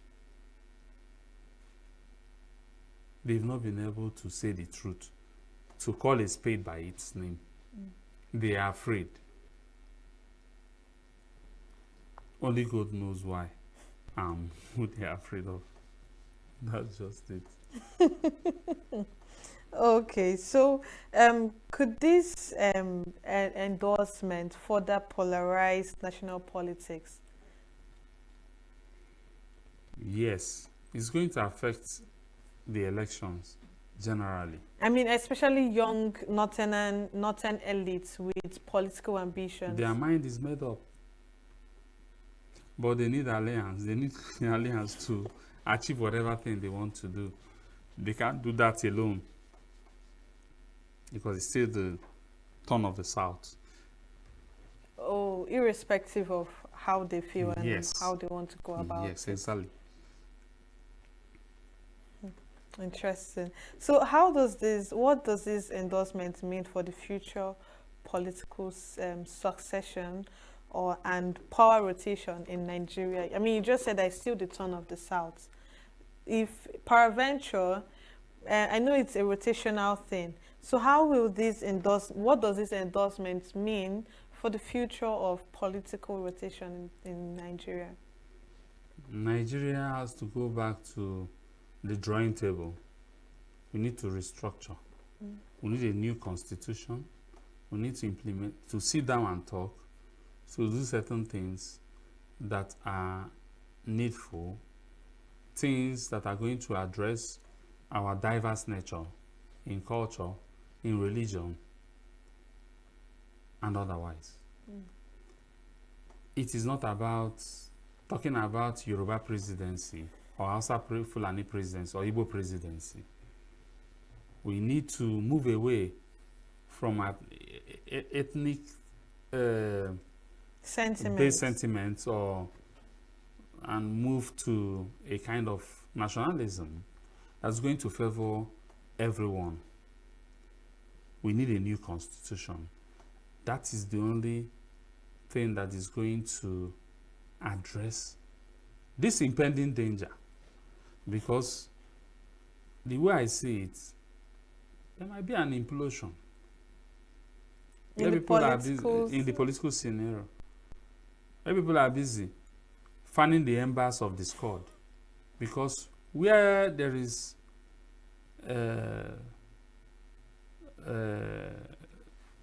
distortion in the system, it throws up actors of many kinds. It throws up actors of many kinds, where you see people who don't even know what leadership entails. They come up with their own character, and the society is in danger. Okay, do you really think can an ongoing coalition unseat Tinubu in 2027, if that's going to be the next strategy to be a strong opposition party against the APC? With what I've seen now, there is no opposition. Even if a coalition should happen? If they are serious about the coalition, I have not seen the likes of His Excellency Atiku Abubakar, His Excellency Peter Obi sit down for a talk. I've not seen them do that. I don't think they are serious. I mean, it could be in the pipeline, don't you think so? Whether it's a decoy or they are excited, I wouldn't know.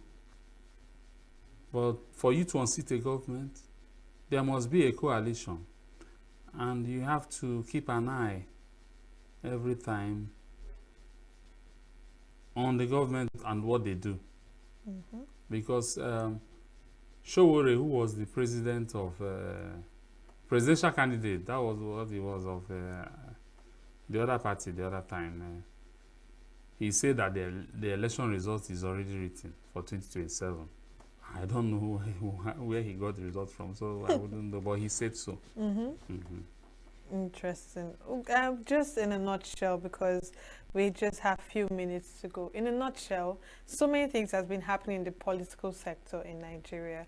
So many so many defections, cross carpeting, and pushing for coalition, and now Tinubu emergence as APC governor's candidate for 2027. In a nutshell, what do you think will be the fate of Nigerian politics in few years to come, with the way things are now and how we are going about it? Now, if you ask me, now that you've asked, let me say so. Okay. We always learn from the precedent already that plays out. And now, we are not doing good and we are not getting any better. When you have election of grab it, snatch it, run with it, it's not something to be celebrated. And when you have a government that eulogizes the wrong things in terms of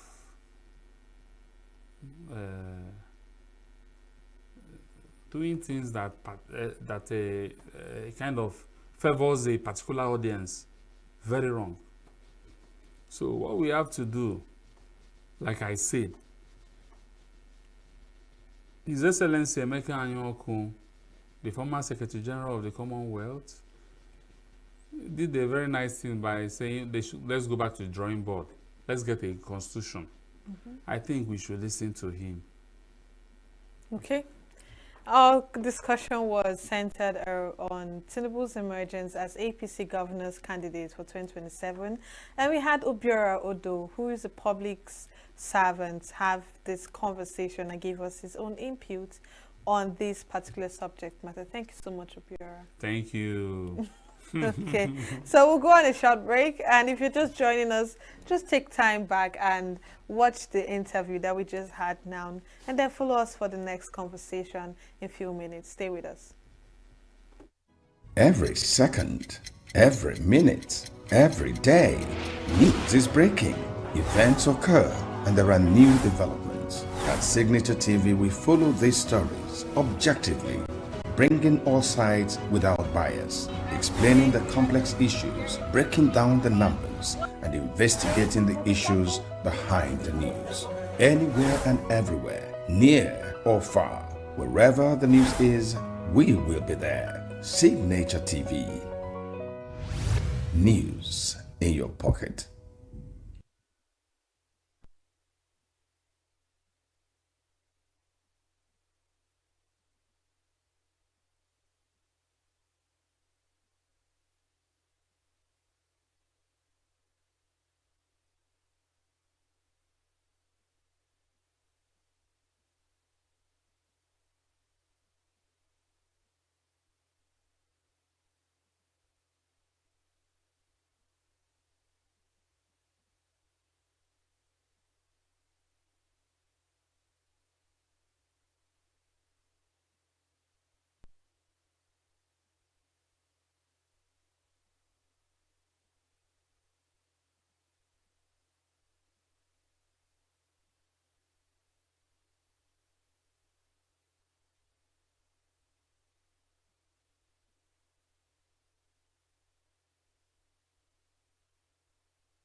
every second, every minute, every day.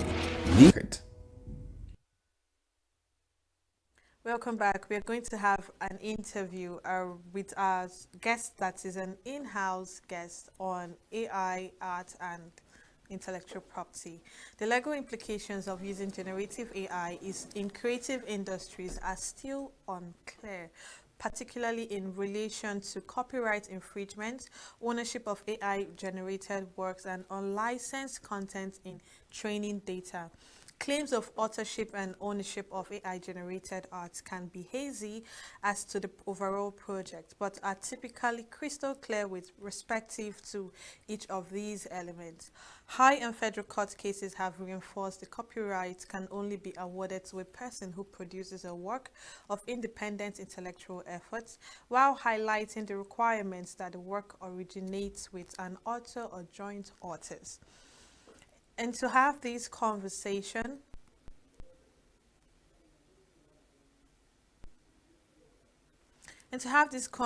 around arts, AI, and intellectual property, in the guests we have Engineer Uzube Odinekwelu, who is a community lead and Citra Nigeria. Citra Nigeria. Good evening and welcome. Thank you very much. First of all, we keep talking about AI. I know art, we have like the basic knowledge of what art is. Intellectual property, we do AI. It's like we just woke up and we are being introduced with something that is so big, something as deep as the ocean, and we don't even understand it, but we keep using it because it makes things easy. Can you like give us a breakdown of what AI is actually, the artificial intelligence? Okay, thank you very much. AI is a field of, is a multidisciplinary field of computer science, and AI has already been here with us for such a long time, but we actually don't always see it as AI. And right now, it's the new form of AI that we now attach as the AI we now know. So for example, we've had machine learning for such a long time, and we've had deep learning and natural language processing.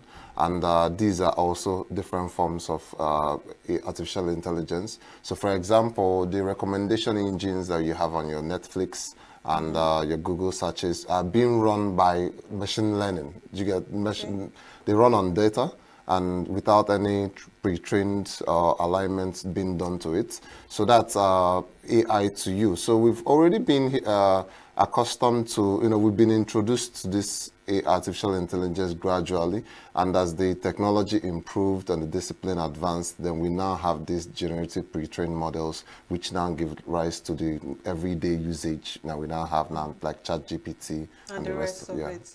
Okay, so how do you perceive the relationship between traditional art forms and AI-generated art? First thing is art is an expression, a means of expressing one's thoughts, creativity, and it's been done for time immemorial.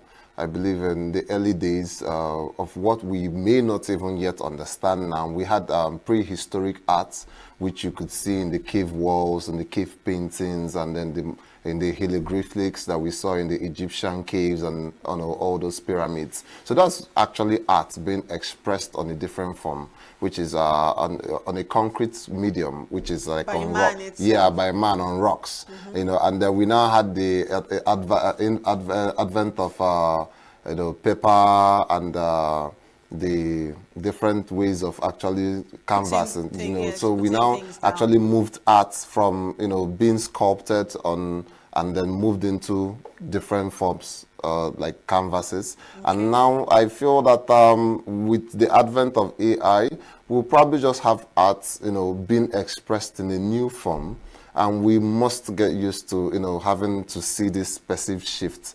And this shift is something that people are not yet already getting used to, but with time we'll get used to the fact that art could be now in a digital form, no longer in a physical form. Like I said, the medium could just simply be what is changing.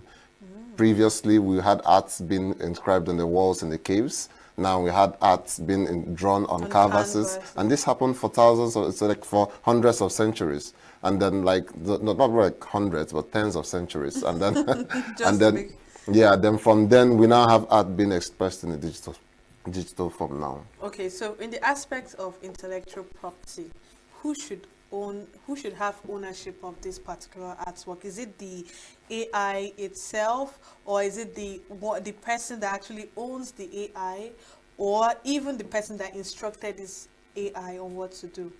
To be quite frank, these are where we now need guidelines and regulations, and having the different governments step in to create clear understanding around this, because I mean it's quite ambiguous.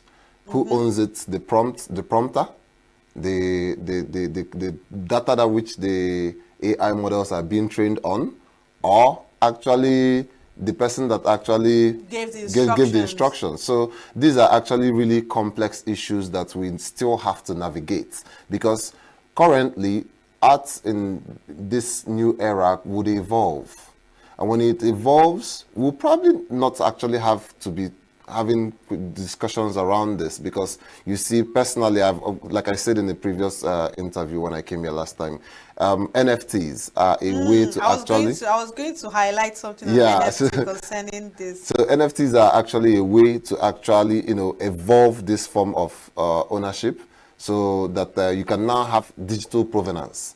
So this way now you can first of all be able to prove that this was created by this person. And when we get to that line of discussion, we can now start having deeper discussions over who then owns the intellectual work there. The data which it's being trained on, the person giving it the instruction, and then also, what is the new form of art? We might simply still be imagining art with the traditional forms of creation, which is actually, we actually thank you very much. Or has it really evolved from that? Thank you. So art could simply, in a digital world, could be something new. So for example, right now, if we take a look at what has been the most expensive artworks or the collectibles that we had in this past era, they were not actually like, artworks that had been as popular or groundbreaking like the Mona Lisa and Van Gogh's paintings. We've had more of collectibles being quite very expensive. Marvel comics have been very, very expensive. People have been collecting cartoons from the 80s. People have been collecting LA works, and even baseball bats, and even in sports. So this has actually been things that people have been collecting. And, when time goes on, you could look back and say, this is the art of this age. Because what people collect and is a shared memory, people have an attachment to it or a sentiment towards this. So they could define it as the art of that age. And in this our current age, my intuition is that we could have art revolving around games. Around games? Yeah. Because more of what has defined this current generation has been video games. And NFTs have been things that are going to be groundbreaking when inserted into games. Those characters can now be able to evolve. And when they evolve, they could simply, within the game, produce a work which could be valuable. And that value could be what is now being attributed to that entire collection of people playing those games. So imagine previously you could have, let's say, Cristiano Ronaldo winning the Champions League. The picture that won him the Champions League becoming something that he decides to say, thank you very much, I'm going to sell this. And thousands of years to come now, people are going to hear the legendary exploits of somebody named Cristiano Ronaldo and not be able to wonder how they were even playing football. Because we probably were having robotics and a whole lot of things. The world is going to be a lot different in that era. And you will see that there will be value in that art, which is going to be ascribed to. Just as we value things from the Egyptian era. Thank you. From their pyramids, even their tomb and the rest of it. Thank you very much. Recall, Da Vinci, that's actually, the father of the modern day art renaissance, actually is somebody you could liken to a polymath. He dabbled a lot in science. He actually helped in the restoration of buildings. He was more of like an architect. And it's what actually made his works actually valuable, because he contributed not just to art, but also to science and to also the general society. So he was very much revered in many ways beyond what we actually assume today. Interesting. Still on intellectual property, if an artwork is being put out there, and most times not all artists are really famous, in quotes, if you agree with me, how do we keep this artwork original to these artists? How do we pay, not pay per se, but if this artwork is going to be appreciated, if it's remoderned with an AI app or whatsoever, an instruction, how can this still remain original to this particular artist that owns it? Okay, so as the technology has been evolving, we are going to be seeing new methods of verifying where the origin of a work came from. Do you get? So we're going to have the ability for the AI models to actually have embedded codes which are going to indicate that this is actually an AI generated work, and most likely is going to attribute that this was actually modeled after this. Most times you see this artwork and they appear so real. I kid you not. There are sometimes that you'd see, like there was one advert that I saw online. It was Wole Soyinka. He wasn't the one that did that advert. He had no idea, but he was on screen. Yeah. He was on all platforms advertising a drug that he has no idea about. And you see people commenting and possibly buying it because this figure here is someone that we trust, yeah, and we feel like is real. So these things are even looking more real than you even expect. This is why we're in a new paradigm. Trust but verify. It's a new paradigm, and we must, it's the reason why I keep coming to programs like this, to ensure that we sensitize the audience, because the world is being reshaped in our very fronts, and new things are going to be possible, things we just never imagined. You know, just like you said, you can simply just give it a prompt, and it's able to replicate a work that is actually, you know, it's actually very, very, very like a duplicate. So at the end of the day, the new devices we're going to have, the hardware, every single thing is going to have to align to this new era where we must be able to verify the source or provenance of every single work that we see. There's going to be fakes, there's going to be imitations. There could actually legitimately be an interview of you and I having this AI generated, and we're having something else being said. Do you get? So, but how do we then now say that this is the real version and this is the fake version? First things first, you're going to see the big IT companies or the tech companies are going to have to bring out a means to, you know, regulate these things, and this is where we now have to start wondering, are they becoming too powerful? Is this not a role that is meant to be handled by the government and, you know, the relevant regulation body? Thank you very much. So, for example, now there are different you know, understandings around fair use for copyright items in different countries.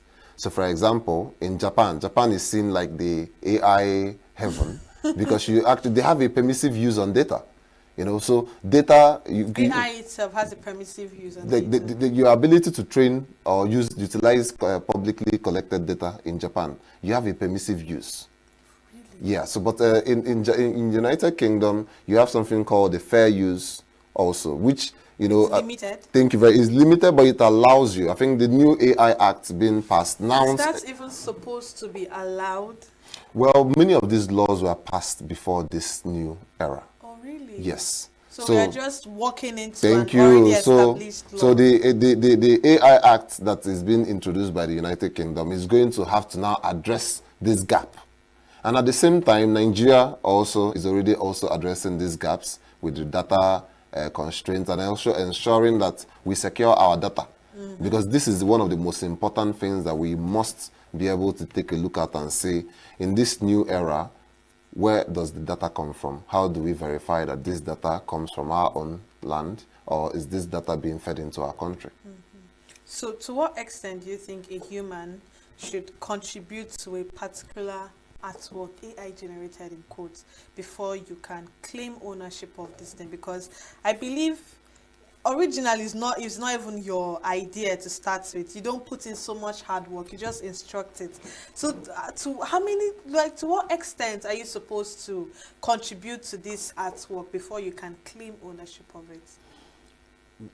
When it comes to art, what really ascribes value to art isn't just necessarily the amount of hard work being put into it. It's not necessarily the creativity of the artists. It's not necessarily, how much is being perceived.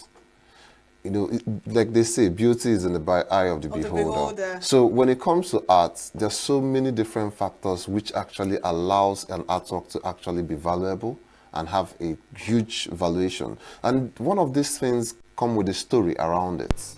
How is it created? The artist, like Van Gogh has the famous, he chopped off his ear. Da Vinci has the famous Antichrist ascribings on the drawings he had, which, there was something mysterious about the artist. So at the end of the day, there's always that human presence which contributes to the story. Because that's the real jig in it. Because there could be thousands of works that are created, near similar artworks, but at the end of the day, it's the story behind the artwork or the work that has actually been created, which actually then now becomes something that other people can now look to it and ascribe value to this and say, yes, I want to have this. So what will make you want to have something depends on perhaps the amount of, work being put into it, the story behind the artist, and the techniques being used to create it. So as much as the AI could actually simply create it by itself, or tell an agent to create this, it still requires a human to actually provide that guidance. On what to create. And to also interpret what was done. Because you see, the AI creates the artwork, it still takes a human to tell you that the story behind this artwork or what led to this. There's this artwork that it was in 2019, sometime last year, was sold for millions of dollars. Let me tell you, the artwork. The Banksy? No, it wasn't. You'll be really surprised. It was banana duct tape art. Oh. I was so furious when I saw I keep talking about, I was so furious when I saw it. I'm like, what form of creativity do we ascribe to this? Okay, so personally, this is my own personal opinion. So I feel like this is the lack of creativity, or like the fall of creativity that we've been witnessing. Thank you very much. So we've had creativity and art expression been on a good trough since, like, let's say the 14th century, and when you got to like the 21st century, we already like at the bottom of the cycle. So at the end of the day, you're going to see that AI is going to allow more people express themselves. You're going to see more creators. You're going to see more artists, because it's going to unleash that latent creativity which a whole lot of people have been restricted to, thanks to the fact that they've not had the training or they do not have the tools. So right now, from your own garage or from your own work office or your personal device, you can experiment with different art styles, different art forms, and it could serve as a form of inspiration for artists to now then create physical works. Okay, let's talk about I don't want to use like the word war, because it's going to be sort of that, where artists that take their time, that are really creative, they burn the candles to put up amazing pieces out there, and seeing that someone is using an AI to generate artworks, do you think there's going to be some sort of disagreement between this party? Because we'll still appreciate the ones that they do originally on canvas and the rest of it, but using an AI is like an easy access to it. It's something that happens under seconds, right? Yeah. Do you think there's going to be some sort of controversy between this party? The competition is coming. That's what I'm going to tell anybody that has that sort of like concern. The competition is coming, and you're going to have more people creating alongside you. And it's something that we're going to have to leave to the audience to then decide who then is the person that has the value that comes to these artworks being created. So at the end of the day, you're going to see more people being able to create metal works, sculptures, canvas works. That takes months. Thank you very much. So at the end of the day, it's a question of, are you going to embrace the new tools that are available to you? Or are you going to see these tools as limiting to what you do? But at the end of the day, we're going to have a whole lot more people coming into that profession and redefining what it means to create arts. So if we had a small set of people creating because they hone their skills and on this work, we're still going to have thousands of people being introduced into this new era of arts, and we're going to have people that will hone their skills over countless hours, burn the candles, and produce incredible work using these modern tools. Will they be equally appreciated? Like I said, beauty is in the eye of the beholder. So at the end of the day, being appreciated, it's still left to the people in the public to decide what are they going to appreciate as modern day art or not. So let me give you an example now. Woodwork seems like a fading skill. Pottery feels like a fading skill. Sculpting also feels like a fading skill. I mean, it's not like you don't have people that are actually good at this or people that do it, but do you have the same level of perfection that you had in the 80s? I mean, take a look at the sculptures or the artworks that you see before. You see that there's much more detailed. There's stories to tell. Thank you very much. There's a whole lot behind the art.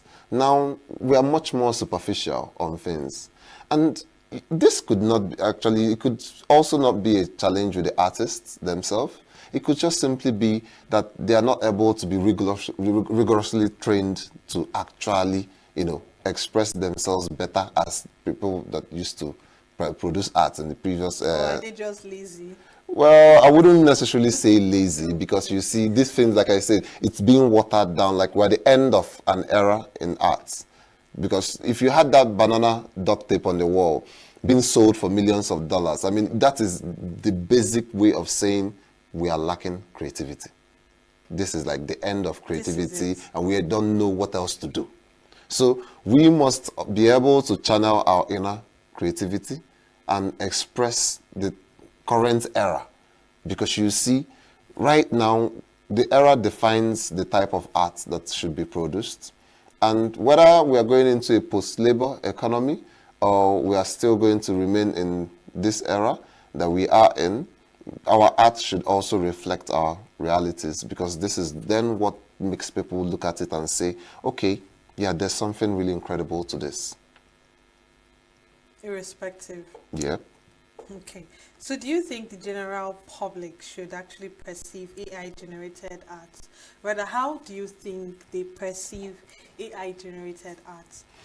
Because you have an idea of these things to a large extent, right? But people like us, the common man that are not so conversant with these things, how do we always perceive it? I own an AI art gallery. So I started this because there's something really particular about this particular niche and this question you asked. Is there like a stigma? Not exactly. We've always loved generated artworks. We've always been consuming generated artworks. More often than not, if you walk down the streets of the many modern metropolitan cities in Africa or Nigeria, you'd see artworks being sold along the road. 90% of the time, they are actually internet-generated images. Exactly. So there are not actually original artworks that you are actually really purchasing. And people actually, there's a demand for that. The demand comes from people who want affordable artworks. There's a huge premium on human-generated art. So thanks to the fact that people can easily just purchase something that is much more affordable and they can hang it on their wall, and it feels, and gives them the same aesthetic and feeling that they would actually do. So you see that it's already been introduced into our populace for a long time, generated artworks. Right now, you now have the ability to say, I want to customize it in my own style. I want it to be in this way. So for example, let's use let's say use the chicken, which is the fowl, like the Igbo chicken, which is something really popular. You could really say you want to have an Igbo chicken drawn for you but using an impasto style, which is an art technique, which, uses paints in a different manner, like as if you're, rubbing it on the artwork. And it feels really, like as if it's... If you touch it, yeah, if you touch it, so you have to touch it to really know that this is actually AI generated. So at the end of the day, there are some things we can actually get out of this. When people actually say they want to deepen the arts using generative AI, you can get some wins out of this. You can get customized artworks, you can get low-cost artworks, you can have things that resonate to your own taste. Because you see, more often than not, when people draw artworks, it beckons on the artist to interpret and tell you, this is what I drew. And we then form a consensus around what that person drew. Think about it. When you have an AI-generated artwork, I can basically tell you that this artwork you're looking at is a product of this instruction, and that this is what I conceived, and this is what I really wanted to get out of this model, and out of the different works that this model produced, this particular one that I'm looking at best describes what I'm trying to convey to you. So at the end of the day, you see that there's a different power that comes with AI-created artworks, which traditional artworks actually don't really have. Yeah. So like I said, when you see an Is it when you see it, or you can describe? Can you describe it? The example I just gave now is succinct. If you take a look at any traditional artwork, if I ask you what is in this artwork, you most likely say the author or the artist say that this is what, or this is how you interpret this. Yeah. But irrespective of your own interpretation, what then, what's the authentic way of knowing what the artist really wanted to convey? Because more often than not, people produce certain things out of luck. Yeah. And then they tell you that this is what I drew. There are a lot of people that come to tell me that this artwork that I'm looking at is what they drew. And I'm like, are you really sure this is what you had in mind? Or you're interpreting the output of what you've already drawn? So at the end of the day, not being able to say that this is exactly this, it's something that you can actually really get in an AI, generated artwork. Like, this is just an example. There's so many other things that you can actually look towards that. But in defense of the traditional artists, it takes a lot of ingenuity, a lot of crafts, being able to blend the colors, being able to blend the techniques, the different styles, to create something really novel. And we should really, give it up to them. Honestly. And I still do. But like I said, in this new age, we should see AI like a tool in art, especially in the arts sector. They shouldn't see AI as an enemy. Thank you very much. It's just a new tool for you to create something new. So for example, when it comes to sculpting, a lot of the sculptures we may see in ENUGU State, we have the Otiba, we have the tree monkeys around the Brixie State, the lion we have the lion, and we could actually have precision sculpting being done by robotics, and this robotics. Is that where the 3D painting comes in? Thank you very much. Yeah. Thank you very much. You can actually have something that is much more closer to techniques that we've lost in the past. I mean, there are so many techniques like art forms which we basically can't necessarily blame the artists of this generation, because these are not the predominant techniques of our time. But we can bring back some of these techniques, like our bronze sculpting, which we did in the past, the marble carvings, and then also we could metal sculptures, and woodwork. This can actually be done using precision devices like robotics, guided by the artificial intelligence to produce something which you could actually literally describe, design, and conceive using an AI, and then turn that design into something in the physical world. Interesting. This can go on. I mean, there are so many angles where AI. Yeah, so when we look to it as something we have to embrace, I always encourage us to be ahead of the curve. Embrace these tools. I prefer to call them tools because they evolve as they are. But at the same way, you had a hoe, and you had a tractor, and you have a brush and a pencil. This is just a new tool. And this tool is going to be embedded in our everyday life, our devices, and the way we work. So we're just going to, remodel our society after these new tools. That's just it. I mean, this is really, I just find it really interesting because before now, I always felt like AI is the enemy. Every time they keep preaching about embracing, I just feel like we are feeding these things information. What if one day it gets used against us, like we see in the movies? It can. It certainly can. It's good that we also take a look at the drawbacks and be ahead of it. Like I always preach, we can't let what we don't know be the failure or downfall of us. That's basically just ignorance. The first thing we have to do is to ensure that we safeguard our data. Data is the lifeblood of artificial intelligence. But And these things have access to your devices. you can decide to opt out. Like, for example, in the European Union, you can opt out of sharing your data with these AI models, and you can decide to say you want to share your data. So these are certain things that we can proactively, place guardrails around. We basically have to understand that it's going to proliferate and enter every single, the Tesla cars, they all have like vision connected to that. So they're seeing real world data. Your phones are listening to you. Your devices, I have a smartwatch. We have a whole lot of these technologies around us, and they have the ability to collect data from us. Thank you very much. Just like you mentioned the Tesla car, there was one time I was on Instagram and I saw someone walk a robot dog. The Unitree. Yes, it makes sense if you're walking an actual dog, but why do you need to walk a robot on the streets and have it? If it was even trying to attack like a different dog entirely, and it was funny because you're not real, so why do you try so hard? Like, I know that the essence of all these things is because we need money. If it's not because of money, then artists will not be doing artists will not even be working and trying to make amazing pieces to sell.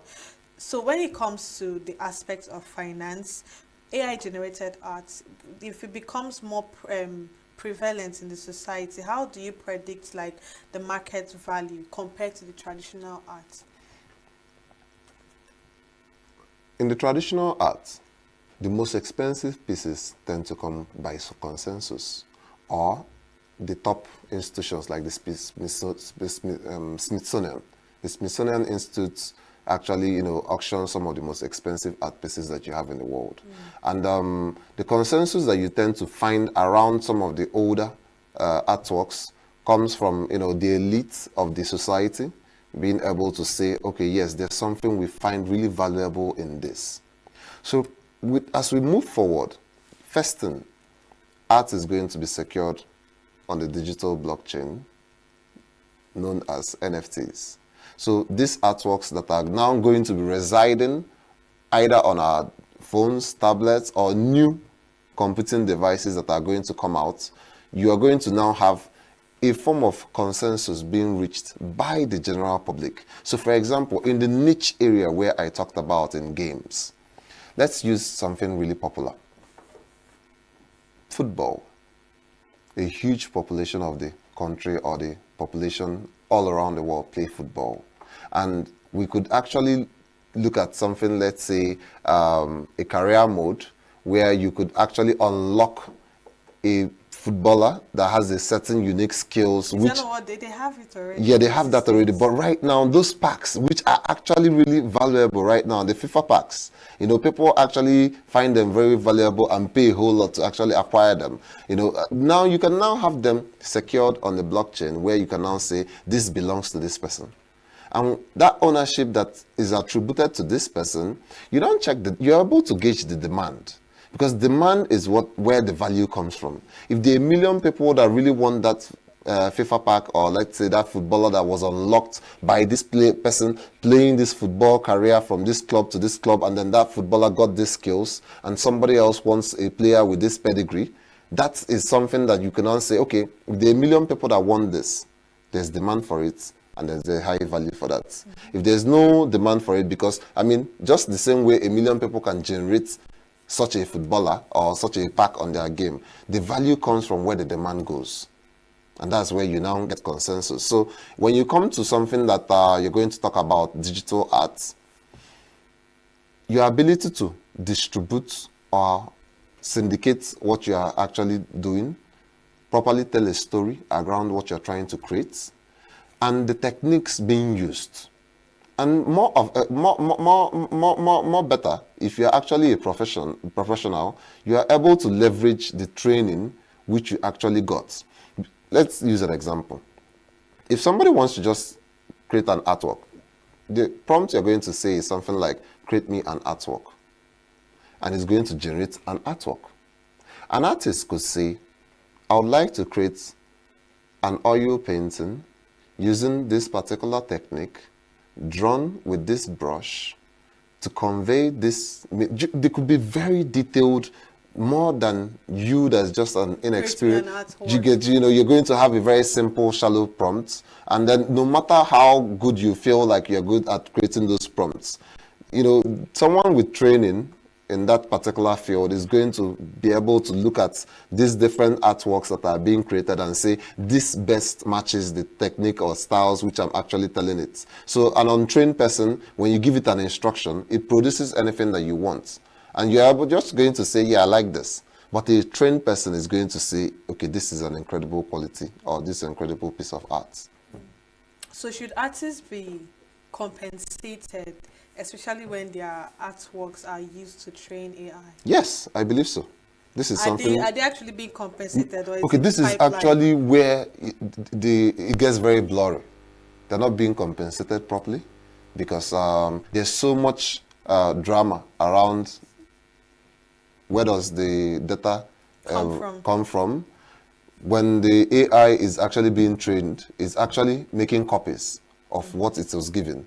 And the trainers or the big data companies are coming out with the excuse of saying this is the same thing as just going online, learning how to read a book, and then, coming to get inspiration to write a book thanks to the fact that you read a book. That's the analogy they give. But this is actually really not right, because you see, the copyrights are meant to protect the intellectual work of people. And when we start looking at these new paradigms that are now emerging, and the excuses or the gaps or the flaws in the previous systems that we had, what I actually see happening is that we're going to have something like a 2 to 3 year window where we're going to have to sort out these challenges, the data that is being trained on, the model that is generating this data in likeness of a particular previous work. I mean, New York Times sued OpenAI for using their works. Getty Images also sued another AI company for actually using their works, So at the end of the day, I personally believe that the artists should be fairly compensated for their works. But at the same time, we must face the reality that there are gaps in the laws and regulations that exist across different geographical locations around the world. And we must then plug and, have an intellectual conversation around this discussions, because what led to the protections or the enforcement of rights previously were conversations that were had intelligently around fair use, compensation of people's efforts. So in this new era, we still just have to sit down and have an intelligent conversation around the same topic. We can't basically just assume that, the old way of attributing ownership, intellectual property, and copyright will be applicable in this new era.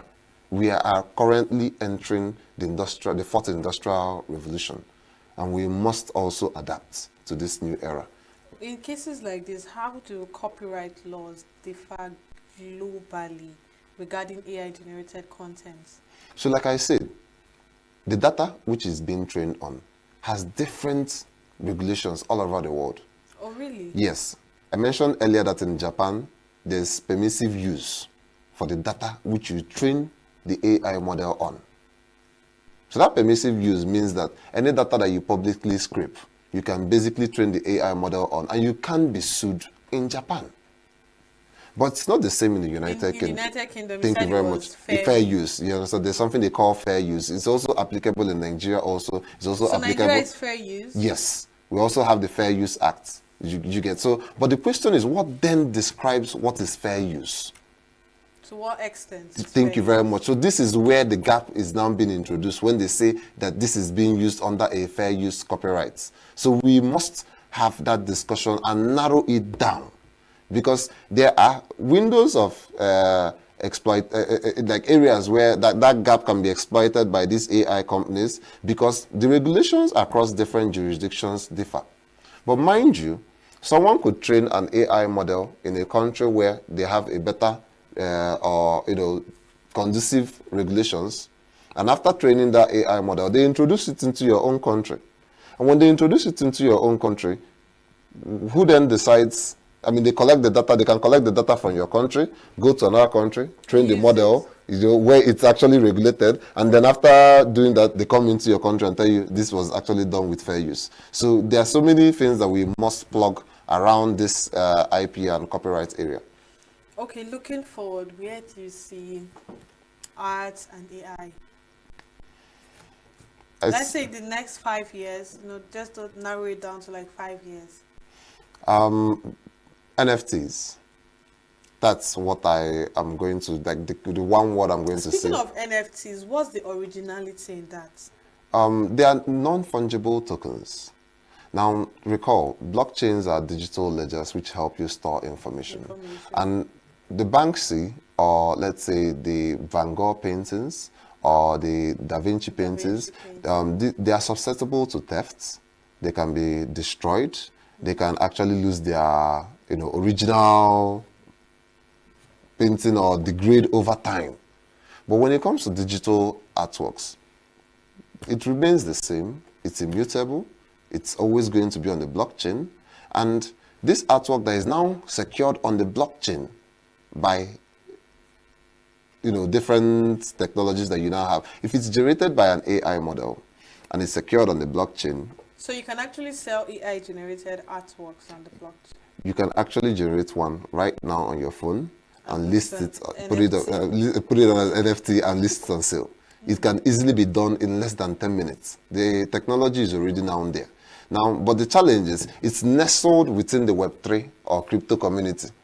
So most times when you hear about NFTs, you feel like they're speculative trading and different, but the technology is still being developed. And that's what's going on in the crypto community and the Web3 community. They're developing the guardrails for this new age. AI is going to be run on blockchain technology.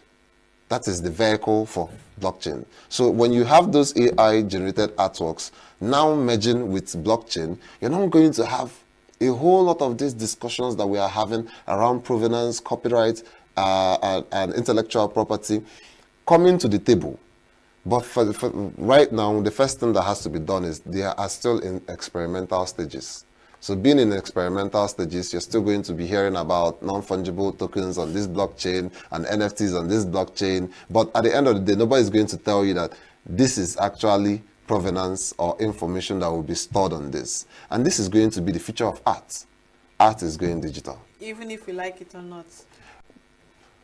We'll still have the traditional art. There's still art in different caves. There's still art still in the pyramids. That's the same way we're still going to have canvas works, still available millennia to come. But the new form of expression is no longer going to be on the cave wall. It's no longer going to be on a canvas. It's going to be on a digital device. And our conversation was on art, AI, and intellectual property. It was amazing having this conversation with Engineer Nzube Odiokwelu, who is Community Lead, Citra, Nigeria. Thank you so much for joining us. Thank you so much. We had a whole, if you're just joining us, please go back, revisit that conversation and catch up with us. The world is evolving and so are we. We'll go on a short break, and when we're back, we'll have our next conversation for the night. Stay with us. Every second, every minute, every day, news is breaking. Events occur and there are new developments. At Signature TV, we follow these stories objectively, bringing all sides without bias, explaining the complex issues, breaking down the numbers, and investigating the issues behind the news. Anywhere and everywhere, near or far, wherever the news is, we will be there. Signature TV. News in your pocket.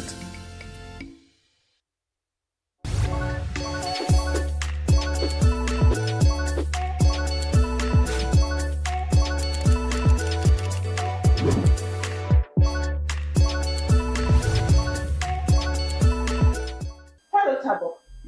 Hi guys, good afternoon, good evening, Lovely good morning. to see you again. Whenever you're watching this. Yeah, I know you missed us. We missed you too. Right? I told you they missed you. You people have to miss us. How can you not miss your favorite talk people? Ew. I don't understand. We are always talking on Ew. on this show. But that's the whole idea. Yes, and we're always arguing. So if you don't miss us, I pity you. Nice. Anyway, welcome to Chatbox on Signature TV. Yes, as always, I am one of your lovely hosts, Uchenna. Uchenna. Pick one. Host. Of course, your baby girl Queen it will contact. We have a very interesting, triggering, agitated, heated, Preach, my sister, preach. conversation. Oh my god! If you watched our last episode, you will remember Coco. I mean, Coco. You know. Yeah. So I mean, we didn't want to let her go because I mean, who knows when next time we'll see her again. So welcome again to another conversation. Guys, you make me to blush. I feel like an important personality on this. Okay. So she has a very interesting story to share with us, which will be leading us to the conversation we are going to have today. Yeah, I'm very. Make sure to sit back, grab your popcorn, your drink, everything, Apple, and watch. anything you want to. Yes. So and also make sure to join this conversation on our social media platforms, showing right now on your screen. Don't miss out on the phone. Oh yeah, Coco. Over to you. Easy. My Chalubu. Oh, you look amazing by the way. Oh, thank you. Okay, so I would say that a friend of mine related a story. So it's hard to say, but I think it's relatable to most successful people, especially women. So there is this girl, she's a career person, and then she met this young man. And let me say, okay, already made man. He's rich, he's worked to do this capable, and then he wants this girl to, abide by his rules. Let me use myself for an instance. Okay, for instance, let me use myself. You want me to abide by the rules. You want me to do everything you want me to do. You want me to stop wearing short skirts. You want me to stop wearing bum shorts. You want me to be a defense. No, I'm not thinking. I thought you were. No. Okay, so you want me to be a different kind of human being. Bro, you don't like makeup. Bro doesn't like colorful hair. And then when I met you, I'm courting the girl. So when I met you, we're doing relationship, all these things, you didn't say it. You're beautiful, let's hang out. So I'm asking you the important questions. What is your goal in marriage? Okay, how do you see marriage? How do you, how are we going to handle some kind of situation? You are not saying this. And then deep down, you know the kind of person I am. You know the kind of job that I do, that I love career. I am driven by it. I've been struggling for years, right from I finished secondary school, I went to university, I'm pushing to do my master's, I even want to get my PhD too. Okay, so that's what your friend was. Yes, that's what she was doing. So she wants the next level of her life. She wants to get something, but in career, she doesn't know how to do business. She's not a businesswoman. And then this particular man is saying that no, you must do business. It's either you do business or a relationship is over. Okay. Because hold on. The gist is still coming. You must do business. So if you don't do business, you are done. And you will leave this your career. I'm not giving you an option of doing this business and doing your career at the same time, you have to choose between this relationship. As everybody already knows, or our entire family, all my friends and family, they already know that you are the one I'm going to marry. You've not proposed for me, oh. There's no ring on my finger. You're already commanding, you're telling me what to do. You're saying I should lose everything I've worked for. You get, I should leave everything I've worked for and come and doing business. Business is not bad per se. Yeah. But this man wants me to leave it, and but the question is, are you going to leave it? Like, what is she going to do? She loves this man. They have been together for years, and she's scared. Do I leave my career and choose this relationship and this business? Because this man is saying business will bring us a lot of money, do that, a home together, empire, money, flowing, importing, exporting. If that your career is nonsense. What can he bring? How many women are leaders in Nigeria now? What can he? What is the impact? Being condescending and all that. Wow. Okay, what can you offer? Okay, come and follow me, join me, let's do our business. There's nothing you can do. If they give you account, you manage business, you control things, that's my wife. Those kind of You have said a lot. That will bring us to our topic. Wow. Can you change him or her? That's the question now. Because we started from the story of you don't like makeup, you don't like short skirt, you don't like colored wigs, right? You don't like this, you don't like that. And you met this person like this. Like if let me speak it in Igbo. If we find girl, a choya, you saw a fine girl walking on the road with all these things you have a problem with. Everything, if you're seeing your red flag, you saw your red flag in your face, and you went and collected your red flag, and you're trying to turn your red flag to white. I don't understand. How make it make sense to me? How do you intend to do it? You shall paint your white, or do you want to wash it? Because me, I don't understand. I think we have to answer that question if we can change the person or not. You saw somebody, you picked the person. I don't know. I had a lot to say. Let's be taking one after the other. The thing is, as you worker, I am in a state of confusion, and I'm trying so hard to wrap my head around all these things that because it's crazy. I can't find it. First of all, this your friend, did she by any chance happen to tell you the age of this man? Well, yes, she did. Okay.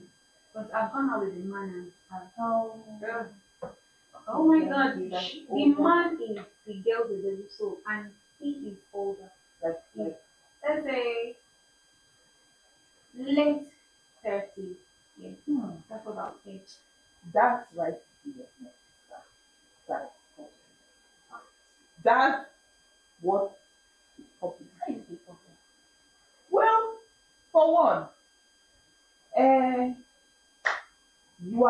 you're late 30s. I don't know, maybe it's just me. And I'm now talking from a personal angle. You are 37 or 38 or 39, right? Or 36. Okay? All of these things are late 30s. Yeah. Yeah. And for some reason, you're not married. You now have a baby mama. You are not bad B. For those who don't know what bad B is, bad B is people that are married and are divorced and now want to go for second round. You are not in any category. That is the reason why you are single. Because you are going after people that don't want you to go after them. And somehow you want to impose yourself on them because you have money. That's, if you remember our last episode, Odogu Parara, that's one of the things we were talking about. That's it. No, because tell me why you see. No, this thing, I get your point. Because I don't understand. Make it make sense to me that you see somebody, like she said, that the person is a walking red flag. Like the red on Amukam, you understand?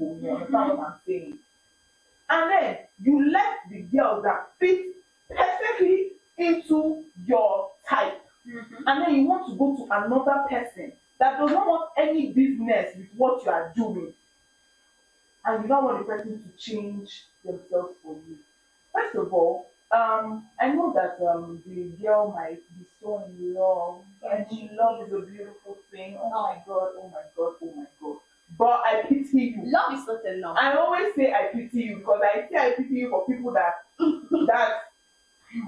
because love is not enough. Because at the end of the day, I'm sorry, love if you is change, but it's not if enough. you change your life's trajectory or your life goals and your life plan for somebody else in the name of love, it might work the first few months, the first few years, but I'm telling you, for as time goes by, resentment will start to trickle in. When you start seeing women doing what you've always wanted to do, you become bitter. And you see them being successful, you see them doing things, you see them achieving heights, and you sit back and you're wondering, this could have been me. Yeah. I could have achieved a lot. Yeah. If I had continued like this. You might not even enjoy the business.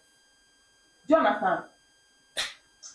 You know, apart since you're still talking about changing more, apart from the whole career oriented thing again, even behave yourself. Thank you very much. Because I'm coming to all okay. Yeah, you know, that's why I like you. Our mind, you know, sometimes our mind used to marry used to align. Because me, I don't understand. My sister, you saw somebody that is rude. Nah, my sister. You saw somebody that has attitude. Mm-hmm. Somebody that if you talk one, they will talk 100. If for I don't know how to use my language. I think it no, so that it will help us to understand. You saw better. Domestic violence somebody. You saw someone that has disrespect. That is aggressive. The disrespect is showing. He has anger issues. He or she actually has anger issues. They understand. Once starts like this now, the whole compound must hear our voice and all that. And then you say, you can change. They will change for me. They will change for me. I love him. Are you saying going to change? No, are you trying to say that people people change? It's the personal thing. Therapy. So you agree that people change? Hold on. Just people change. Let's understand ourselves. People change out of personal want to change, not because of somebody else. Not because somebody else came into their lives and they decided to change, or this person helped you. Come on, people do change for people. And my sister, I'm telling you, I have a relationship that I needed. At this point in time, I think you actually hold on. See, excuse me. I understand what you're saying. You understand? I get you perfectly, my darling Coco. But what I'm saying is that, like now, let's say we are in a relationship, right? Cool. I get bad character. And my character is. You're seeing it too. You know I have bad character. Now, where the problem is, where I pity you, is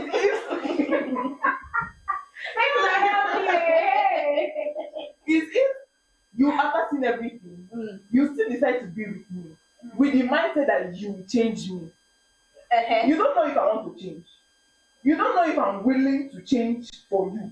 Do you understand? You don't know if that thing I'm doing. I'll give you an example. You don't know if that thing I'm doing, I like it so much that I can't just leave it. Do you understand? It's one thing for me to say, I love you. And I know that you don't like this thing. And I want to make the effort to change for you. That's a personal choice. I'm not changing because you want me to change. Or because you are, I don't know how to explain. Or because you are there because you think you can make me change. No.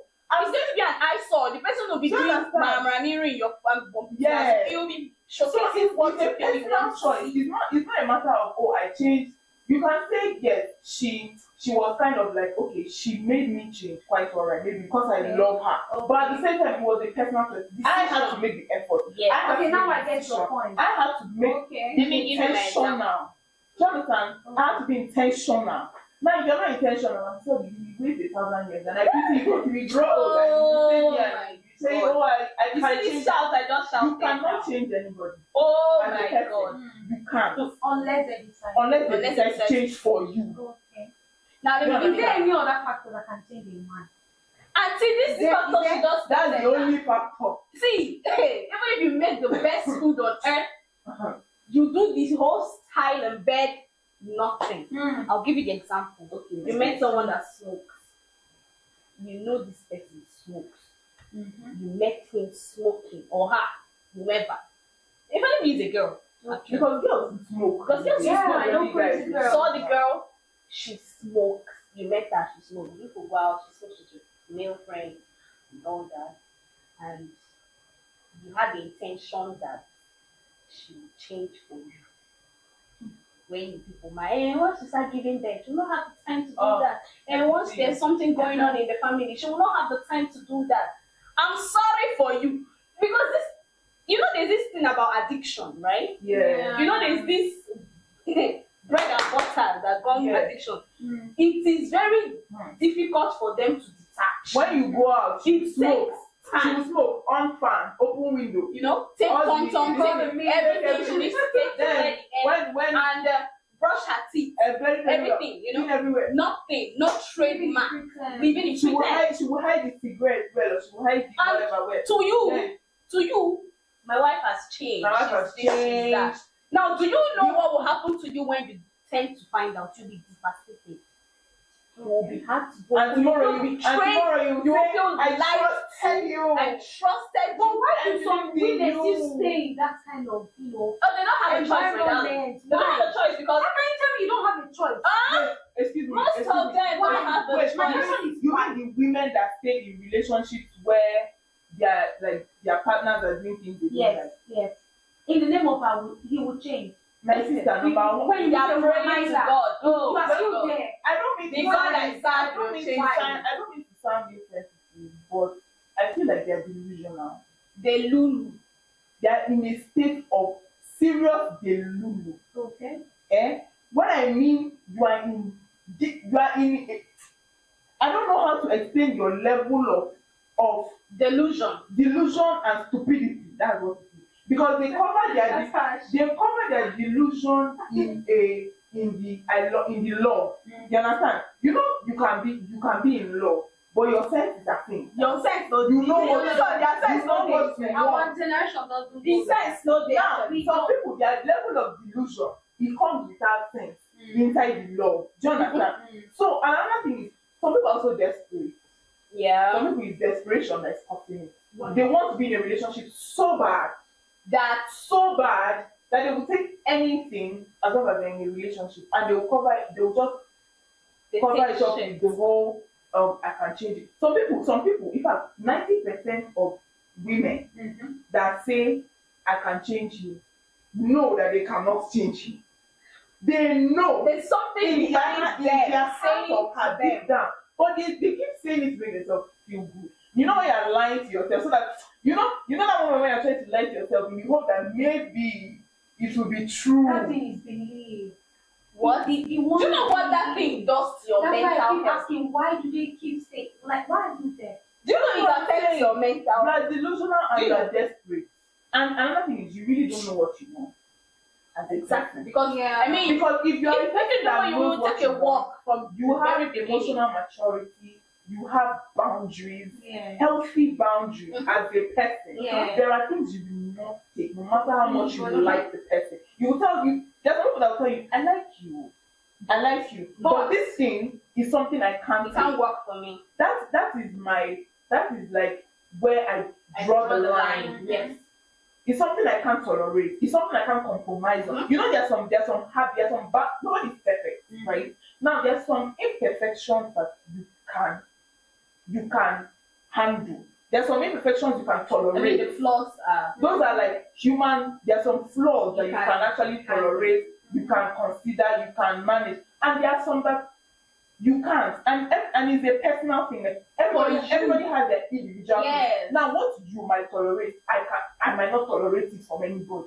It's a personal thing. Yes. So, except you have that level of emotional maturity and healthy boundaries to know what you want and what you do not want, you will keep being in a state of delusion.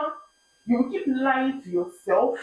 Deceiving you will yourself. keep deceiving yourself and the people around you and the people This that is boils love down you. to both male and female actually. Yes, It boils down to both male and It female. does. Because some women too, also aside from some men that also have that habit of being controlling and telling you what to do or having some kind of nasty behavior. Some women too have nasty behavior. Very some nasty. Women too are controlling. Manipulative. They'll tell you the kind of people they want to come to their house.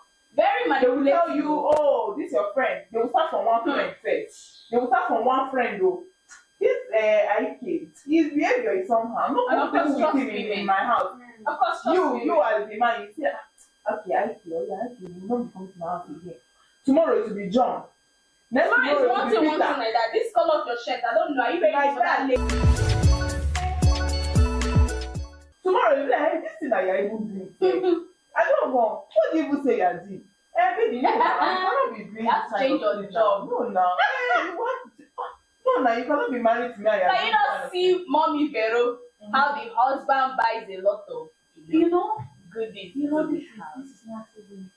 We are trying to make it look not great. We are trying to cut it. Okay, we should in a way, I feel like it's narcissism. Because what we're talking about, I'm going to take this home and relate it to my friend. So she doesn't know what to do. She doesn't want to lose her man, and she doesn't want to lose her career. So at this point, what would you tell the person to do? At what point will you say, okay, this is a no-brainer for me? Like, what is the breaking point? That's why I said all the things you said now is personal to each and everybody. And I also said that if she goes out of her way to do something against her person, you have to first know yourself, love yourself, be okay with yourself before you start wanting to attach yourself to somebody else. Now, if your attachment to somebody else is going to diminish you as a person in any way or form, that is a problem automatically. So, because like I said, at the end of the day, she will end up being in a position whereby she starts to regret. She starts to feel resentment within her. She wouldn't even be happy. That's if they end up getting married. She won't be happy. Right? And she ends up dropping her career and doing what the man says she should do. Like I said, at first she might be like, okay, let me try. I can manage. See, that's a problem. No. Because she's thinking that, okay, my career is not even working. Do you understand? No, she has not gotten to the point that she wants. So, but she has goals. You know when a woman is defenseless, you get like you don't have any point. Like you don't have anything. She's trying to make an excuse. She's trying to make an excuse. No, let me finish. No, I'm just telling you how she feels. So she doesn't have anything to put on the table. This man is a narcissist. Like he manipulates you to see that you are nobody. Oh, and you are being cheated. Does she know that he's a narcissist? She doesn't say it like that. No, it's not like that. No, no, don't say that now. No, I understand. That's what I'm telling you, that she's making excuses for him. See, we all know what we are doing. That's why she said at the back of her mind. How do I make her see? At the back of her mind. For her to be making excuses. She doesn't need someone she doesn't know. This girl is willing to do anything for this man. She's making excuses. At this point, she doesn't know she's making excuses. You know this whole thing that you don't know you're making excuses. She's delusional. She doesn't know that. So how do you pull out somebody that is being manipulated from a narcissist person? How do you pull that person out? How do you make her understand constant motivation? I don't motivate her. Me, I don't tire. Constant conversation. You want to be with make her know that you can do it. Yes, make her know that she has to be with somebody that uplifts. There should be a lot of things to distract her from that thing. You have to be with a partner or a husband or a boyfriend that uplifts you. That makes you believe in yourself. Now, anybody that does the opposite of that is not for you. He's not even helping you. Anybody that loves you wants you to grow as a person. Yes. Anybody that loves you knows what you love. Yeah. And knows what you have a passion for. Yes. And anybody that loves you will motivate you to be the best that you can be in whatever you want to be. Now, anybody that tries to make you do otherwise, or make you feel less of yourself, or make you feel less, because I heard when you said something about the man said even women. This is your work that you're doing. What has it women? How many women are all that? Exactly. I'm even going to say maybe that he does not even rate her. Stereotypical. It's so bad. I want to say he does not even rate her. I have something to say. I have a problem with this men that you want a business to be intentional. Okay? Like all those at Chalugo that want to finish secondary school, university, and they are not thinking of anything. They are just in the house waiting for Udogu to come and carry them out of their father's house. You saw them. You did not go for them. And you saw a lady that is 9 to 5. The thing is crazy. She wake up in the morning, she goes to work, come back, she dress file, send the quiet picture. Let me even use myself as an example. Baby, you're so beautiful. You let me use myself as an example. The one that is more painful, the people now marry. Now you see me on air, you see how I talk, you see how I communicate, you see everything. You like it. You like the way I dress to work. Oh baby, you're out, you see me, you like everything. Oh, she's my kind of woman. Then you now marry me. And then you have a problem with me being on-air personality. Then there's something wrong with you. You need help.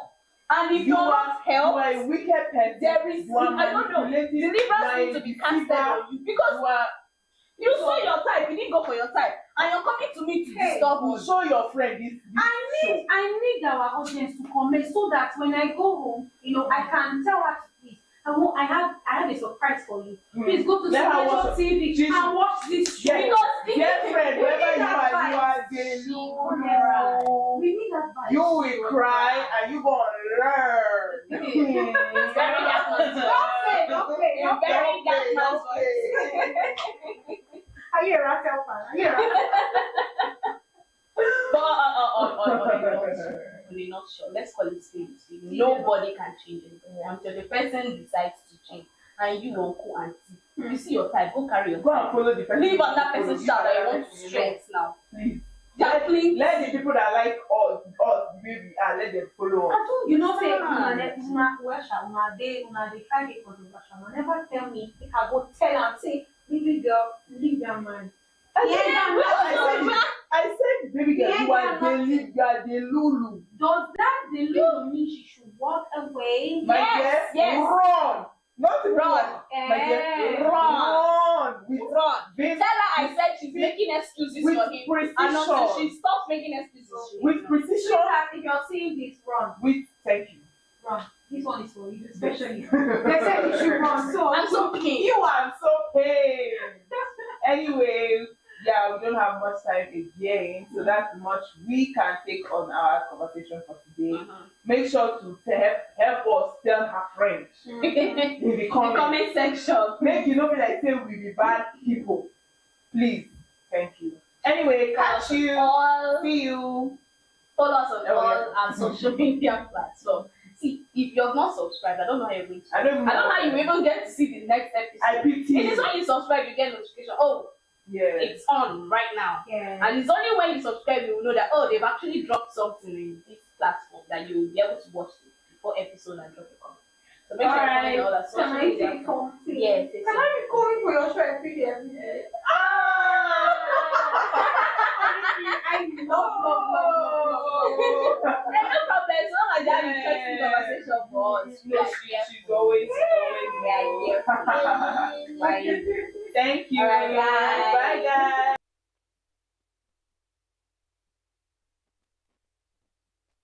And that's the size of our package for tonight's program. Hope you enjoyed yourself and had a nice time with us.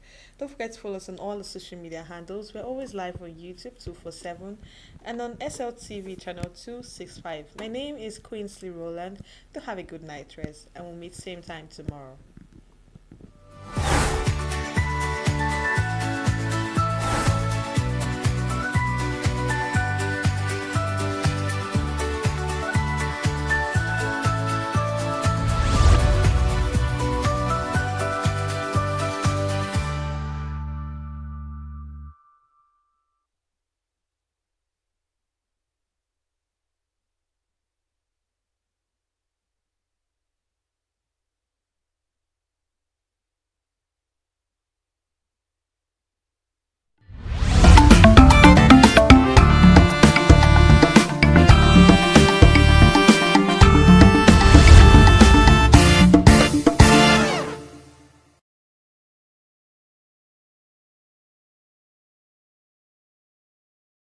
Every second, every minute, every day, news is breaking, events occur, and there are new developments. At Signature TV, we follow these stories objectively, bringing all sides without bias, explaining the complex issues, breaking down the numbers, and investigating the issues behind the news. Anywhere and everywhere, near or far, wherever the news is, we will be there. Signature TV. News in your pocket. Every second, every minute, every day, news is breaking. Events occur and there are new developments. At Signature TV, we follow these stories objectively, bringing all sides without bias, explaining the complex issues, breaking down the numbers, and investigating the issues behind the news. Anywhere and everywhere, near or far, wherever the news is, we will be there. Signature TV. News in your pocket.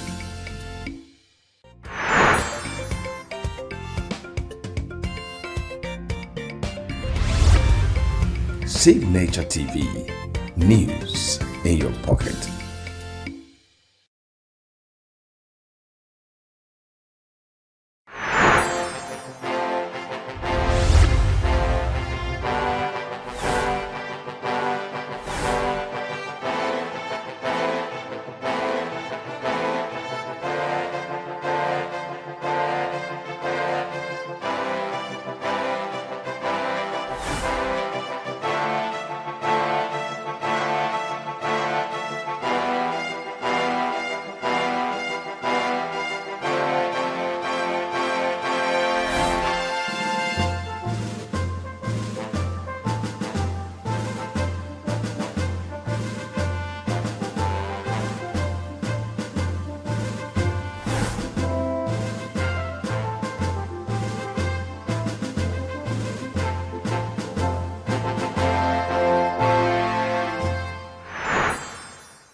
I don't really think that question needs an answer because it's very, very obvious that the youths are suffering. We are suffering.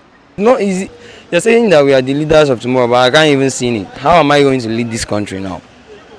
Everybody getting into that position, we tend to gain what they have been losing for the past few years. You understand? The reason why most people leave the country is because as youths, the country is not favorable. Like most policies towards the youths don't. Most policies from the government.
Good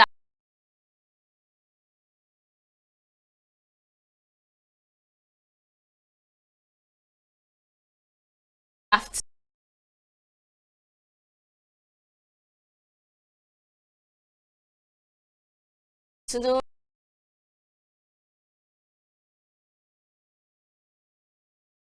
And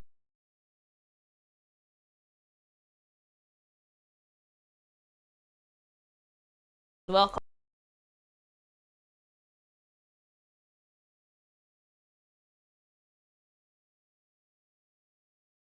to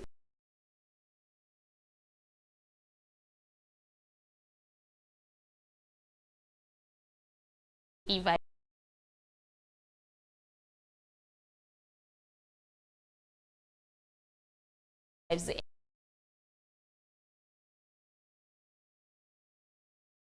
Entertainment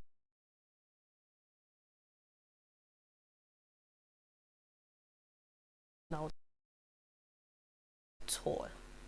Lawani said she refused to let her condition define her, choosing instead to fight through every setback. There was a time, a moment, there was a time movement seemed impossible, she said, revealing that each movement, smile and light workouts came at the cost of immense pain. Still, she remained determined to rebuild her strength. Lawani, the CEO of Tiana's Place Empire, shared that she spent 6 months confined to a bed and is now committed to doing everything she can to avoid returning to that state. Under the guidance of her neurosurgeon, she continues to follow a strict regimen, avoiding heavy lifting and sit-ups to protect her spine while engaging in light exercises. Encouraging others who are dealing with physical pain, Lawani urged them not to let it take over their lives. Show up when it matters most, she advised, underscoring the importance of resilience.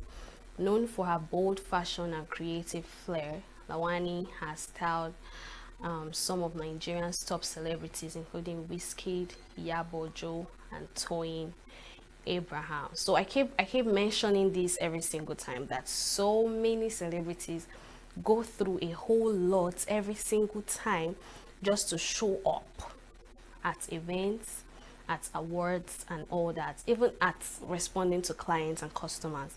You can imagine if she didn't come out to say she had paralysis, how would we know? Because most people do not bring their private life to social media. I think that's one thing about celebrities that I really don't like, because it's more like you're living for the society. You don't have a private life anymore. It's more like people are poking their nose in your private life. But on the other hand, it's not really everything you put out there on social media, because a whole lot of people have a 2 cents to everything that happens in your life. Whether you do good, you do bad, or you do nothing, they will always say something. You can remember when people were dragging Miss Johnson why she's losing so much weight and wondering if maybe she's taking a weight loss, even blaming her for taking a weight loss when you don't even know what the problem is, until she came out and told us that she had a thyroid surgery. So if she had not mentioned that, she would still be dragged.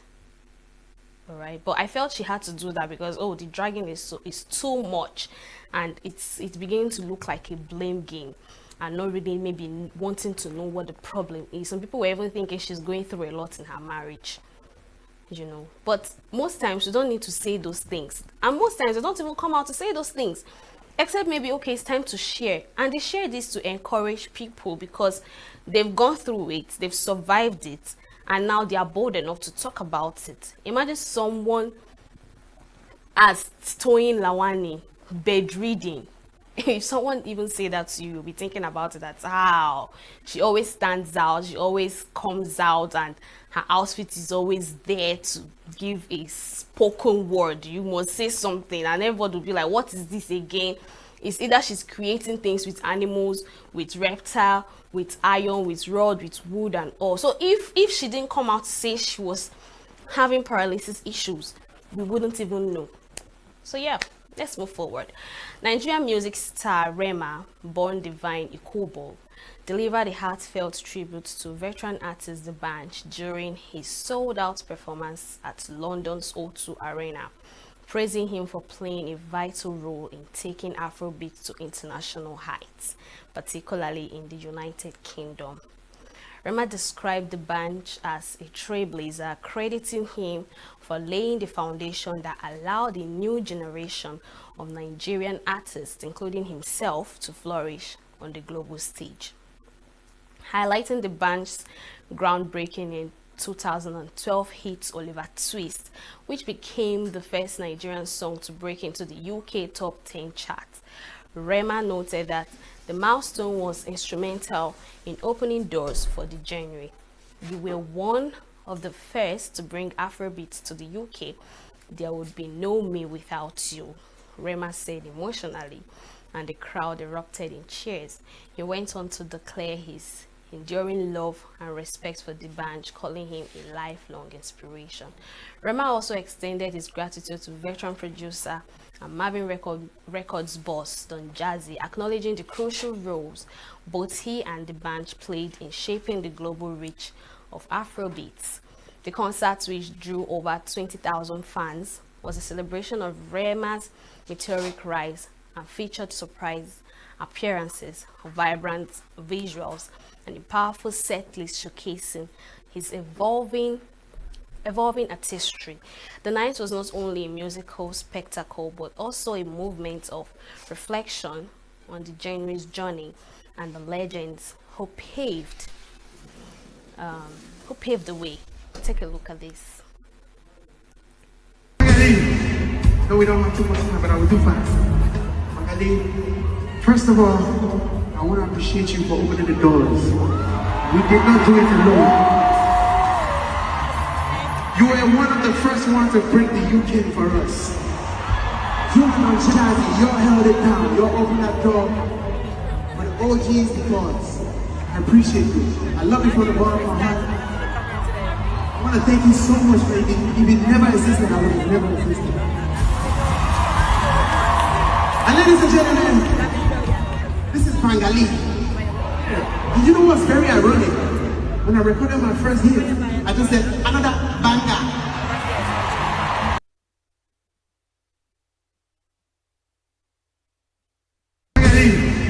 No, we don't have too much time, but I will do fast.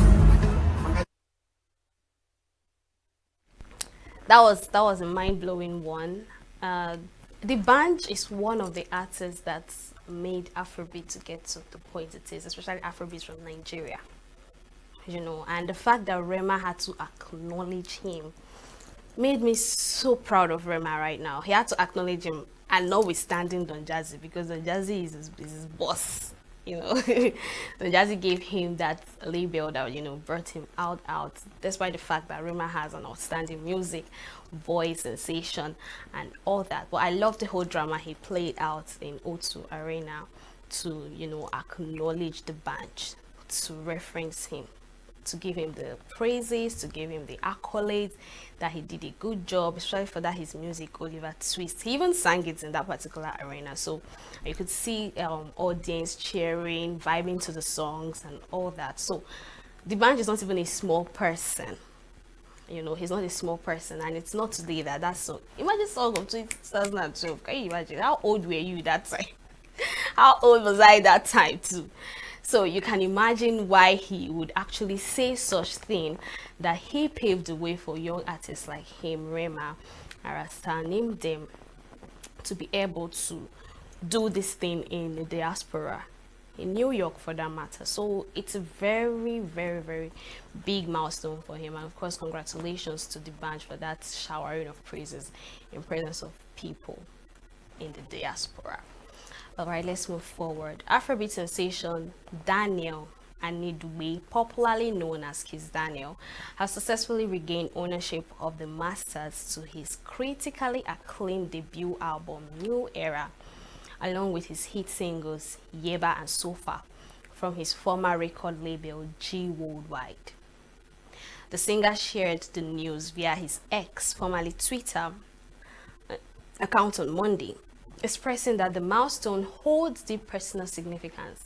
This means more than words can express, he wrote, reflecting on the emotional weight of the achievement.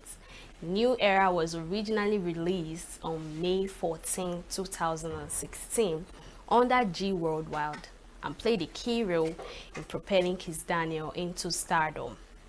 With hits like Woju and Mama, however, in November 2017, he parted ways with the label and launched his own imprint, Flyboy Inc. His departure led to legal dispute with G Worldwide CEO Emperor Jeezy, but Kiss Daniel was eventually acquitted of all charges. In a surprising turn of events, the artist announced in 2023 that he had appointed Emperor Jeezy as a new CEO of Flyboy Inc., signaling the reconciliation between the two.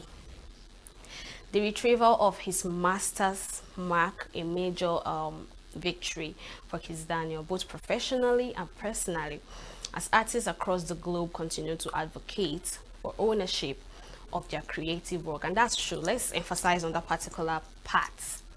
Artists across the globe continue to advocate for ownership of their creative work, because most times when you're under these labels, you're not really the owner of the creative word. You know, you're under somebody. So of course we know you as the artist, we know you that, oh, you wrote the song, but like you're not really the owner of it. I don't know how to put it, but if you understand what I'm saying, you know what I'm saying. So let's not forget that Kiss Daniel is already going through a lot, you know, since last week till now. So that's why this particular news, he had to break the silence on social media, that he now has ownership to New Era. You know those songs that he sang, Woju, Mama, name them. Okay, Laye is not part of it. Laye is not part of it. But these two songs that got him to the spotlight are the songs that came out of that particular New Era album. So I'm so proud of him. I still have a question. Why is it coming out now?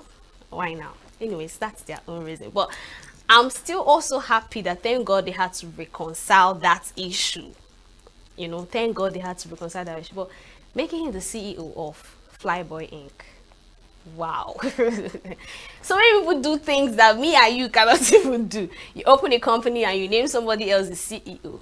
Wow. After you and the person had a dispute, of course, yes, you were acquainted of those disputes, but that's actually the height of it. Maybe it's a way to thank him for, you know, putting him at that limelight and spotlight, you know, because he leaving G Worldwide was a very big shock to each and every person, because that is where we knew Kiss Daniel from. All right, but what made me surprised is, oh, he actually made him the CEO of Flyboy Inc. And now that he's going through a lot, losing 600 songs and deciding to give music a break and focus on his family, they had to give him ownership to New Era. That's something to applaud for, at least to calm him down a little bit to whatever he's going through, you know. So yeah, let's move forward. Tiana Taylor, an American singer and model, has confirmed the relationship rumors with actor Aaron Pierre. In an Instagram post on Sunday, Tiana shared pictures of herself and the actor together while wishing him a happy birthday. Tiana hosted a surprise birthday party for Aaron, and the two were seen sharing a passionate kiss in a now viral video. The two stars sparked relationship rumors after making several public appearances together at award events. The actress was once married to basketball player Iman Shumpert, but the duo got divorced in 2024. The 34-year-old is a mother of two. You got divorced in 2024 and now you're in a relationship. Make it make sense to us, bro. Anyways, these two our faves. My fave, actually, I don't know about you.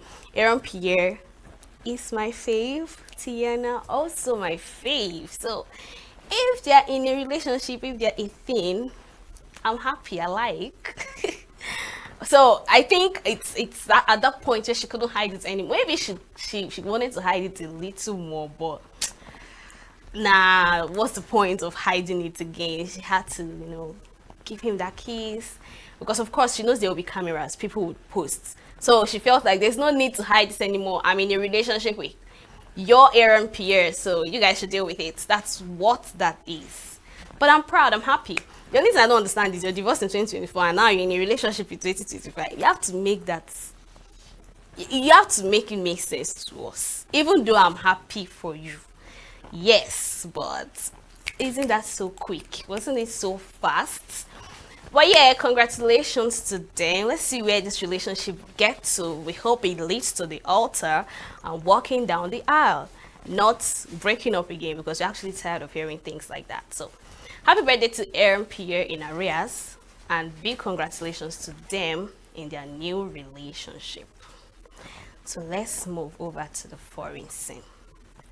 The not so beautiful show, Kenya's first aerial arts competition for young performers, tackles environmental issues through choreographed routines. Christine Misenga, 29, a Congolese aerialist who founded the event, said she wanted children to understand global warming. Misenga, who came to Nairobi to study medicine but discovered acrobatics instead, runs Biso Learning, which teaches aerial skills in local schools. Performers drew inspiration from environmental clubs and personal observations for their act on pollution, deforestation, and rising temperatures.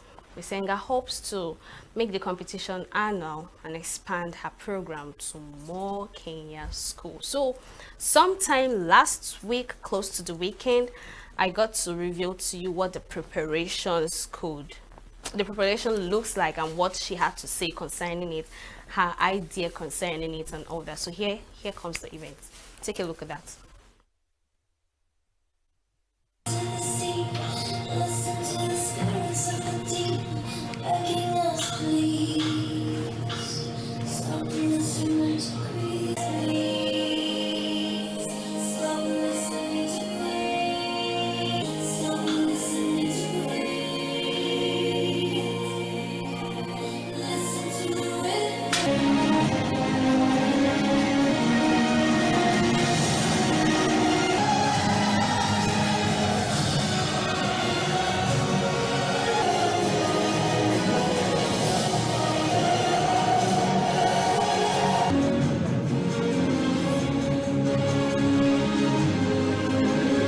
So as artists, as I tell them every time during class, we are storytellers.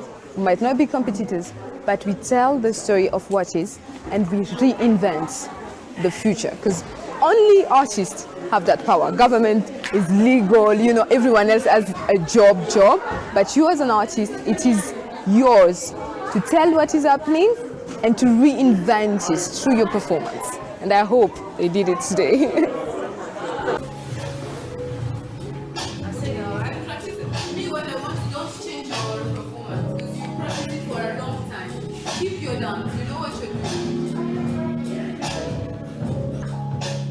Or you can drop fast. Do this drop fast, then Eiffel Tower, then the slack drop. Then you're done.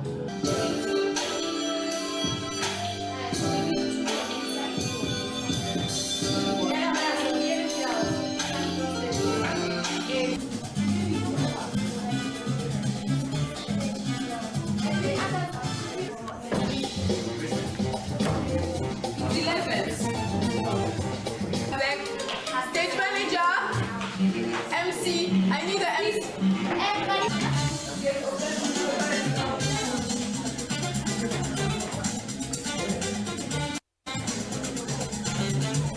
We have high global warming, and I really wanted to do something where the kid could understand that, and I wanted to know, how does a kid get to understand such a big issue? And then thank God one of my students is like head, of eco in her school. So the more she talked, I was like, oh, they actually understand. Because before I used to think, oh, they don't. But with each child, when I was creating the performance, we got to like, oh, so what's your performance about? So what is it about? And they got to like understand what is happening around the climate and find a solution. Or everyone just, yeah. Okay, let them some of them here.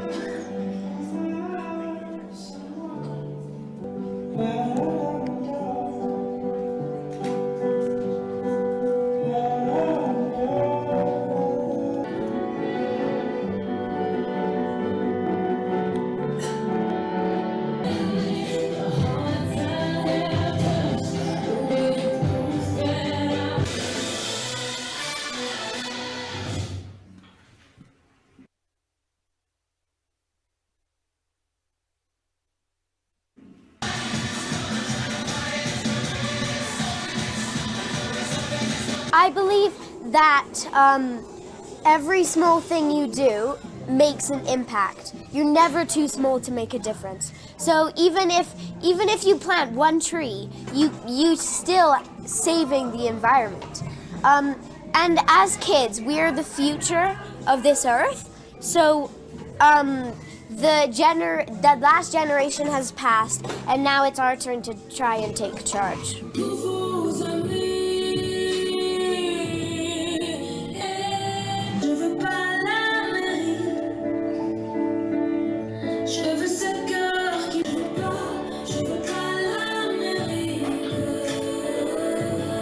If we continue like littering and all the different ways the people were performing, our earth will slowly like get worse and we won't be able to live in it.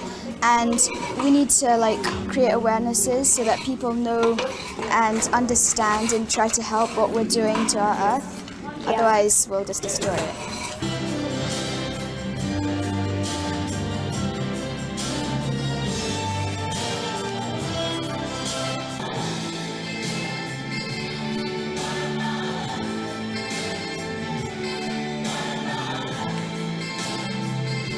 It was amazing to see these kids performing today. It was so powerful to see them bring a theme that they care so much about with climate change that matters for them, for their future, and that they can see we're in such trouble if we don't act now and fast. And they were bringing this message through their art, which was very powerful. As parents, I think I sat there watching these children thinking they're giving us this message. We need to act now on climate change for our time and for their futures.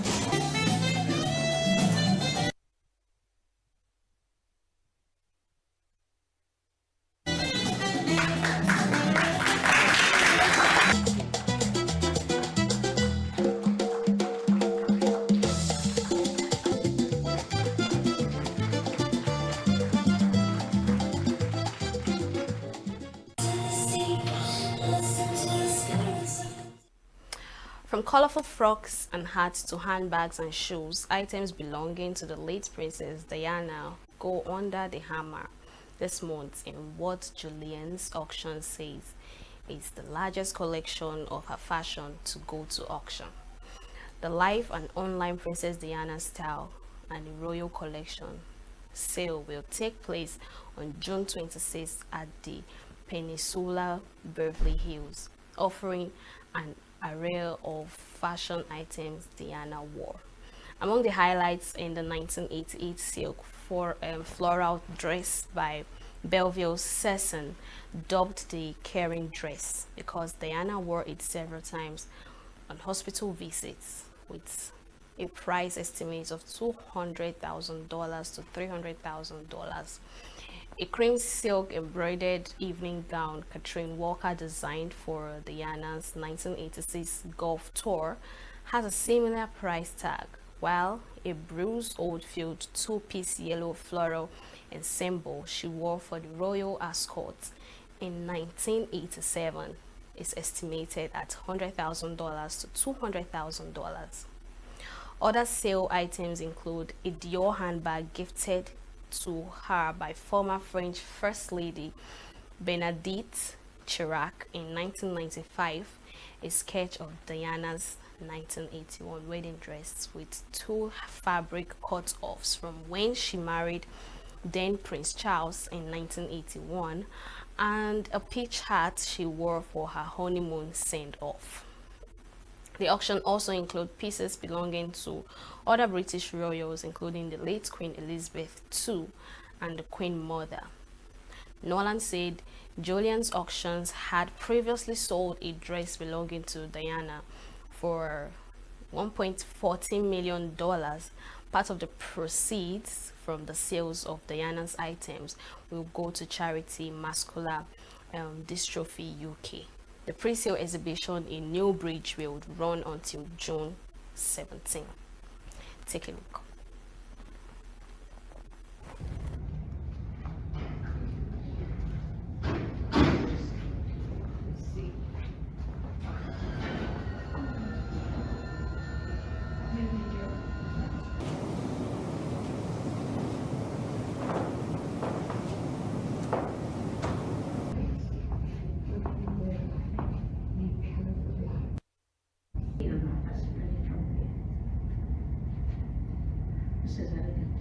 Now, this is the largest Princess Diana auction because we have over 100 items from her amazing life and career, though short-lived, incredible memories, part of her legacy. Keeping in mind that Diana herself, she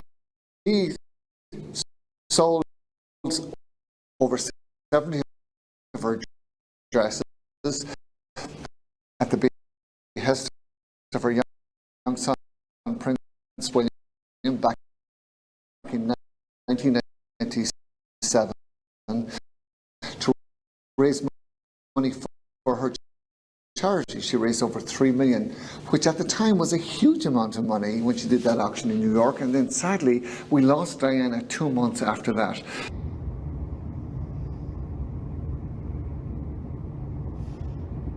And people do consider these items as an asset class now, because if people own these items today, chances are in years to come they will sell them for more than what they pay for auction.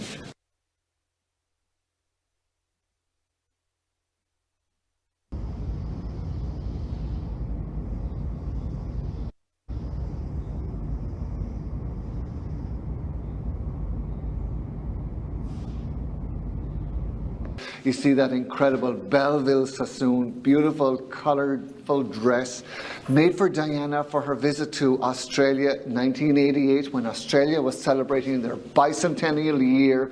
I was there in Sydney, living in Sydney, so it was incredible for me to see Diana, the royal family, come for that huge event with the fireworks, the tall ships in the harbour, and Diana to wear that dress at St Andrew's Cathedral in Sydney. And she loved it so much, and people loved it so much that she wore it, in fact, on at least 9 occasions that we know. She wore it in Africa, she wore it in Spain, she wore it numerous events in the UK.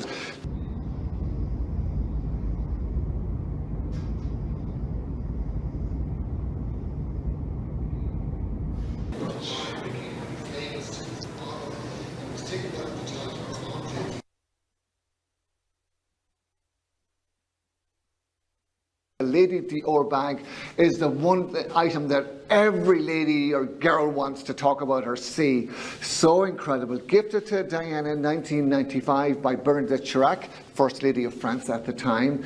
And it was known as the Choo Choo bag. And because Diana wore it and carried it, and we know that she had it in Argentina in November of 1995, and then many, many times after that. She always loved the Dior bags. She had them in different colours. But this bag was then renamed Lady Di or Lady Dior, very smart on Dior's part, and it can still be bought today for probably 5,000 to 7,000 in any of the main stores around the world.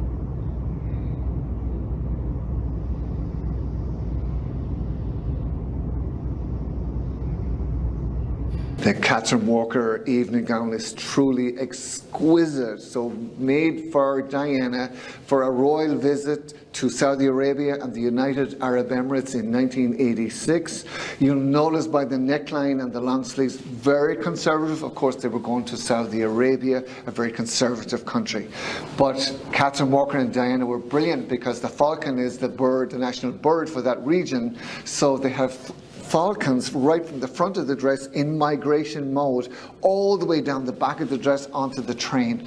Just exquisite.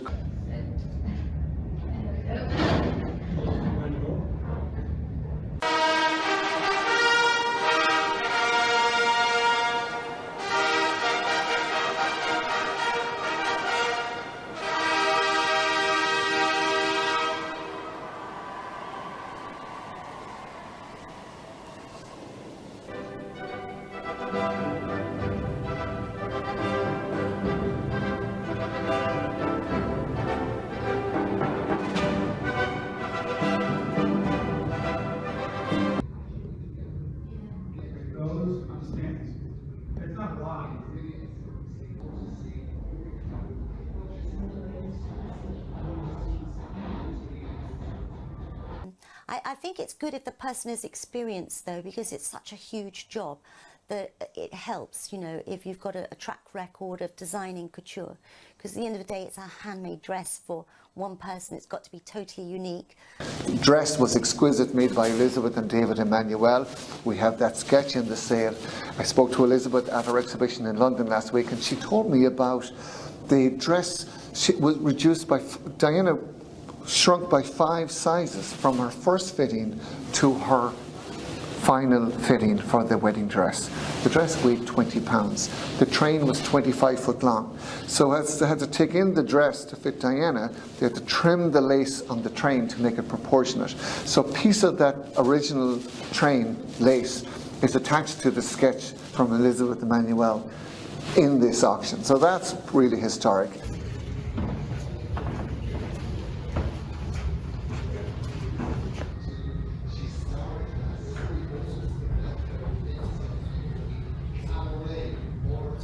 Diana herself, she did not want to be pigeonholed into the Diana era like the Edwardian, Elizabethan, Georgian eras that we all are familiar with. She wanted classic, timeless fashion. The outfits you see around me here are over 40 years old, some of them, and they could be worn today. So she really achieved what she wanted as a classic, timeless. Diana, 21, 25, 100 years from now, will still be relevant. We will still talking about her, and we need more people like Diana in the world today because of what she represented and the message she delivered every event she attended.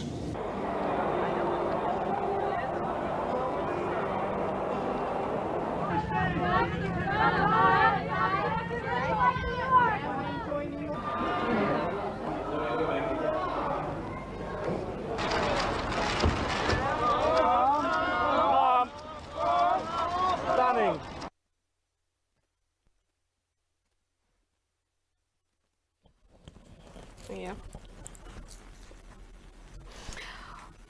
Works by Yoshitomo Nara on a display in London this week, in what organizers says is the largest European retrospective of the Japanese artist's career. The show, running at the Hayward Gallery by the River Thames, features more than 150 pieces, drawings, paintings, sculptures, ceramics, and installations, nodding to the long-time influences of Nara's works, including music, nature, the importance of home, and the peace movement. Nara, 65, is best known for his portraits of childlike characters with big gazing eyes. The display are plenty of those kinds of paintings and drawings, as well as sculptures.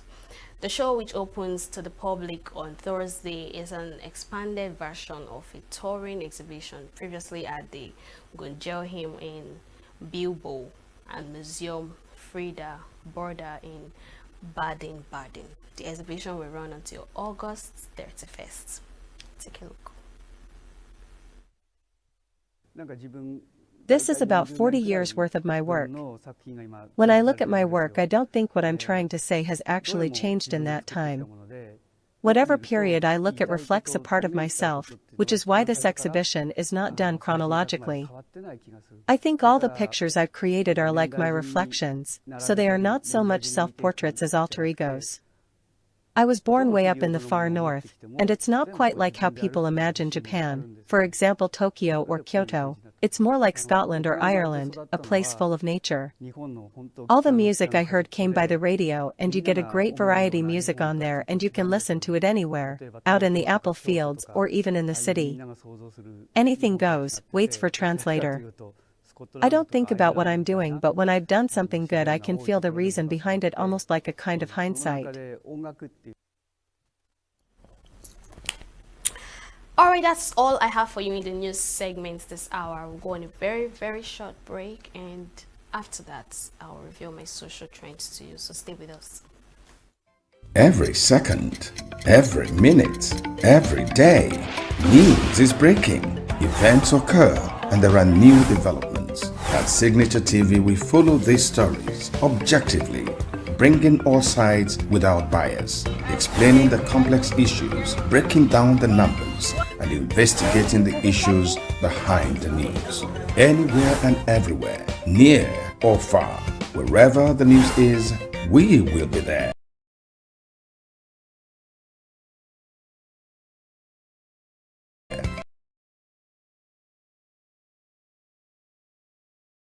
Signature TV. News in your pocket.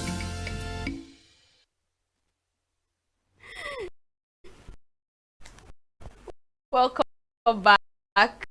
You're still watching E-Vibes, the entertainment show on Signature TV. This is the social trends segment. Vicky James' 30th birthday story happened yesterday, and the internet have been so busy and buzzy.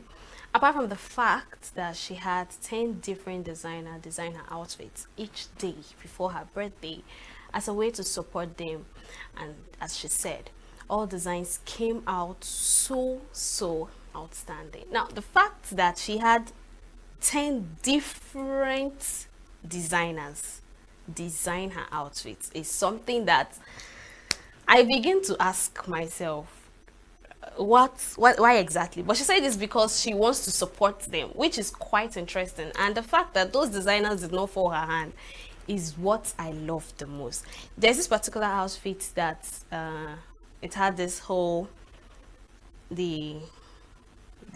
what's that word? Oh my goodness. I actually tagged that outfit when they say, when you think the world revolves around you. Actually, the world revolves around her, because we have the Jupiter, the Mars, the Pluto, the Mercury, the Venus, the Earth, the Sun, the Moon, you know, around her. Yeah, that's the outfit actually. That is a clear definition of the world revolves around me. That's what I actually tagged that outfit. Then the outfit that was made with cowries, perfect. It's all giving the whole vibe of the goddess, you know, the goddess of the sea, you know, things like that. I also love the outfit of that traditional outfit that this one that just passed now, that had that flower design and all the outfits. Wow, interesting, perfect, beautiful. But let's take a look at the part where celebrities graced her event. Let's take a look at that.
Not all the celebrities, of course. There's no way. There's no way I'd have reviewed each and every person one after the other. Today would end. So her cake actually wowed everyone, because who makes 30 steps cake? No other person than Vicky James. Take a look. Now this cake is giving the vibe of Tower of Babel. You know, someone said there's no way that whole step is a cake. We don't know, my dear. We don't know if the whole step is a cake. But the truth is, Vicky James always gives us something to talk about, and we would always talk, because it's your 30th birthday, you're making 30 steps of cake. That means in your 50th birthday, we should be expecting 50 steps of cake too. But of course, that designer actually did a very good job. There was a little display of fashion parade for best dressed among these celebrities, and there was a winner. Nons Mirage won 1 million naira as best dressed. Take a look at that. Beautiful, confident, we love you. Sophisticated, look at that.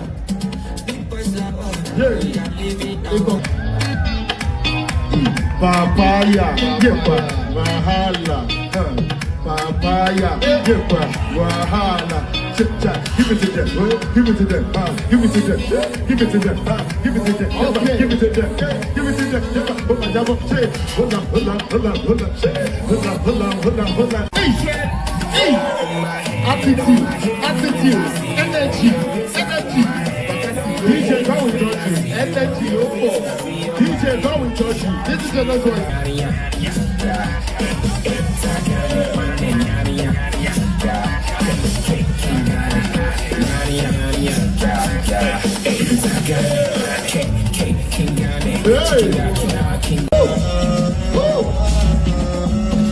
So you're gonna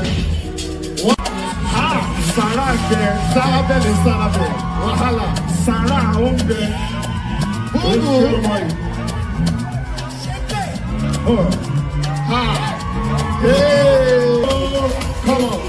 Come on. People are blessed. Nigeria is blessed. Come on. Yes, baby. Come on. Show them your stats.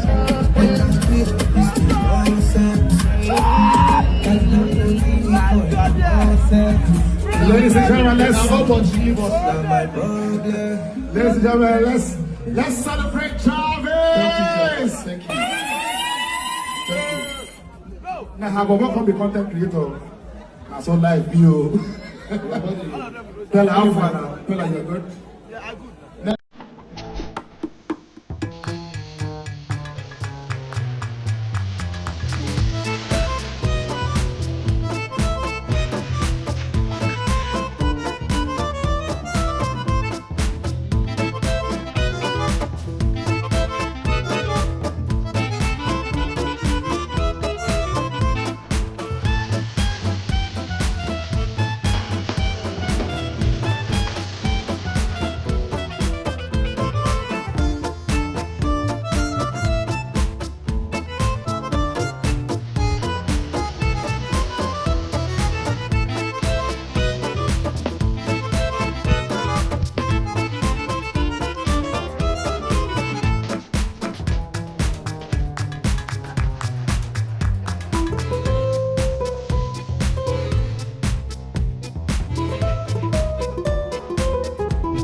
Okay, I mean, we all know that all of us are millionaires, billionaires. You know, I just thought that because I'm also an influencer and someone who goes out for events a lot, I know what it takes to actually come out, to honor people's invitation, to dress up to do that. And you guys spend millions upon millions doing that back to back. And I thought it would be nice to just acknowledge that fact by just doing this. So thank you so much. Every single person who came out here, you all look amazing. Yeah. You all look so beautiful. Like, have you seen your social media? Have you seen what people are saying? You guys look amazing.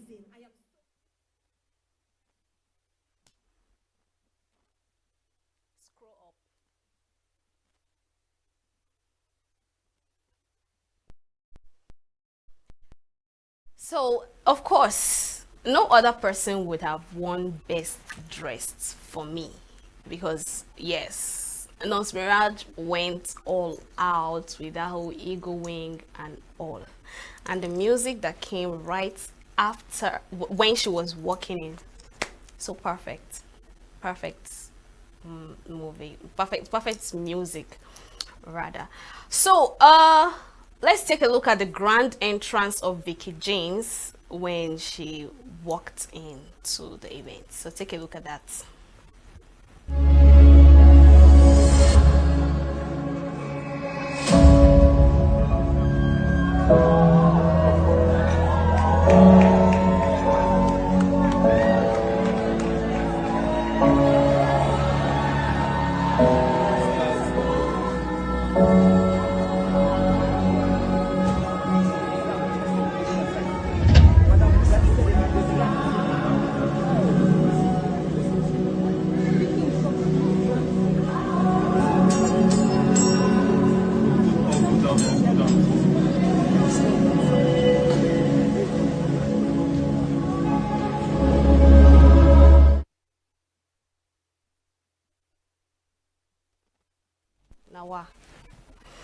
Alright, so this is the part where Vicky couldn't hold her tears to her birthday wishes, and Mr. Atire, her husband, saw it as a perfect moment to steal a kiss. That man always stealing a kiss every single time. But let's take a look at that. Work, dedication, zeal, passion, drive, pays off. I was inspired when I came and spent time with you. I said, if the woman works, this is not a joke. She puts in her heart into what she does and it rewards her greatly. Thank you for being such an inspiration for me. I love having you in my life. Thank you. So thank you using the first letters of your name. Vicky James Atire. Vicky V. May you come out victorious in all the seasons of your life. James. May the journey of your life be sweeter and smoother in Jesus' name. And finally, Atire. May the answers to all your silent prayers come speedily in the mighty name of Jesus. And I'm wishing you a happy 30th birthday, Auntie Vicky James Atire. Hey Vicky, what's up? It's your one and only fashion designer. And today I wish you the best, all the money in the world, and the most beautiful kids. I wish you twin. I pray that this year is the best year of your life. I pray for unlimited favor, grace, and an abundance. Happy birthday, CP. Love you so much. I pray to God make you happy, make you smile, guide you safely through every mile, grant you health, increase your wealth. And more importantly, God protect your faith. I want to wish you the best of birthdays. I pray that this birthday gives you everything that you have asked God for, everything that you are desiring. Who exactly wouldn't be emotional watching every single fan of yours, friends, family, wishing you happy birthday in the video actually? So of course it's expected. I don't want to hear people say, oh, she's always doing too much or whatever. Yes, she always gives us something to talk about, which we always have to talk about, whether we like it or yes. I think her marriage gives me the inspiration that, okay, I want to get married now. Yes, I'm very factual. Even though some people will say, hey, they don't bring out the part where they fight and all that. Every day we are seeing the part where they fight. And another thing is, I like the fact that her husband loves her so much and lets her do her thing. He's not insecure that she's more popular than him, or insecure that probably she makes more money than him, because we don't even know. You know, he allows her to do her thing. In fact, he stands by her side. The only problem I have is he's always stealing a kiss every single time. But yes, that's where we draw the curtain. The show has come to an end. Join us same time tomorrow for more insights, more stories, more drama on E-Vibes, the entertainment show on Signature TV. Don't forget to always tune in on SLTV channel 265. Subscribe to our YouTube channel. Enjoy the rest of your day, and I remain your baby girl, Queen It Wokunta.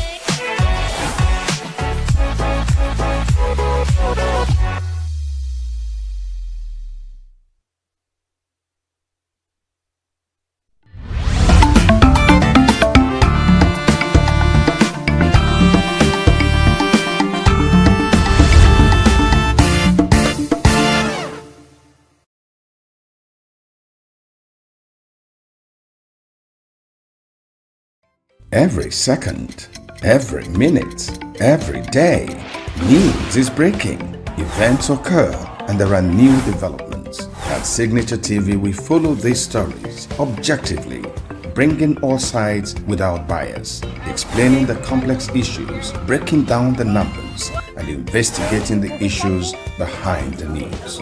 Anywhere and everywhere, near or far, wherever the news is, we will be there. Signature TV. News in your pocket. Every second, every minute, every day, news is breaking, events occur, and there are new developments. At Signature TV, we follow these stories objectively, bringing all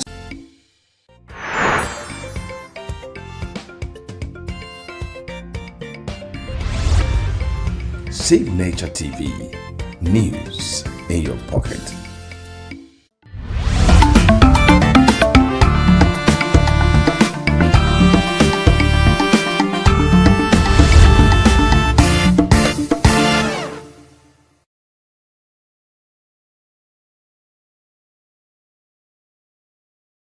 Every second, every minute, every day, news is breaking, events occur, and there are new developments. At Signature TV, we follow these stories objectively, bringing all sides without bias, explaining the complex issues, breaking down the numbers, and investigating the issues behind the news. Anywhere and everywhere, near or far, wherever the news is, we will be there. Signature TV. News in your pocket. Every second, every minute, every day.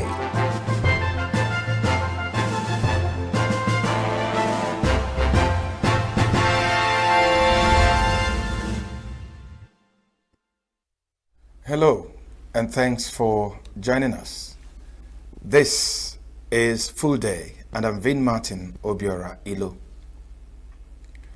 The Igbo boy, or what they call the Igbo apprenticeship system model, or whatever you call it, has become so popular that it has attracted the attention of experts at the world-renowned university, Harvard. It has become controversial.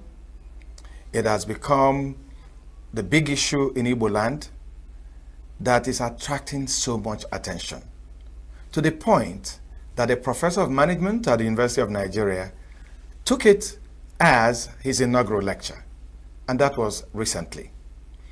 I have the pleasure of hosting this professor in our studio, and it's my great pleasure to welcome Professor Emmanuel Kalu Abweze. Prof, you're welcome. Thank you. Thank you for having me.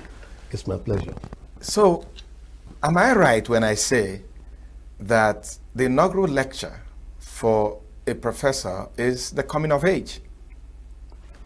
Yes, certainly. It is. It is considered as a rite of passage for full professors that are distinguished. And of course, if you want to look at the origin, it started with European countries very many years ago. In fact, it was said to have started about 1046. and gradually crept into Harvard and Oxford. And even in Harvard and Oxford, it wasn't open to every person.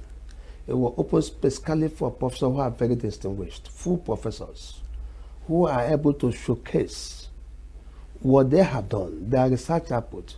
You know, the problem we have in some part of the world is that research works are not bring to bear with the practice, with what happens outside the society. But it gives an opportunity for persons to tell the world what he has done, what he's doing, what he intends to do further.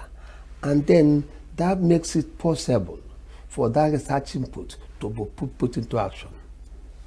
You know, I keep wondering why you chose this. I mean, you've been a professor for so many years, and among so many other things, so many topics, so many researches you had conducted, you wanted to talk about this particular issue. And you entitled your lecture, Entrepreneurial Realism, the Igbo Model. But I want to reduce it to the Igbo boy or the Igbo apprenticeship model. So why did you choose that among so many things you've done? You're a renowned professor, so that couldn't have been the only research you've been involved in.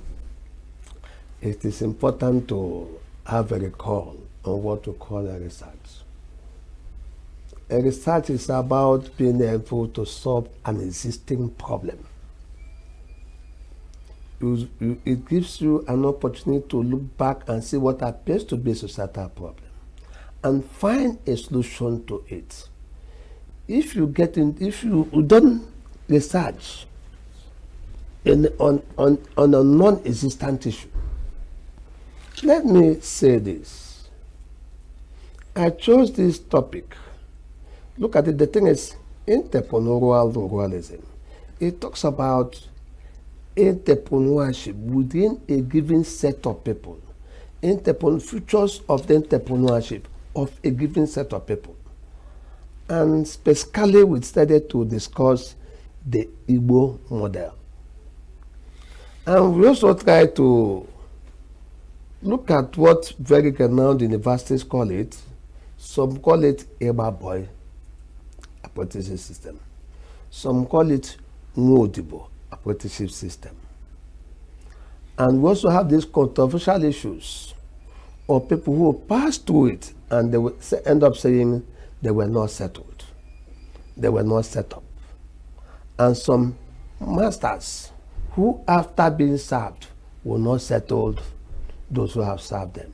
It's a two-way thing. So because of this current issue, we try to provide solution to the existing problem and also to fine-tune the name they call the system. First, I want to make it clear that I am principally an Igbo man before being a professor of management with specialty in organizational change management, entrepreneurship development, thought and philosophy of management. The issue we're making is that the apprentice system in Igbo land is unique. Just like people make efforts to distinguish between coaching and mentoring, they are teaching processes. But the Igbo system is not necessarily a boy. It is a mentor-tee apprenticeship system. And it's deeply rooted in Igbo tradition. If you look back, every frontline Igbo family has a family business. And family members are trained in-house on how to operate these businesses. So for an Igbo man, there's a pattern. So will it be right to say, when you talk about individual families having a family business, will it be right to say that if the leader of the family, maybe the father, was a wine tapper, and then it was a wine tapping business, that the Igbo boy even starts from that point? Or if the father was a trader, or if the father was into some other thing, could also that be part of the Igbo boy system? in the way using the nomenclature as it's used before now, Eba boy. We tend to disagree with that word, Eba boy. Okay, we need to clear that first. Yes. Okay. Yes, I think what I wanted us to do is to agree on the concepts. Okay. And I often make this attempt to allow people to understand what I mean by the concept before I get into the discussion. Because even people like the old Aristotle will always tell you at the beginning of every logic, every discussion, that the parties must agree on the concepts. What they call definition, dispensity, ad definition. So what we are saying is that the Igbo apprenticeship system is a school, it's a family mentoring school where family members are trained, tutored, not just in learning, but also in character. And people pass through it, often for about 7 years. And at the various levels, the learning and the teaching are classified often in 7 layers that are contained in my inaugural lecture. If you pass through the first stage, you get over the second level, until you get to the final stage. Only those who succeed, who successfully pass through the schooling system, get settled. And even those who pass through them, the level of success also tends to vary. That also determines the level to which they are established. And in the Igbo system, it may not necessarily be by chunk of money. It could be by linking you up into a family line business, into what we call pattern multiplication. You are taught both the secret of the business, how it is done. You can be settled with a good amount of money without transferring the full format to you. So at the end, you don't do well. But those who get the full format, get some money, get some connection, get some linkage, and such people thereafter takes over the business exploration. And it will become smooth at that point. For the system, we prefer to call it the Igbo mentor-mentee apprenticeship system. The basic difference between the ordinary coaching exercise and that of the Igbo is that the emphasis is not just on learning, it's also on character building. And it does not only end in the character building. The master entrepreneur, the entrepreneur themselves, are interested in the person even after leaving the apprenticeship scheme. So the mentorship does not stop when you're settled? No. It does not. Yeah, I seem to agree with you, Prof, because you find out that even when the mentees have left the mentor, in terms of the learning period, yes, you see them linking them up with their contacts in the business, bringing them into associations that can help what they're doing, and still focused on how to improve their business. Of course. Is it something that is dying today, or is it still practicable? It is gradually dying. Two things are involved. I've also tried to classify the apprentice system into two basic areas. What I call the classical Igbo apprenticeship model and the neoclassical period. In the classical system, the traditional system, the core traditional system, you find out that most of the apprentices you find were all family members. Either sons of the man, that of family members, wives, or cousins, close relationship. And if you get into like Bende, Aba, Umuaya, ENUGU, and the rest of them. You'll find out there's something they call the ENUGU.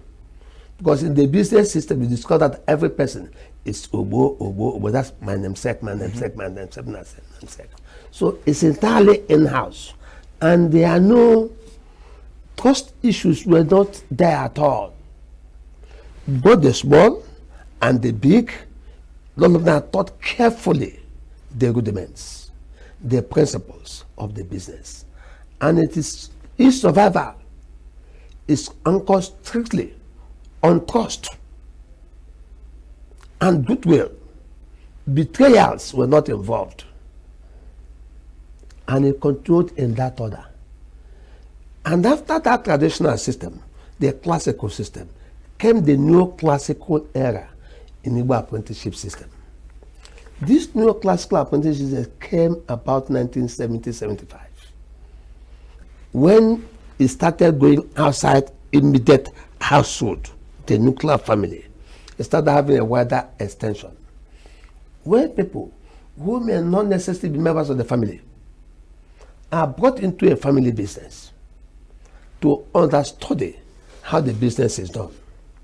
And the issue of settlement, non-settlement, started coming up. It was only at that stage that the issue of trust started creeping up, where people will come in and become faster than their master. They want to make money ahead of time, and often some of the princes come on board without understanding the sequence. If you look at the Igbo model, there are 7 layers.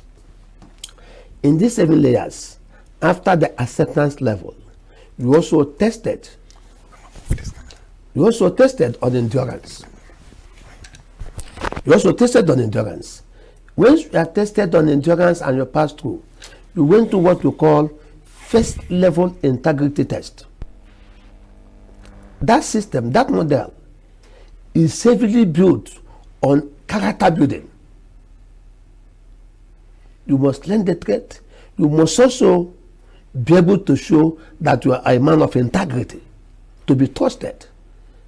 You know, when a man gives you his business, allows you to run it, takes all the money and run it, it borders on trust and confidence. Okay, before we go far into that, what was responsible for the transition from the classical to the neoclassical? What happened in about 1974, 75, 76, just not too long after the Civil War? Not too long after. What was responsible for that transition? What happened was that the system moved out from household. It became more impressive. People outside the immediate family system were introduced to the business. The scope became wider. That is no longer in-house business. It expanded beyond the control of the immediate parenthood. That you get into a shop, in Onitsha, you find people from Sokoto, you find people from Kogi working under a man. So that issue of nuclear family maintenance, absolutely based on Igbo tradition and culture, became expanded. It was only at that point that the issue of trust and confidence came into being. Now, are you saying that if I had a son who was in my business, that I can't have trust issues with him? The difference is that for your son, in most cases, you are more open. You can overlook. You are more open. And in most cases, your son, on the average, will exhibit what we call ownership mentality. Even when, in the land, they tell you that a good son is not giving yam. You don't give your son a yam. He takes the yam. And in taking the yam, he knows what to take and not what to take. And comes some responsibility. Yes. He exhibits ownership mentality in Kai that needs to be protected. Okay, Prof, let's look at how the model, the Igbo boy, the apprenticeship has become such a big issue today that Harvard, a lot of business schools across the world are getting interested in this Igbo model? Is it because it has become so successful? Is it because it's become so controversial? What is this sudden interest that everybody wants to know exactly what is happening? An average businessman has to be interested in the model. The fact is this: it's a very successful means of multiplication or pattern of a business. You know, you can become what we call pure entrepreneur or a franchise operator, but in a apprenticeship system, it makes effort to transfer full format of operation. And if you look around, it has a way of bringing young men with entrepreneurial acumen, entrepreneurial learning into focus. It's a very successful, very beautiful, seamless way of giving people job, multiplying, rejuvenating business, and moving on. It's very successful. Does it increase wealth? To a very great extent. In fact, the system is the bedrock for transformation of Igbo land. It is the system. If you get to any place, any businessman you see today, ask him, he will tell you he served under this man or that man. And many of them have a story to tell of the basic training they got. It's a school that border on trust, confidence, character, and then a subtle means of doing the business. Let me ask. A lot of people say that the Igbo boy system also affected school attendance in Igbo land. That the Igbo boy system was responsible or has been responsible for the male gender not to go to school as much as the females in Igbo land. Do you subscribe to that? No. But there's some statistics to show that school enrollment, especially among males in Igbo land, has gone down. I agree. Or is it not something you looked at in your research? I will go to that. I will just tell you. For school enrollment in Igbo land, if you look at the statistics correctly, the number of people who went to school across the ages, across the time, what would be right to say is that school enrollment for ladies, for women, is on the increase. Not necessarily for the men. But because that of the men has not been growing at equal proportion with that of the women appear to dominate the scene. So you may give credence to the fact that it has also affected education in Igbo land.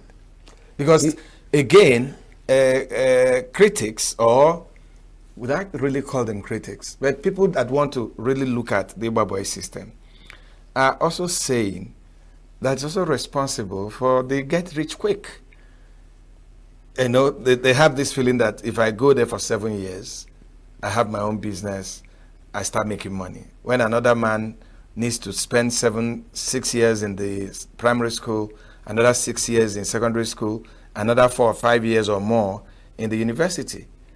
And everybody just wants to do this shortcut, and then you don't think that holds water? It doesn't really hold water.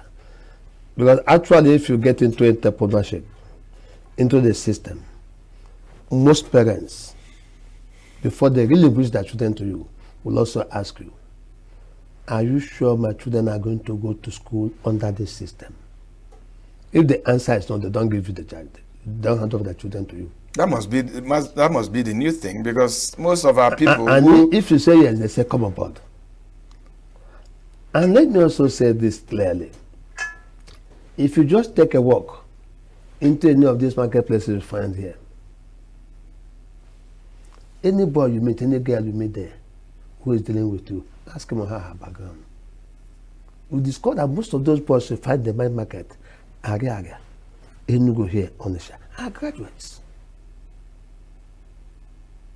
Listen, you can't be an effective businessman without education.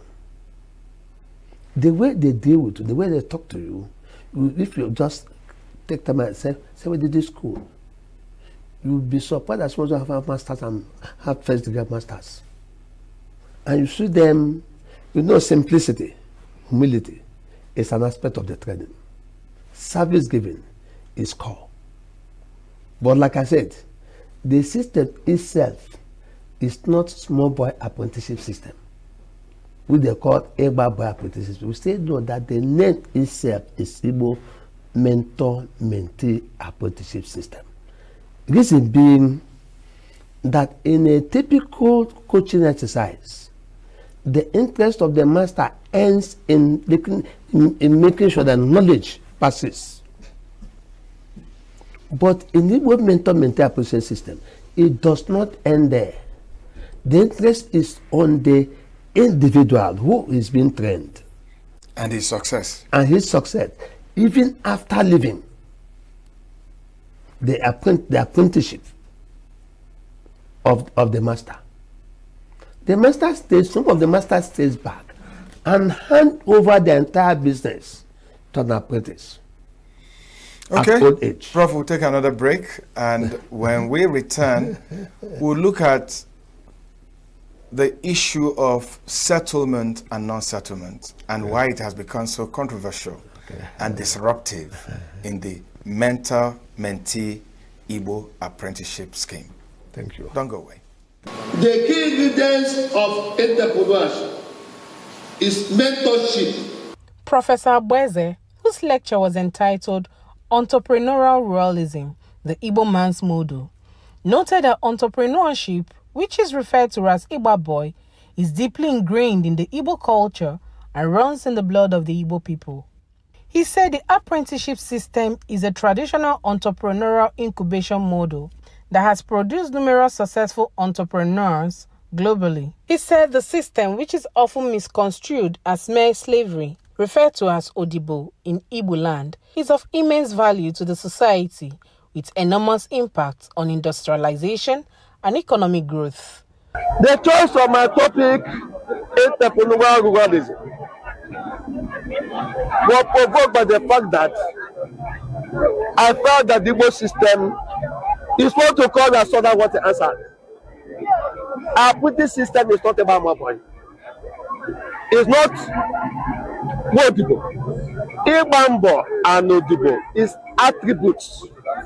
Our system is Igbo man mentor-mentee relationship in business. It's a school of its own with several levels of tests that embedded in it. I want to bring these 7 levels into the public domain for the entrepreneurs, for the apprentices to know the expectations. I also a doom. No, it's anchored on basic facts.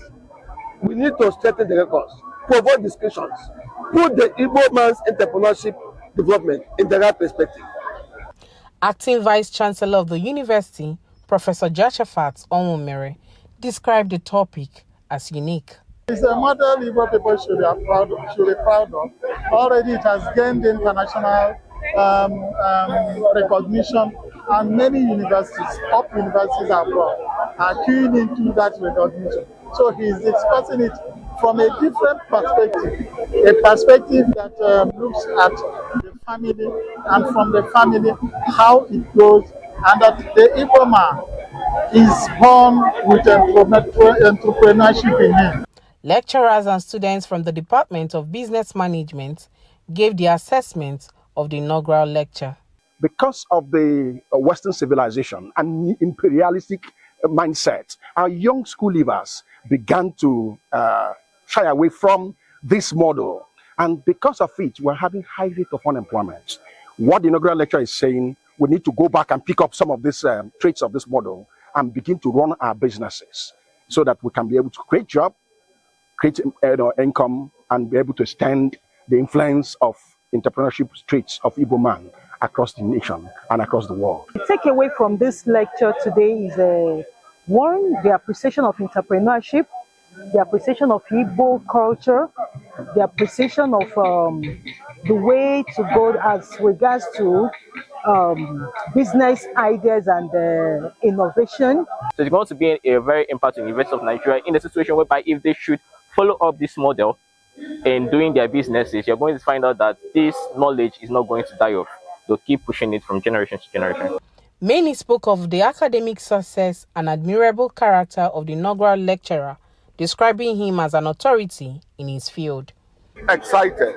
Like he said in his interview, this is the, this is the highest level. You become a professor and you deliver an inaugural. It's like you've entered the, the hall where great professors are supposed to enter. Abweze is something else. Brilliant young chap. Brilliant, very brilliant. You heard him. In the interview, he started lecturing. And that's him. He lectures every day of his life. He's a good teacher. As a 222nd inaugural lecturer, in the Faculty of Business Admin, he's the 7th person. And in the Department of Management, he's the 1st person. That means he's breaking the jinx. He's like opening the door for us to be able to go through and come in. Then when you narrow it down to the lecture itself, entrepreneurial realism. I thank God for this inaugural lecture, which has opened my eyes to see that, yes, an Igbo man, whatever they set their mind to do, they go for it and they achieve it. And I thank God for our professor Carlo Emmanuel, for how far God has brought him, for he has been an inspiration for business management students. The 222nd inaugural lecturer, Professor Carlo Abweze, was given an award and certificate in recognition of his remarkable achievements and contributions to his field. With over 81 published journals, 1 main textbook, and 1 book chapter to his credit, Professor Abweze is no doubt an academic authority in the field of business management. Inaugural lecture of the University of Nigeria is a milestone for those in the academy. Is a rite of passage into the Hall of Fame of professors, full professors. If you're not there, you're not there. It gives opportunity to show the interaction between the hood, the gown, and the society. From the University of Nigeria, ENUGU campus, Chinemere Mikebunam reporting for Signature TV News. You're still watching Full Day, and my guest is still Professor Emmanuel Carlo Abweze, a professor of management at the University of Nigeria, and we're discussing the Igbo mentee-mentor apprenticeship model. And Prof keeps saying that it is not Igbo boy because it's much more than Igbo boy. One of the biggest issues in this model, one of the most problematic area in this model, is what happens when a mentee had concluded the mentorship, and then it gets to what we know as settlement. Why has it become a big problem today? It appears to be a problem because some of the people who are involved in the scheme do not understand it. The apprenticeship system is a school. You need to pass through a school. Students are also graduated, first class, second class, third class, and so on. Because you can pass without passing with honors. For instance, if you come to the University of Nigeria, they tell that the certificates of the University of Nigeria are awarded in character and in learning. You can have a degree from University of Nigeria, and if you have not passed that of character, you end up passing without an honor. To graduate from University of Nigeria and say, I'm a graduate of University of Nigeria, you must have passed in character and in learning. We don't say in learning and character, get it right. It's character. It's character and learning. And the learning. And this, from what you're saying, should also be practiced even in the Igba boy system. In the Igba boy system, people think it's just to go and stay 7 years, 2, 3 years, 5 years and go. No. And learn how to Igba Safia. No, it doesn't end there. The integrity test, attitudinal test, behavioral disposition are key. Are key. If you learn all the tricks without learning how to be humble, without learning how to the integrity aspect of it, you don't go too far away. When people join the scheme, they are tested at various levels. It could be on the business expertise, it could be on the integrity test, it could be on network or level of managerial disposition. And as you are being trained and exposed to these other levels, you may fail some and pass some. Those who consistently pass at all the levels get to the apex. And in fact, if you take that inaugural lecture, you discover that I graduated the levels of test into 7. Can you share with us? Like for instance, this is the inaugural lecture. It's of University of Nigeria. If you get towards somewhere along the line, you will see the model that was developed in course of this exercise. You have 7 levels. The first level is if you are admitted into the entrepreneurship family business. The first is ability to adapt. Adaptability and change of environment. If you pass that level, you get into what they call resilience. If you pass out of resilience, you get to the third level, where you are subjected to what they call first level integrity test, where you have some banana peels left for you, trials, to see whether you are able to, whether it can be trusted, whether people can leave a business for you. And if you think you are smart, you move on. Your guy may not let you know that these things are clear trial periods. Some at this level will fail and they drop. Not every person that joins that apprenticeship system gets to the end. Some drop at the first level, some second, some third. But most will drop at the 7th level towards the period they're getting ready to leave. But that's the place you are exposed to money. You're exposed to the business managerial trials.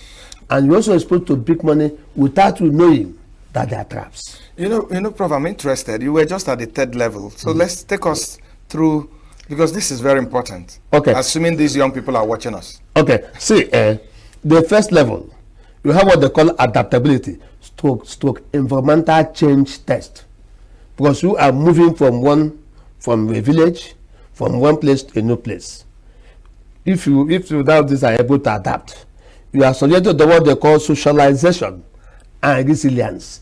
How you are able to get on with other people. Mm-hmm. If you pass that level, you get to the test level, which we call first level integrity test.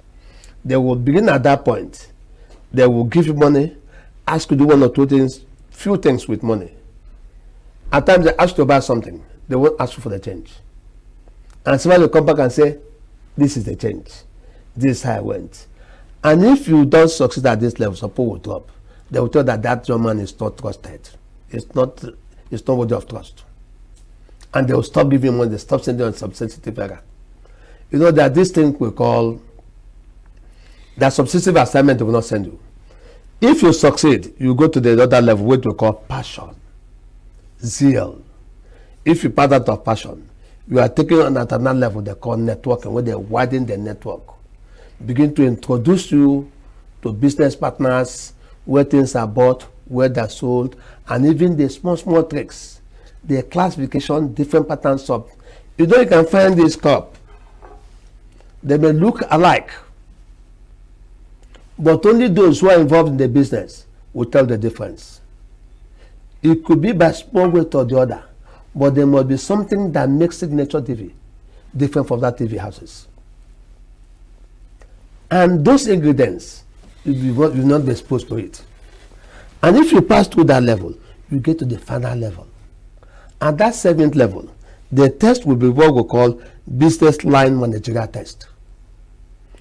And you also get to what they call 2nd level integrity test. You're exposed to money. You're exposed to relationship. And still at that level, you're also exposed to what to call buy-sell architecture, and including leaving the whole business for you.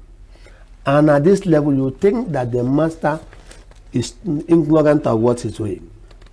Offer him, I give you 10 million, and tell that it's 950 million. He could give you 10 million, and in 10 million he's giving you, he's marked it 10 million. But by the time you open it, it's 11 million. And he will wait for you to come and report to SOC. I'm sorry, this project you gave me for 10 million. I can't discover that it's 11 million. So, and you will take so two things will happen. One person comes back to say it's 11 million. Another person pockets the 1 million. The other ones will pocket the 1 million and say, well, he said it's 10 million. But the man who gave it to you is aware that the fact that it's 11 million, that he marked it 10 million. But he knows that it's 11 million. It's a deliberate test of your integrity, your personality. You will take, he won't say anything. After some time, he will give you 50 million. And give you 50 million, he might give you 52 million. And still tell you it's 50 million. You will just say, this poor guy doesn't have to count this money. It's like I made a mistake again, you laugh. You put 2 million into your pocket. And along the line, some of the things you have told you, you have taught, you think you have learned, he will show you. He won't tell you. Look, one of my cousins was wedding, and that day of the wedding, the father came to us and said, "Well, you didn't give me where you were growing up. You were not stealing my money. Occasionally, I give money under your bed, mistakenly, and you return it.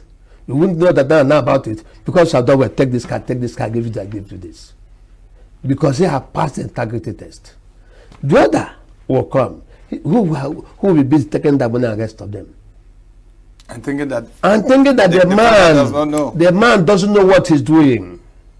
So the emphasis in Igbo apprenticeship system, it is a school that border on morals, attitude, resilience. And if there's an apprentice, some days they won't give you food. And they want to know how you react. They know how to react. And expose you to money. And so you take the money to go and buy food. And if you do not understand that it is a school and there are tests and trials alongside, those things will think that do not matter, the small things matter. It is your performance, a level of performance, that will tell how much you will settle with. And the settlement in Igbo land also does not end with the one they give you.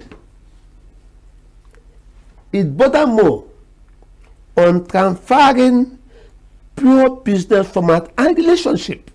And goodwill. In fact, let me say it the way they say it in Igbo land, they will tell you, Ananejonu edu watakagolo. Anejonu edu ezu watakagolo.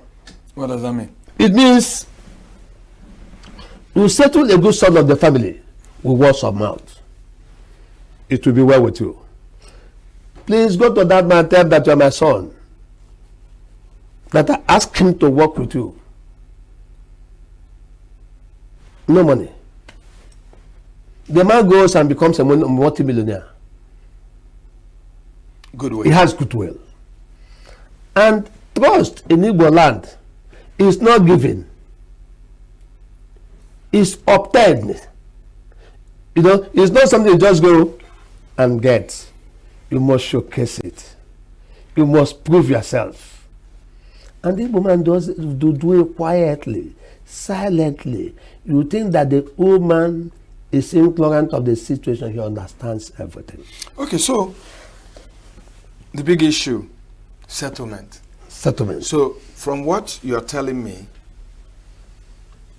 if 3 boys go to a merchant or a mentor, yes, it is likely that after 7 years, each will go with a different package. Certainly. But that is what is causing the problem. I'll tell you. Because the other guy says, oh, he settled him with 10 million, he settled him with 7 million, he's giving me 5 million. Why? I will explain that. If you look at what they call the Japanese experiment approach, there's something we call theory Z that talks about the integrity, personality, period of endurance. Is seriously related with what we call the Igbo apprenticeship model.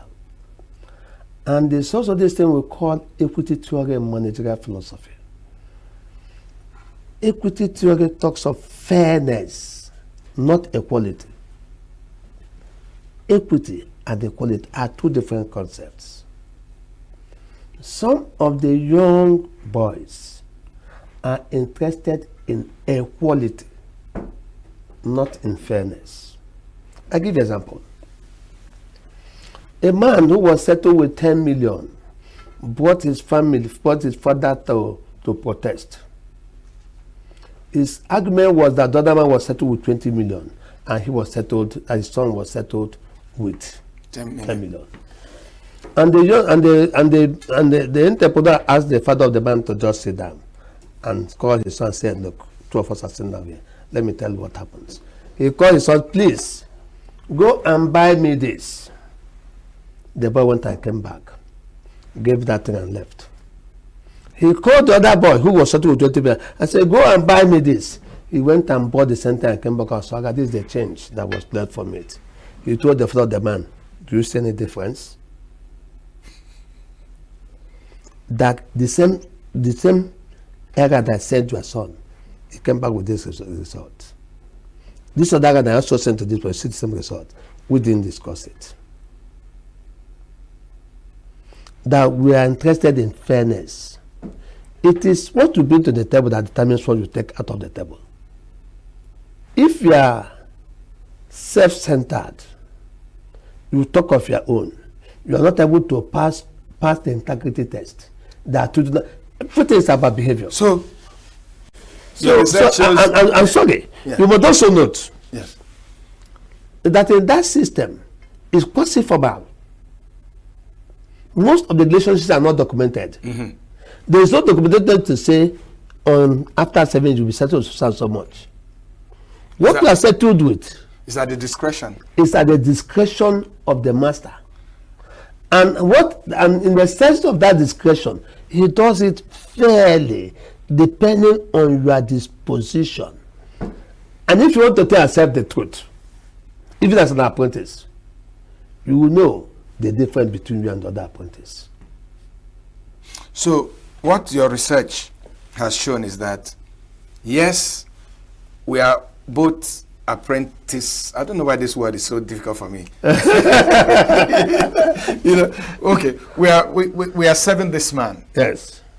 After 7 years, that based on our character, our credibility, and so many other variables, that the mentor or the oga can decide that you get 7 naira, you get 10 naira, you get 15 naira. Yes. And they cannot be challenged. It's discussion. Let me also this.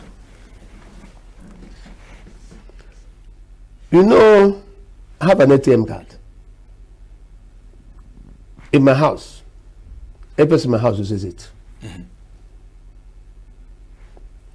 But if it were in a public business, in my office, for instance, it's not every person in my office as a head of department that I can give key to the 2 hours.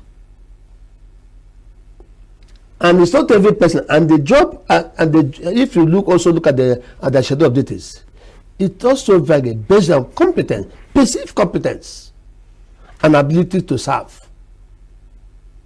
So at the point of being discharged, even if you give them the same money, their blessings will always remain unequal. And what they achieve with the money will also be unequal. Will also be unequal. Let me say it clearly. It's not about the amount. It's about what we're able to learn from the system. It's about what we're able to learn. The key, the substructure of the woman apprenticeship system is character building. Character building. Okay. Prof, let's conclude, let's try to conclude our conversation. So, the summary of it is character building. Yes. So, besides character building, at the end of your research and your study, what are your recommendations for the success of this model? My recommendation is that since the system has gradually moved out of being, since I moved from the classical to neoclassical, things have to change. Some of those that needs to change is that what person expects at the end has to be defined. So there should be an agreement. There should be an agreement. And in this agreement, it shouldn't be one-sided. Those who are going to be trained also should know that it's a school. That you don't get a certificate if you have not passed. There are certain areas you have not, if you have not done well, we don't expect to be so separate. Prof, I'm going to interrupt you because there's an area we completely neglected. How about the mentors or the ogas who have been so well served and they are still not interested in settling these young people? Nature fights for itself. So in your recommendations, if that is not done, could someone go to court?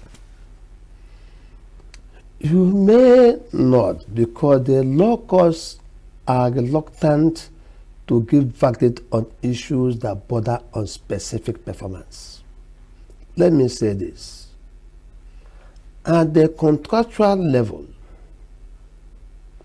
expectations, if expectations are not well defined, it gives room for discretion. In as much as we say that this discretion should be fairly exercised. But if a particular apprentice is able to understudy that rate and has served faithfully, and the guy at the end of the day do not settle him, and he takes off, nature itself will start on his side.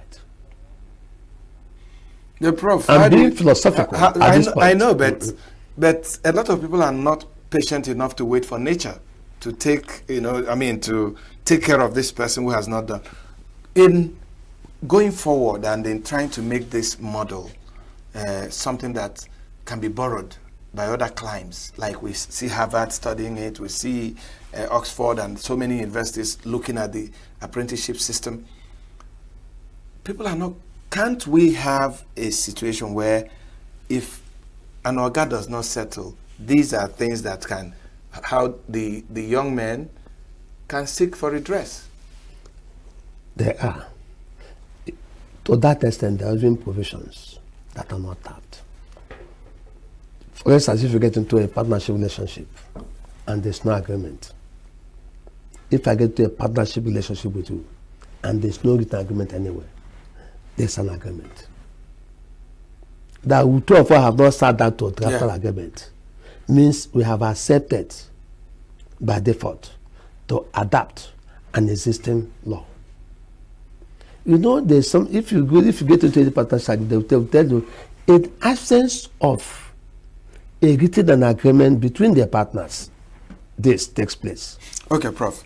We're ending. So I wish we had. I wish we had all the time. There are provisions that you can lie on. At this, attention, national anthem, 9.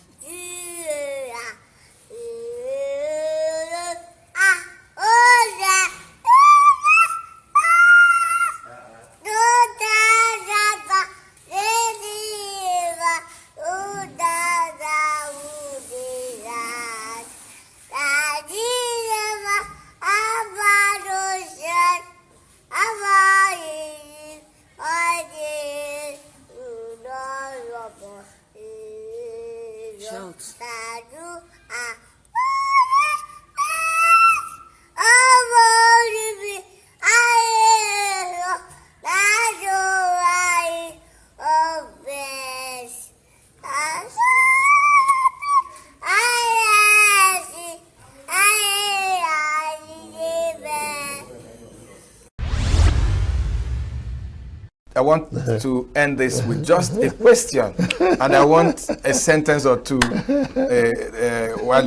for you to answer it. Why does the Igba boy system not accommodate females?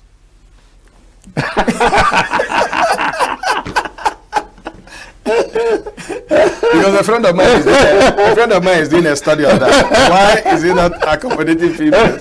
Is this something you looked at in your work? But let me also say this. If you are discussing the degree, we can discuss the degree. Women are involved. They do. But if you go to the fashion industry, you find many of the women in that area. You need to come back, Prof. Okay. Women are involved, but it depends on the level. And that's how we end our program for today. I mean, I found it very educating. I also found it very exciting. And I've learned one or two things. And I hope the young people will find time to watch this program. My guest has been Professor Emmanuel Kalu Agbeze, a professor of management at the University of Nigeria, who has taken out the Igba boy system, or the entrepreneurial ruralism, the Igbo model, as the topic he discussed in his inaugural lecture. Prof, I think that was great work. Thank you. And I hope we'll have opportunity where you go to some of these markets and all that and talk to those that are still in this practice, because I think it will help them. Interestingly, we invited the market. Were they there at the inaugural? We invited the market women from Bodesha and ENUGU, and some came from but deliberately to be able to be part of what we're doing. Thank you so much. Thank you so much. I appreciate it. And that's our program. Thank you so much. See you next time. Thank you. It's my pleasure being here.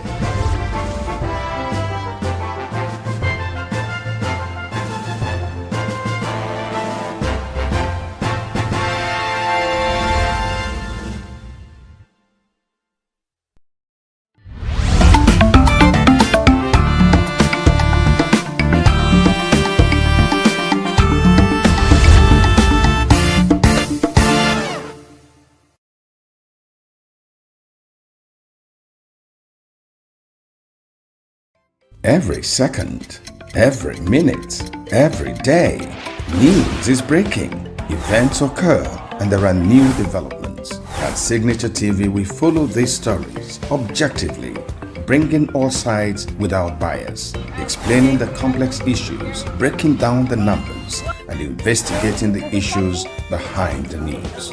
Anywhere and everywhere, near or far, wherever the news is, we will be there. Signature TV. News in your pocket.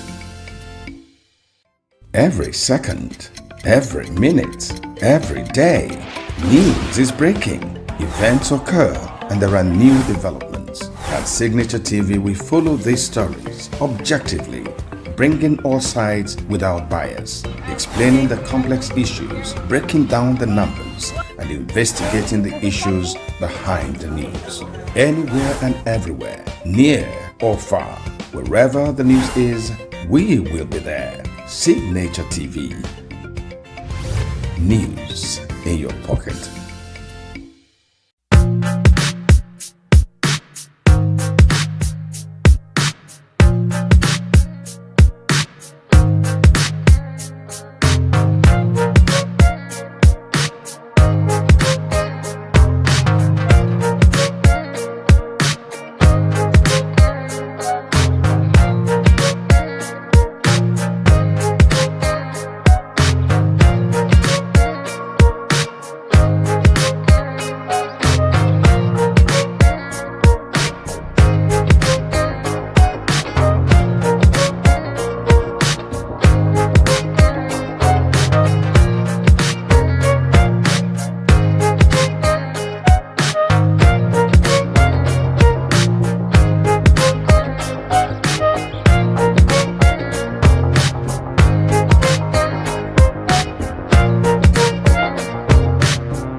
Signature TV. News in your pocket.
Good morning. This beautiful morning, it's another day and another day to start, a very productive day at that.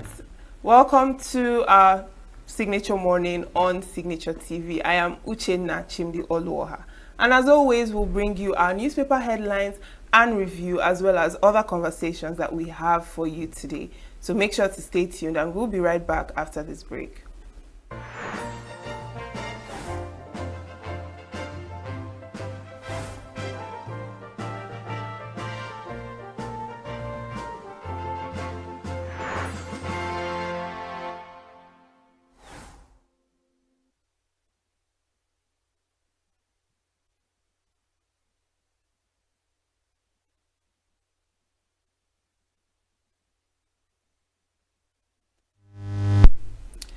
It's time for our newspaper headlines, and we're going to start with the Nigerian Tribune. Naira may stabilize around 1,600 Naira and 1,650 in near term, experts on page 26. Abacha didn't annul June 12th election. Never stole money, Mariam defends late husband. With the rider says money saved by Abacha vanished months after his death. This is on page 15 of the Nigerian Tribune. Now moving over to the Daily Times, INEC reforms under scrutiny ahead of 2027 elections. Tinubu's aide quits in protests.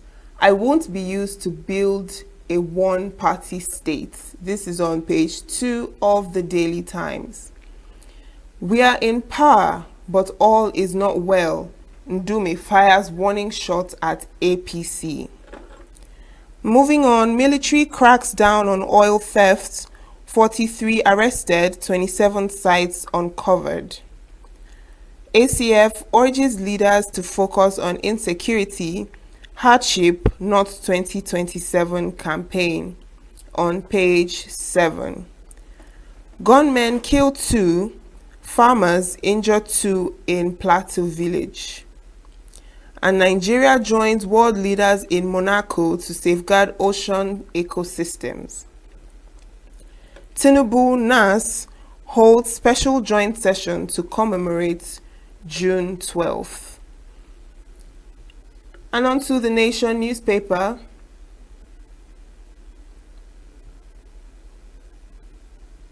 We have OPE extends 1.2 billion 10-year scholarship initiative to Benue State University.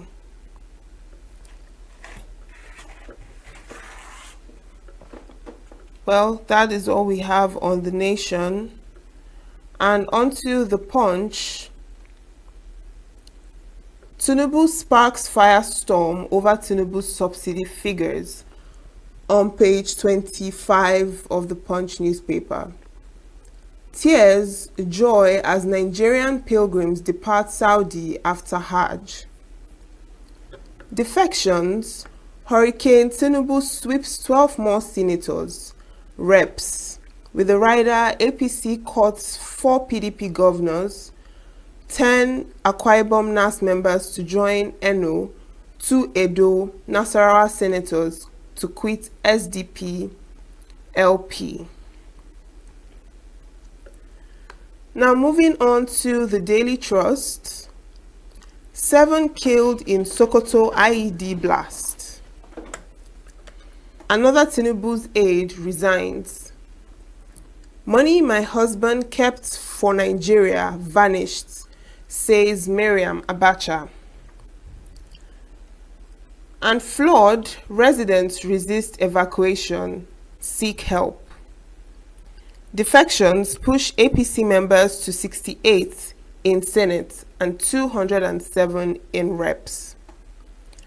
Poor emergency services dog Abuja FMC.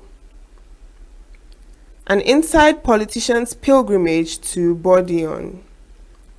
And finally, on the Daily Trust, Obi, what I would have done differently. Now we're moving on to The Guardian. On The Guardian, we have 24 years later, 43 new operators target telcos underserved amid concerns. This is on page 6. Otedola to consolidate stake in First Bank as Otudeko Odukale consider exit. This is on page 19. Wike rallies PDP stakeholders in Abuja high-stakes meeting. Obi, Oti, Nenadi relaunch obedience movement in Abuja today. On page 5. We have subsidy. Obi demands transparency on savings. Presidency calls him desperate. 100,000 rickety containers dumped in Nigerian ports. Group laments. And finally, on The Guardian, Miriam Abacha faults IBB's claim on June 12 election annulment. This is on page 9 of The Guardian.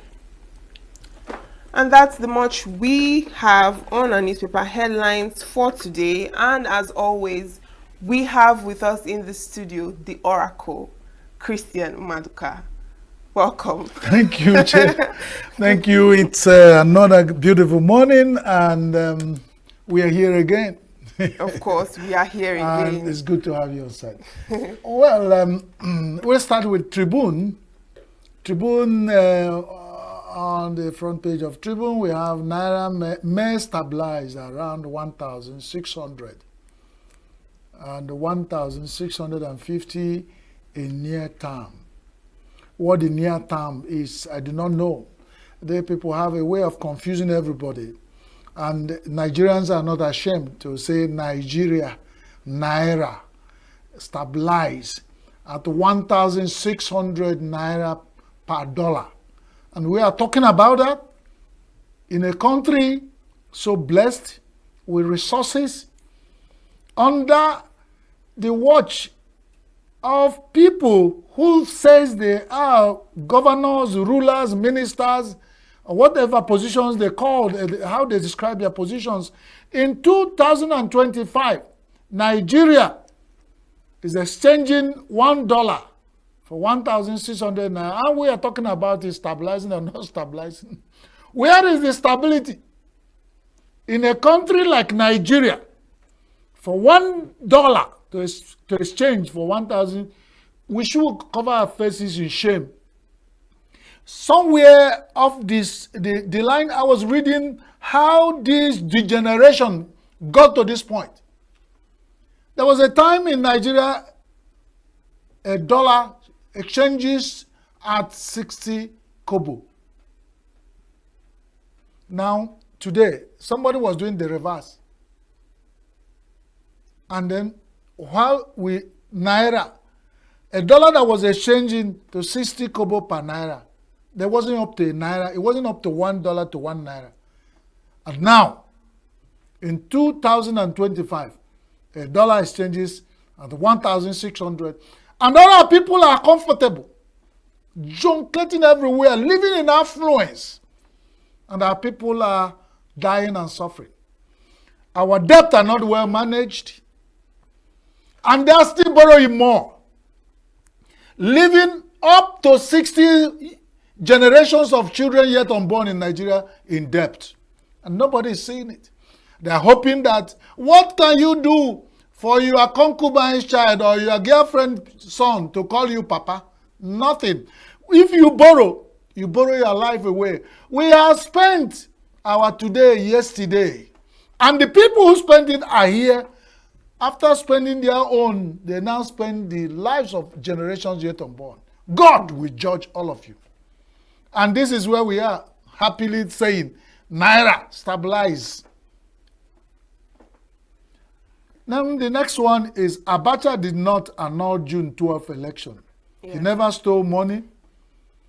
Marian, the wife, the first born in Nigeria from the days of Abacha up to now, has known Abacha name as synonymous with looting. But here, the wife has broken that jinx many years after, saying, my husband never stole money. The money they say my husband stole vanished months after his death. This is opening another can of worms. I hope it wasn't snakes or monkeys. I hope not. Or, there are so many things that vanish money in Nigeria. And now, if you ask me, who do we ask? Now that the wife of Abacha is coming here, her words against all the established people that have governed Nigeria over time, who is now telling us the truth? Abacha never stole money. This is what going into. But then who? When somewhere in the Bible, the Bible was saying, who do we send? Who will go for us? In this case, who do we send as Nigerians to go find out what happened to the money Abacha reserved for Nigeria months after it vanished? And all the ones that are being recovered in the name of Abacha, what has Nigeria done with them? Because sometimes, along the line you hear Naira money recovered, Abacha loot, and then that's all you hear. Nothing after. If the hunters become the hunted, and if the thieves can now thief themselves, well, we are in Nigeria and we are watching. But we are feeling the pain. We are feeling the pain as ordinary citizens of Nigeria. The high level of inflation in Nigeria and all that go with court in services, housing, education, cost of living in Nigeria skyrocket. There is no money to buy things. These are the cause because of corruption. Corruption. Somewhere my friend was talking about it. And of course, Signature TV is an organization that is interested in saying, if we do not kill corruption, corruption will kill us. And here we are. Is this life? Corruption has left us half dead as a nation. Because this is not life. Oh. Don't let nobody in Nigeria think we are living. Oh. We are dead, half dead. Corruption has finished us. Incidentally, we don't even know who will fight this corruption. We have bodies that have been given power to fight corruption, being appointed to fight corruption by the corrupt establishment and system. So, in Alwana, who will fight who? On Daily Times, we have INEC reform under scrutiny ahead of 2027 elections. INEC reforms under scrutiny. Daily Times, if I might ask you, the editorial board, the under scrutiny by who? Who is in Nigeria to scrutinize Independence National Electoral Commission? Who? I thought they are independent.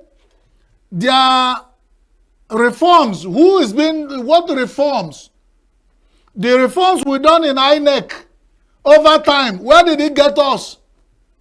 When INEC reform did not work, what has happened? Why are we telling ourselves lies as a country? Why? We derive in telling ourselves lies, thinking that after telling these lies, somewhere an angel who is anti-lie will come somewhere, clean up the lies, and they will start all over. It cannot work. I will say again, Nigeria, the way we make our math, we lie on it. And we remember that the goat that is lying on his ground is lying on his skin. It can be ram that they used for the salad recently. Once it's lying on the ground, it's lying on his skin. Tinubu's aide says, I won't be used to build a one-party state. What do you have? That's a lone voice in the wilderness crying out of a one-party system they have already designed how to build. And then few people are jumping out. We have no of three commissioners that jump out of that system in Akwa Ibom. Now, this is the second age of our dear president, who is saying, I won't be part of, he quits in protest. I won't be part of the system that want to build a one-party state in Nigeria. Well, God bless you if you sincerely jumping out of that one-party bound train. We keep saying that it would not be good for Nigeria democratic system for us all to wake up one morning and be saying, say. Everybody is saying, say, Baba, say, T-Bat, say. That at that point, we would have destroyed all our heroes' works of the past. Because we built democracy with our 65 years of existence. And if in 2025 we want to round it up in one-party system and start all over, it will mean we have openly and clearly destroyed the system that built, even with the blood and sweat of many of our heroes of the past. We are in power, but all is not well. Ndume fires warning shot at APC. That's a good one coming from Ndume. I hope APC are watching. You know, when you open your doors for everybody to walk in and walk out, walk in and walk out, remember that a lot of people will walk in. Mad people will walk in. Greedy people will walk in. A lot of people will walk in. And when they walk in and walk in and walk in with their own excess luggages, it won't take time for your house to get filled up. No matter what space you think you have. Some people may even walk in with Ibobo and what they call it, Okite. People walking with so many things. So, Ndume is warning APC, we are in power, but all is not well. I want to add to Ndume's voice to APC. Remember, In any case in Nigeria, it's not the person who first call police, no be on the wind. Things can turn around. So let everybody who is telling APC that all is well, let APC stop to say it is not all well. And the voice has come within APC. That's Senator Ndume. God bless you, Senator Ndume. We want the likes of Ndume to come because we need such checkmates for such big party to know, to align to their, realize their mistakes and mend their ways. But when everybody is saying, go, Ijebe go, something is wrong. Because that is not how my father told me. All right. So because of time, there's this headline on The Guardian. 100,000 rickety containers dumped in Nigerian ports. Group laments. There are so many rickety things that are dumped in Nigeria. And we have Nigerian Port Authority. We also have people who their job is to have oversight function in port. We have National Assembly committees who oversight function in port. We have federal reps committee who oversight function in Nigerian ports. They have been visiting Nigerian ports on oversight function, but they did not see those containers. They see, the ones working in Nigerian ports can see a container kept that imported that is building up demurrage. Who are the ones who dumped it? What are they waiting for if they are empty containers and they are rickety? What have stopped us from not converting them and recycling them? Nigeria need recycling industry. To recycle them, turn them around and use them for something. Why are they occupying space there? Do we need a National Assembly to sit in session to decide that? That is another way of telling us that we always see the substance issues that cause problem in Nigeria, but we pursue the shadow, So that's about it. 7 killed in Sokoto IED blast. Flood, residents resist evacuation, they seek help. But we were told the government had released 2 billion naira for the help of the flood victims, and so many loads of trailer, loads of rice for sharing. What else are these flood victims asking for? If it is good that they need to be evacuated for their safety, I know that it's always difficult for people to want to leave their homes. If they could consider that, it would be. But there will be government machinery, deliberate attempt to convince them to seek, because they are also going to what they call psychological and mental trauma. They need to be talked to. They need to be counseled. It's not something we do, as Nigeria always do, by force and enforcement. God bless Nigeria. God bless Nigeria. Thank you so much, Chris Maduka, for another round of insights on our papers this morning. Thank you, Jay. Thank you. We'll be right back after this timeout. Stay with us.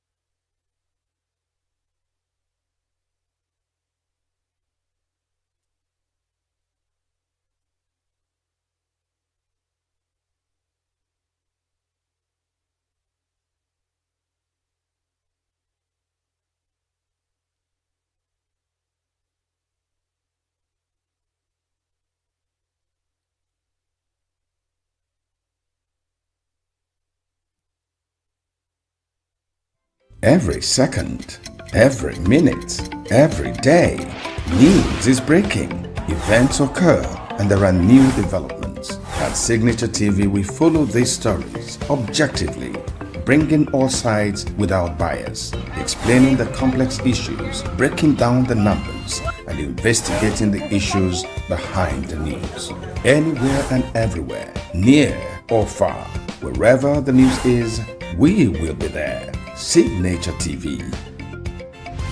News in your pocket.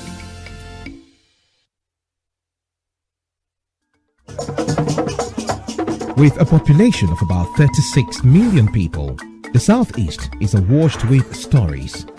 Every day on Southeast News, we tell the peculiar story of the Southeast and her people. Our Southeast should be the Silicon Valley of Nigeria. Their successes, achievements, and daily challenges. Do you have a Southeast story to share? Community achievements and challenges, completed and uncompleted projects, bad roads, water scarcity, erosion, flooding, insecurity, or even disagreements? Bring it on to Southeast News. On Southeast News, no story is too big or too small. Southeast News. Let's tell our story. Showing on Signature TV every weekday at 4 p.m. WAT, 1600 hours GMT.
In our universities now, I'm not just talking about Nigerian universities, all over the world, students come out, with no jobs, I served as a provost of a university in the US for 8 years, and part of my major responsibility was curriculum renewal, faculty looking at curriculum, and you see still operating curriculum that has been outdated, and so when students graduate, there are no jobs. And so we put a number of things in place, which I can share, and which, that we can, part of the thing we said we will do was that, even if you're an English major, history, psychology, nursing major, before you graduate, you must have acquired a career-driven certificate program, a skills acquisition program. So you might be a nursing student, and by the time you graduate, you get a certificate in content creating, get a certificate in digital analysis, get something that, you know, if you are not able to find jobs in your chosen field, you might start doing something, you know, it will help you to assist. So you are employable immediately upon graduation. That is one thing that we tried to do. And then we went in and looked at, you know, I told them then that I read English major, I teach African literature majorly, you know, but I know when immigrants, when students come into the US, they want to get employment. I mean, the competition, if you are a PhD in English from Harvard, from Medgar College, from City University of New York, the competition is so great, all right? However, if you get a degree in what is topical in the health sciences, then you are sure at the end of your educational career, you are employed. Very good paying job. And so we said, let us revamp our allied health program. We had no allied health program in the college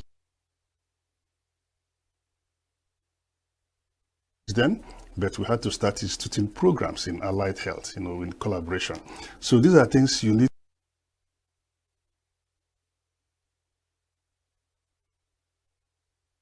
to do to recreate, to revamp, so that the curriculum will be at the service of the students at the end. But the question is, how is it being done in Nigerian universities? Are we even talking about it? That is the question, and that is really part of my goal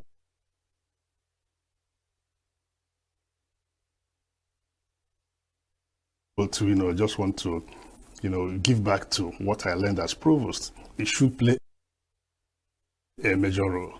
I mean, when you look at it, the college, the world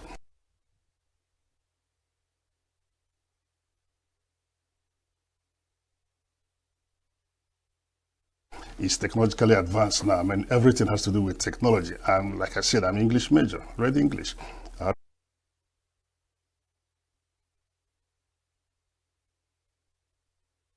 The cell phone, you know, and when you look at these days now, you know, when we went to school, at every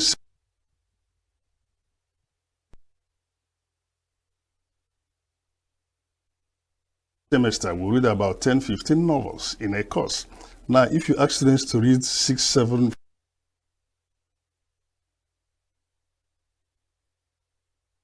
5, even 5 novels, I mean, you are wasting your time, even though we have to do it. So how do you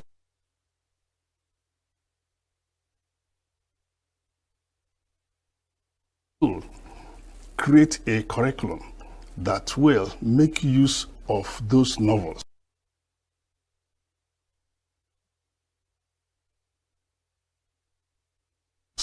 But digitize them. So students will learn. Number one, students will read the novels, even if they're not read the novels. Students will apply the novels to a modern day world. Students will use the novels to learn content creating. Students will use the novels to do whatever they're doing on the internet. Students will use the novels for blogging, all right? And so how do you infuse that in the curriculum to make sure it happens? So what we are doing is kind of merging, for example, African literature with a curriculum in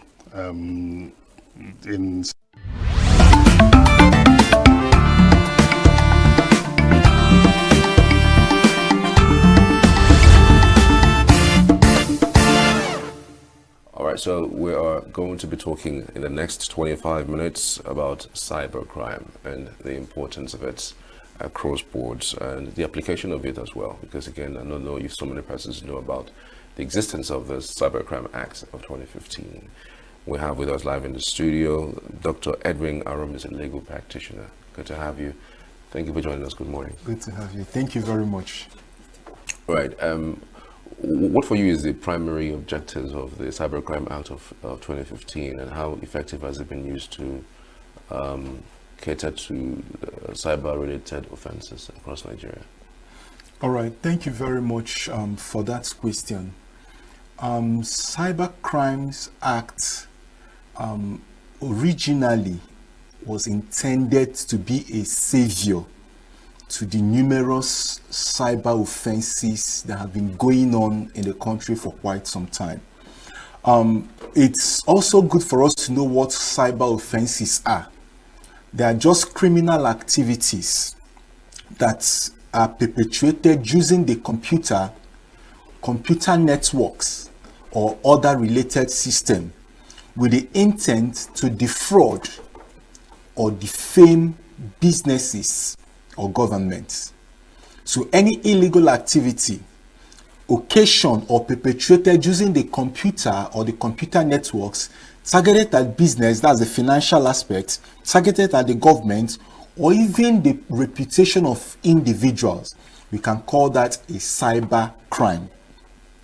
Now, before now, there have been several occasions of people defrauding others, like obtaining under false pretense, popularly known as 419, in the generations gone by, or about some decades ago. But now people do not go about defrauding people physically. They just stay in the comfort of their homes to manipulate the computer systems. And this has been going on for some time. Sometimes somebody calls you on phone, claims to be who he or she is not, and tells you, please make a transfer. Sometimes you go to the POS machine to make a transfer, and after that transfer, you now see deductions from your account.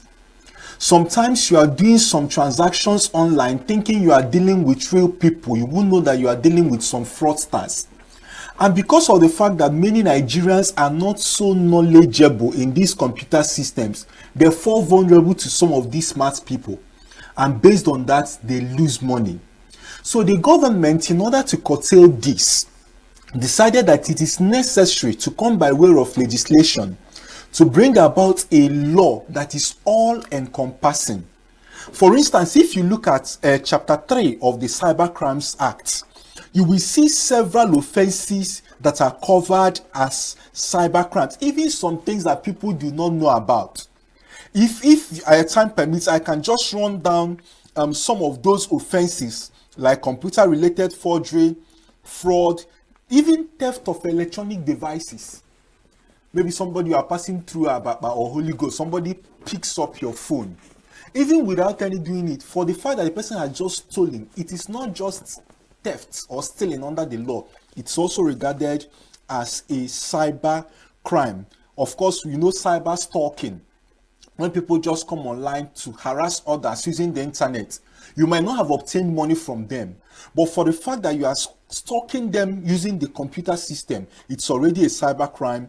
Then we also have importation and fabrication of e-tools without going through the normal procedure, manipulation of ATM or POS terminals, and then electronic cards fraud, and several other things. Even child pornography is also captured as cybercrime. So the extent of this law is to make sure that some of these things are curtailed. However, there's a problem with implementation, because Nigeria is not devoid of laws. But our problem in Nigeria is when it comes to implementation of those laws, which is the second limb of the question you asked me. To what extent have these laws been used? I'll be very honest, the masses are yet to feel the import of these laws, because these cyber crimes are perpetrated every day, and they are coming up with new devices almost every time. Yesterday, I received a call, and the person sounded like a very old woman. I mean, yesterday. So I asked the person, what's his name? She said, I'm Mommy. And to the best of my knowledge, I know the voice of my mom. So whenever she calls me, I said, which of the mommies are you? She said, oh, don't you know me again? I said, no, help me to know you. By the time she saw that I was probing so much, the person dropped the call. Now, they would have engaged me in a conversation which would have led to probably a transfer of funds. Some others, very dangerous. You see a message pop up on your phone, and Nigerians naturally are impatient, because normally when a message comes up on your phone, you are supposed to check what the message is all about before you click. And some people, what is this thing coming up? They just click, and once you click, they've already gotten access to your phone. But the law has not been able to get into some of these nooks and crannies. So based on that, in the area of implementation, the masses are yet to feel the impact of this Cybercrimes Act. The institution that is actually used, or that is saddled with the responsibility to curtail these particular excesses, do you think that they're doing their job to that extent? Because up until some years back, I think it was just recently that the EFCC started getting into, cyber, criminality. It wasn't in their modus operandi from the beginning. But because of the, the resurgence of some of these issues, it looks like the EFCC has been co-opted into that. But is there a specific organization, now, apart from the EFCC, that we usually hear? Well, the police is also part of it. Okay. In short, as a matter of fact, when you go through the acts, every security outfit is responsible with making sure or curtailing Cybercrimes Act. Now, there's a problem. When you are implementing laws, there are two things you should ask yourself as a law enforcement agent. Am I implementing this law to make the nation better? Or am I implementing this law to also benefit from the crime? That will now help you to know the extent of implementation. The way the security outfits go to implement this law is very terrible, if I should use that word. Now, most police officers go after the Yahoo boys because they are the popular people know as the cybercrime perpetrators. But like I told you, cybercrime has a wide range, wide coverage. Not only the popular Yahoo boys, but several other things that are done also consider. Let me just focus on the Yahoo boy syndrome. Most times, police officers go after them. And once they get them, instead of going through the law as provided in sections 45, 47 of the Cybercrimes Act, they catch those boys and go for their phones. When they collect their phones, they go through their alerts. And there is a kind of money they will see. They will now force them to make transfers to them. Now, let me give you an experience one of my friends had. He was preparing to travel to, I think, Spain then. So he went to Lagos for his visa. So as he was coming back, he didn't take a flight. He went by road. And some police officers saw him, fresh boy. It's now a crime to be fresh. So then I said, oh, you come down, you look like a Yahoo boy. Not that you are, but you look like. Now, what is the parameter for determining who looks like a Yahoo boy or not? Of course, to the best of my knowledge, the law did not set that out. Absolutely. Collected his phone, and the money, of course, you know that when you want to travel, especially coming under the education system, there must be a specific amount that should be in your account for you to process your visa. Yeah. So they saw the money. They said, definitely you're a Yahoo boy. And they commanded the vehicle that he was in to keep moving back to Delta, where he came from. And they left him there. They were on his neck. They carried him in their vehicle. They went some distance. They came back. They did several things and said, are you transferring or are you not transferring to us? At the end, they made sure he transferred to their personal account the sum of 200,000 naira. Whereas this law said in section 49 that any proceeds recovered from cybercrime should go to two people. Number one, restitution to the persons that those monies were taken from. And when that is not possible, you restitute back to the coffers of the government. but the police officers restitute to their personal coffers. And that is why they are very diligent in running after Yahoo boys. Something happened a few days ago when they were pursuing a Yahoo boy and shooting, and they killed a secondary school boy in Ibadan. It's just a few days ago. Now, in a process of arrests, it's just because it's a bit different from what we are talking about, but there is a procedure for arrest under the Police Powers Act. It does not in any way require shooting as you are pursuing. Because when you are shooting and besides, sorry before I forget, Section 45 of this Cybercrime Act, for you to search a person's house, search a person's device, you need a warrant from the court.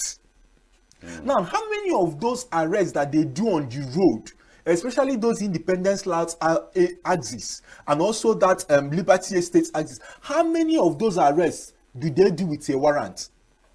And if the warrant is not possible, the law provides that there should be a reasonable suspicion.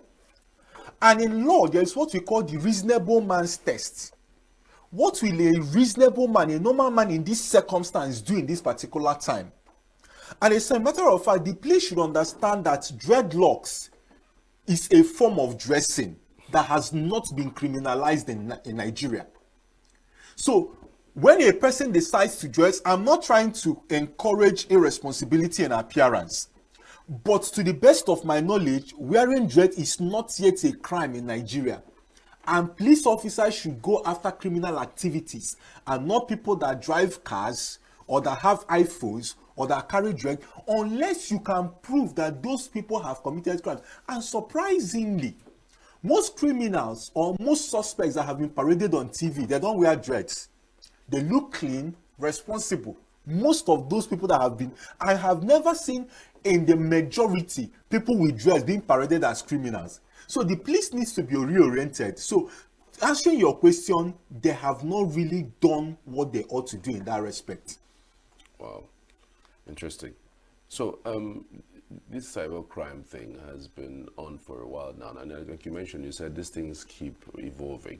The people keep, evolving the new means of, making money. I'm just wondering, where is the place of Yahoo Plus in all of these things? Because some persons try to mix it up with tradition. When they bring in tradition and then say it's Yahoo Plus, they'll tie a red something on the system. Some they'll wear red to use a computer. That is what their Yahoo, godfather said to them that they should do. Yes. So you wonder where is the place of this? Is it the same thing, or is it totally different from this issue? Okay, now Yahoo is Yahoo, but the plus aspect of it is the spirituality they now bring in. But to the best of my knowledge, the Nigerian law is yet to recognize spiritism or charms as powerful. Nigerian law is yet to recognize that. Let me quickly make a statement. There's a case called the case of Ikone and States. The man killed the stepmother because he believed that the woman was disturbing her with witchcraft. So when he came to court, he pleaded there that the woman was oppressing me with witchcraft. And in defending myself, I decided to deal with her. Physically. The law said, Nigerian law does not in any way recognize witchcraft. Wow. Another similar case, when some masquerades molested a woman, and they brought the masquerade to court. And when they read out the charge and said, okay, masquerade, respond to the charge. And immediately he started humming, those masquerade sounds. The magistrate was like, I'm not here for this thing, and commanded the remand of both with his mask to the prison. Why? The law does not recognize officially those spiritism. It doesn't mean that they don't exist. But as it is now, witchcraft and spiritual powers are yet to be captured under the Nigerian law. However, in a situation whereby a person has been linked to perpetrate or to advance cyber crimes using any means which might not have been captured, Nigerian law enforcement agents can still go ahead and arrest the person. For instance, there's a popular man in Anambra State that was just arrested, which I believe you should be aware of it, that has done several publicities on social media, and based on that, he has aided several people. The law did not really say that because he's a spiritual man that they will not arrest him. The implications of his spirituality are the crimes that are happening. So based on those crimes, both those crimes and his spirituality were roped in. Wow. So Yahoo Plus is still the bringing in of spirituality, even though not expressly captured here. Okay. But once cybercrime have been committed, both the normal Yahoo, Yahoo Plus Plus, Yahoo Pro Max, all of them would be arrested. Now, I mean, if you have a system, it's easy for you to jump in on those things. And I'm wondering, really, you must have some sort of skill to be able to practice Yahoo, whether Yahoo Plus or Yahoo Minus or whatever it is. It's not something you just wake up and start doing. Yes. Somebody must have to take you through it, how to do it. Why do you think most youths would rather go through that means rather than, having learned the skill, use it for positive impact for the society or even grow it? Because you can actually make a lot of money, by doing that ethically. Okay. Now, the motivation in Yahoo and Yahoo Plus is higher than the motivation of getting a skill or going to school. Now, let me explain further. Now, for instance, I'm a lawyer of almost 14 years standing at the bar. And throughout my career for this, though 14 years is still a few years, as far as the law is, sorry, not 14, 13 years. It's still a few years compared to others in the profession. But within these years, I have grown gradually, a step at a time, a step at a time. But in Yahoo, you don't grow a step at a time. You happen just once. Somebody, let me give you an example. There's this little boy that lived with my grandmother. As at when I was doing my master's at Obafemi Awolowo University, he was still a very small boy, around primary 6. You can imagine somebody who was in primary 6 as at 2015, 2016, as at today, has several cars. Now, which skill did he learn that gave him that money within those short periods? So if he was 8 or 9 years then, by now he should be 18 years or 19 years. Ordinarily, he should be in his first year in the university or second year. Or he should still be in his master's house if he's learning a skill. But today he's having cars that an average civil servant might not drive throughout his career. So when other youths see such a little boy with such number of cars, with such number of monies to throw away, and such number of girls, you will now see the person, people will be like, whatever it will take for me to get in, I will get in. Because these are the things that excite the youths. But when you tell the person, go and write JAMB, considering what JAMB did to people a few days ago, go and do this, go and do that, and you now spend 5 years in the university, after which you start getting a job, they prefer, let me go the shorter route. Now, how do they learn what they do? In the street language, there's what we call the HK, the hustling kingdom, where some boys are gathered in a particular room or in a particular location. They might be there for months, learning work, learning how to press. So after such months, they'll be trying their luck. Some of those amateur ones are the ones that are still learning the work. And because the motivation is high, everybody puts in the whole effort in order to learn it at once. Unlike what is obtainable in the university. I'm a lecturer in the University of Nigeria. Sometimes when you are in class and you are teaching, you see that some people are just absent-minded. Some are on their phones because they feel whose school help in their own language. But when it comes to things like this, like the Yahoo as we are talking about, and a person knows that if I'm able to learn this thing within the next 3 months of being in the hustling kingdom, in the HK, I'm going to be a billionaire. I'm going to enter the club, scatter everywhere, pay the hype man and all those things. The person puts his whole efforts in order to get it done. So they need skill and they get the skill.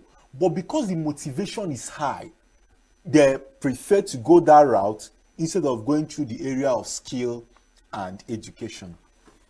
Interesting. But again, there is beauty in work.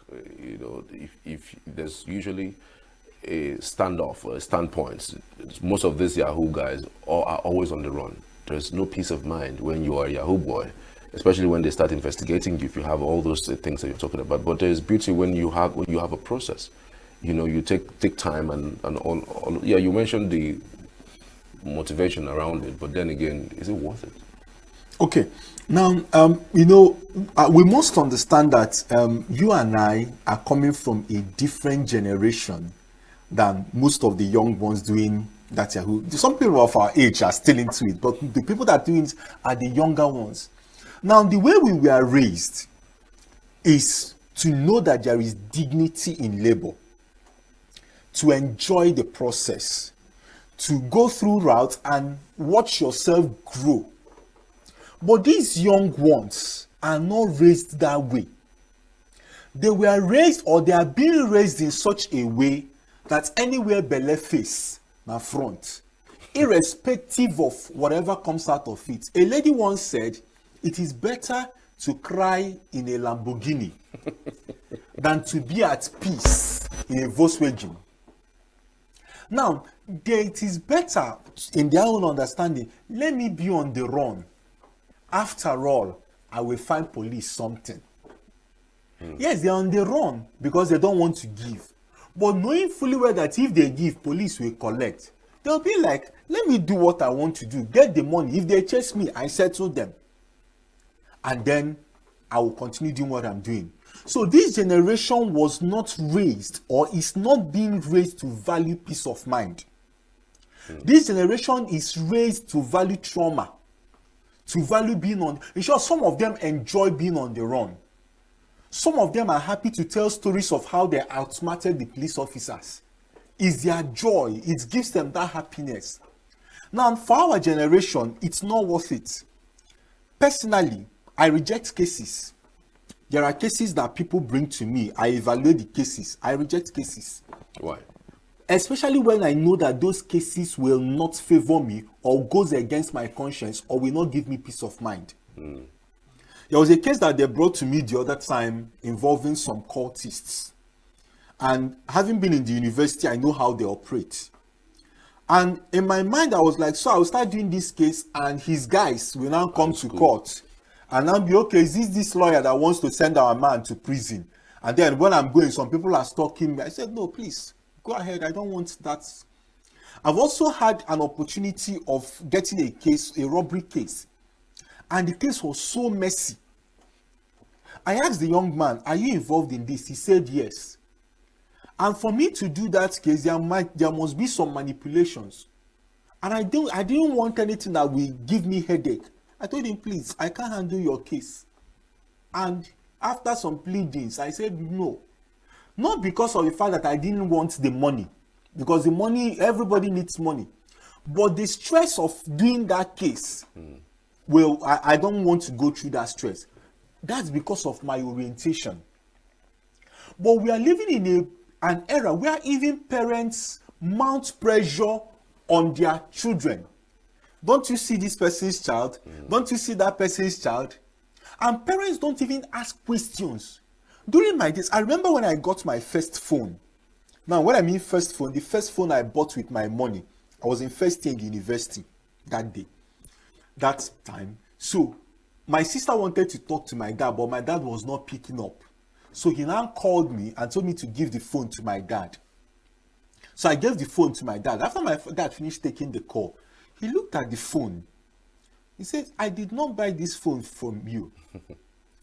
So I said, yes, that I bought it with my money. He was like, oh, You cannot afford a phone. He said, how much did you buy it? I bought that phone 6,000 naira then. It was a big issue. When I mean a big issue, the way my dad took it, I was now asking myself, did I do any other thing? Or is it just a phone? You wear a cloth. There are sometimes in school, your friend gives you a polo or something like that you like.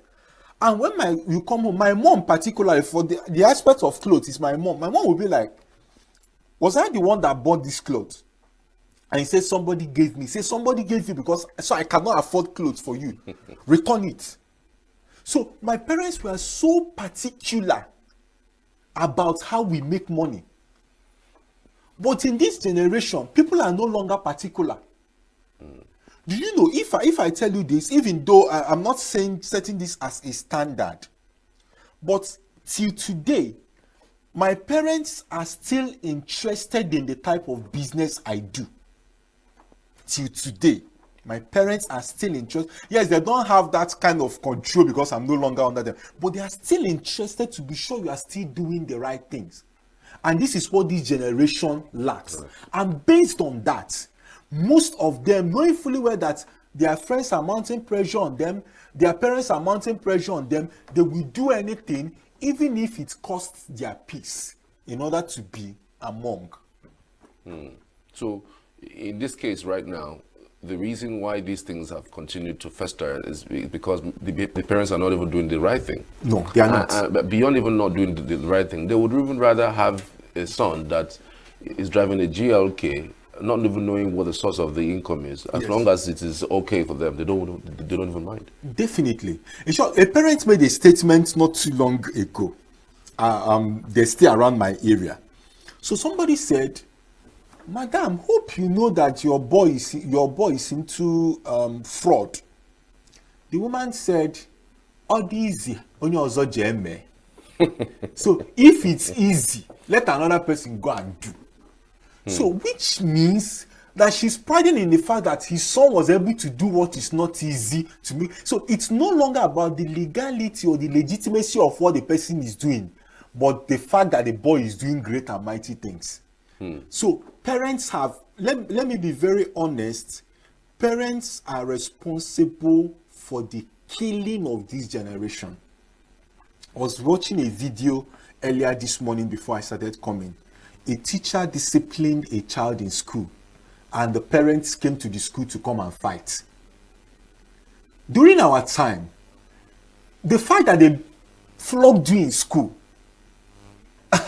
my dad would be like, what happened? What did you do that they had to single you out to flog in school? Something happened, if I remember very well, that should be around 1994. I know I was still in primary school then. So I was waiting for my dad. My dad went to do some things that early that morning. So he came back late. So he took us to school late. So by the time he took us to school, they were already holding people that came late to school, flogging them. So immediately I saw that people were being flogged. I told my dad, they are flogging people. Oh. He said yes, that he can see that they are flogging people. Go, let them flog you your own. I was not like, but that he should come and talk to them so that they will not flog me. He said, go and collect your own. And he brought me down from his motorcycle and zoomed off. And I still went and collected my own. But it cannot happen in this dispensation. So parents are responsible. Parents don't do what they ought to do. And it's disheartening. Because whatever we give to this generation is what they will pass to the next generation, and that generation will pass to the next generation, and that cycle continues. So it's still a wake-up call, because the more you allow, somebody said that the snakes you raise today will bite you tomorrow. So the more you are encouraging crime to continue, one day it will be your turn. And let me tell you one thing I believe in life, and which I have seen severally. What goes around comes around. Whatever, I'm a Christian, so some of the times I make reference to the Bible. One of the Bible passages I fear the most is Genesis chapter 8 verse 22. It says, as long as the earth remaineth, seed time and harvest time will never cease. So once there is still this earth, people will be sowing, people will be reaping. So in a situation whereby you are happy that people are being defrauded, people are crying, and they are bringing the money back to you, and you are doing odogu with it. A day will come when it will be your own turn to be defrauded. And those things you have built, a small person will just nip it in the bud, and everything will just...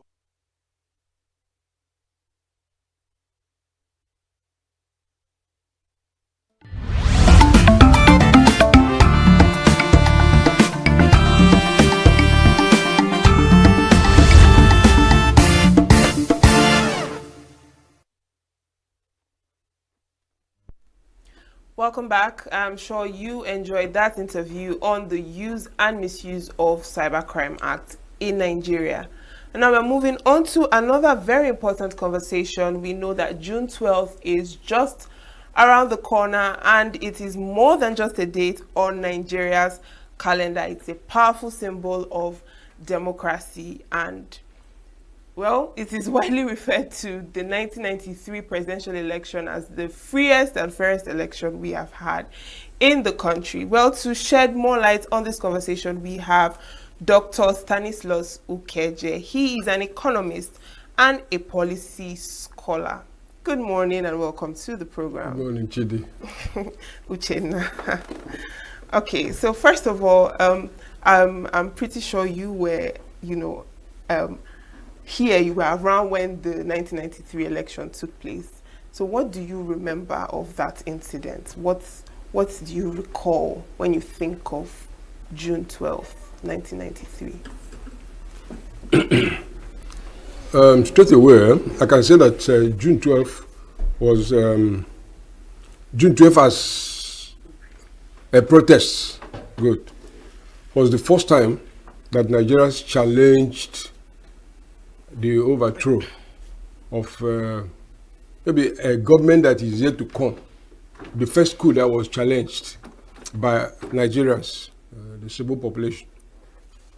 Of course, you know that there was a coup against Tafawa Balewa's government in 1966. And somehow, some people welcomed it, welcomed the coup. But not the assassinations of people. Of course, there was a retaliatory coup. Then in 1983, at the end of 1983, there was another coup against Shagari's government. And it appeared that that coup was procured. Some people welcomed it. June 12th was an election to complete the cycle of transition. In other words, the office of the president, the governors of states, and then assembly members at the national and the state levels were already in place. So the annulment was resisted. So the significance was that there was resistance to mischief. I think that's the significance. That's what should be current for everybody. Okay, yes. Well, like I mentioned earlier, that election, that 1993 election was considered one of the freest and fairest in Nigerian history. Why do you think it is being regarded as such? I would not say it was all those accolades like freest and the last election, 2023, which was doing very well. I think it was very free because everybody was on it. There was a clear difference that this fellow is moral, he's not corrupt, he is transparent, and he's not desperate. That was a free election. Like I said, what was important about June 12th was the resistance from the general population of a coup. Because it was a coup, really. You have elected somebody, then you said you have annulled it. It was a coup. But the accreditation of freest, fairest, it's not. I mean, I was in ENUGU here, and it was a one-sided game because Chief Abiola was well known. His opponent, Tofa, was hardly known. The kind of thing that happened in 2023, Abiola took a Muslim who was chairman of the party he joined as his running mate. In other words, he built a unique coalition. But people from the who are not Muslims, who did not worry, because Abiola himself was not generally seen as a Muslim. He was seen as maybe a businessman. He presented himself as a generous person. You know, somebody who says his mind. But those who know him closely know too that he was domineering. He didn't. He never took a second place. He always wanted to take a first place.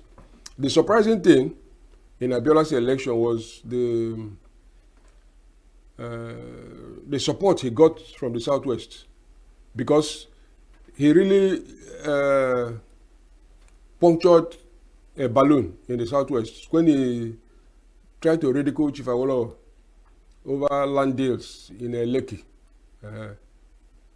There was no sin in collecting land as payment from a community if you help them. But he used his Concord newspaper to present it as if Awolowo says he's a monk, you know, who is ascetic, that he is not. But Awo had never said he was poor. So it was. Then during the Constituent Assembly for 1978, Abiola was there and he tried to push for Sharia in the Southwest. You know, many people resisted it or didn't think well of it. In 1978, 79 or so, 79, there was a controversy in the University of Ibadan about a cross at the Anglican Church. Muslim mosque was built much later than the church. And Abiola was not a member of the University of Ibadan, but he joined with the executive secretary of the National Universities Commission to support the removal of the cross, you know. But like I said, his dominant image around the country was, you know, a powerful man who was generous. You know, he was giving money to people. But how he got the money is a different ball game. Okay, and do you think that incident surrounding the elections has shaped our democracy, like now, how it is now in the country? What impact did it have to, you know, our democratic system now? If there was any benefit from the resistance of June 12th, it was during Jonathan's regime and partly during Obasanjo's regime. Because when Jonathan was in office, Chibika Mechi, Tinubu, Buhari, they held a demonstration on in front of the police headquarters in Lagos, in Abuja, asking for their rights. Tinubu went to the National Assembly. Why he was not a governor, he was not a member, to address his supporters there. And he was not stopped from entering the National Assembly. I guess that anybody who tried to do it now, if maybe Obi wants to go to the National Assembly to talk to the Labour members, there will be, it will not happen. And you can see the way he is operating. You know, he removed the governor, he sacked people. So if there is any lesson, it's lost on him. And surprisingly, those who, the Southwest used to be credited with leadership in terms of thought. But the kind of thing that some people, their support now, shows that all the credits given to the Action Group, Chief Awolowo, the condemnation of Akintola and others have been abolished. Because this is the way Chief Akintola was operating when he was in conflict with Chief Awolowo, that even caused the first coup. You know, democracy actually is participation, participatory government. Participation means that everybody has a right to speak.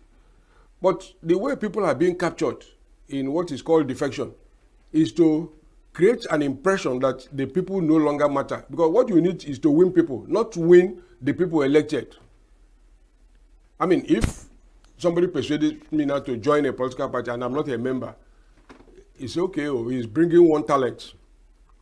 But if you now buy people who are elected, it means that when you get results there, it means that it will be assumed that the leaders of the place had already defected. Is that, I mean, take any Labour member in ENUGU state. Most of them were members of PDP. But because they didn't get nomination, and they saw that Obi was a currency that anybody could use, they joined the party and they won. Now, some of those who have defected, does it mean really that they were leaders before they were elected? You see, you know, it happened in this. That's why I'm telling you that what is happening now has completely obliterated the image that people cultivated in the Southwest, that righteousness is good. Because in the 1965 regional election, many people were prevented from submitting their nomination forms because they were government officials and they were asked to go into hiding. So capturing people by defection is the same thing. You know, one of the things we should know is that unlearning is more difficult than learning. Unlearning, when people know crooked ways, they keep using it. It's difficult to unlearn because, like I said, participatory government means openness, and openness means by rules. Rules are difficult to obey. That's why many of us are sinners. But discretion leads to sinfulness. You do as you like. Yeah. And you spoke on the resistance of the people at that time. Now, do you think that has this influenced citizen participation and, you know, when it comes to elections and, you know, election processes? I don't think it has. The thing that really influenced people, you see, when Jonathan came to office, one of the things he did, because, you know, when you say the ordinary man, Jonathan was the true ordinary man in leadership. Because, I mean, if you look at his records, he said, oh, I went to school without shoe. He went to secondary school, he worked as a clerk or something in the customs, went to university. He was not a politician when Alame Sega invited him for balance. Because Alame Sega could have ignored people from his own section of his job because they were a minority. That's true minority. But he said, okay, let's bring in somebody from Ogbea. And he is quiet. When there was protest against increasing the price of petrol, he accepted it and reduced the price. You know, in other words, he listened to public opinion. But one of the things that he did that helped people to participate was the reform of the electoral register.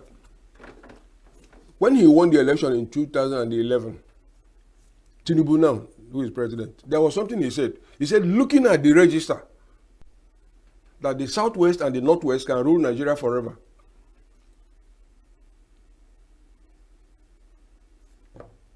He combined with Buhari, who is from the Northwest, and won. And, you know, maybe the media suppress information sometimes. On the day that Buhari won the nomination, which was conducted in Lagos for the APC, after Buhari spoke, nobody else should have spoken. But Tinubu spoke after him and said, I am forgoing my right to the presidency for you. And, you know, Buhari turned to look at him. He didn't like it, but he was somebody who is powerful or power seeking. You know, even when he was not in government, he was powerful because he was pulling a lot of strings. And from what we are seeing, this is what they have inaugurated. Everybody that was condemned by the Southwest press as associates of Abacha are now part of the saints in this regime. In other words, June 12th is an antithesis of what is happening now. If there was any lesson, it was during Jonathan.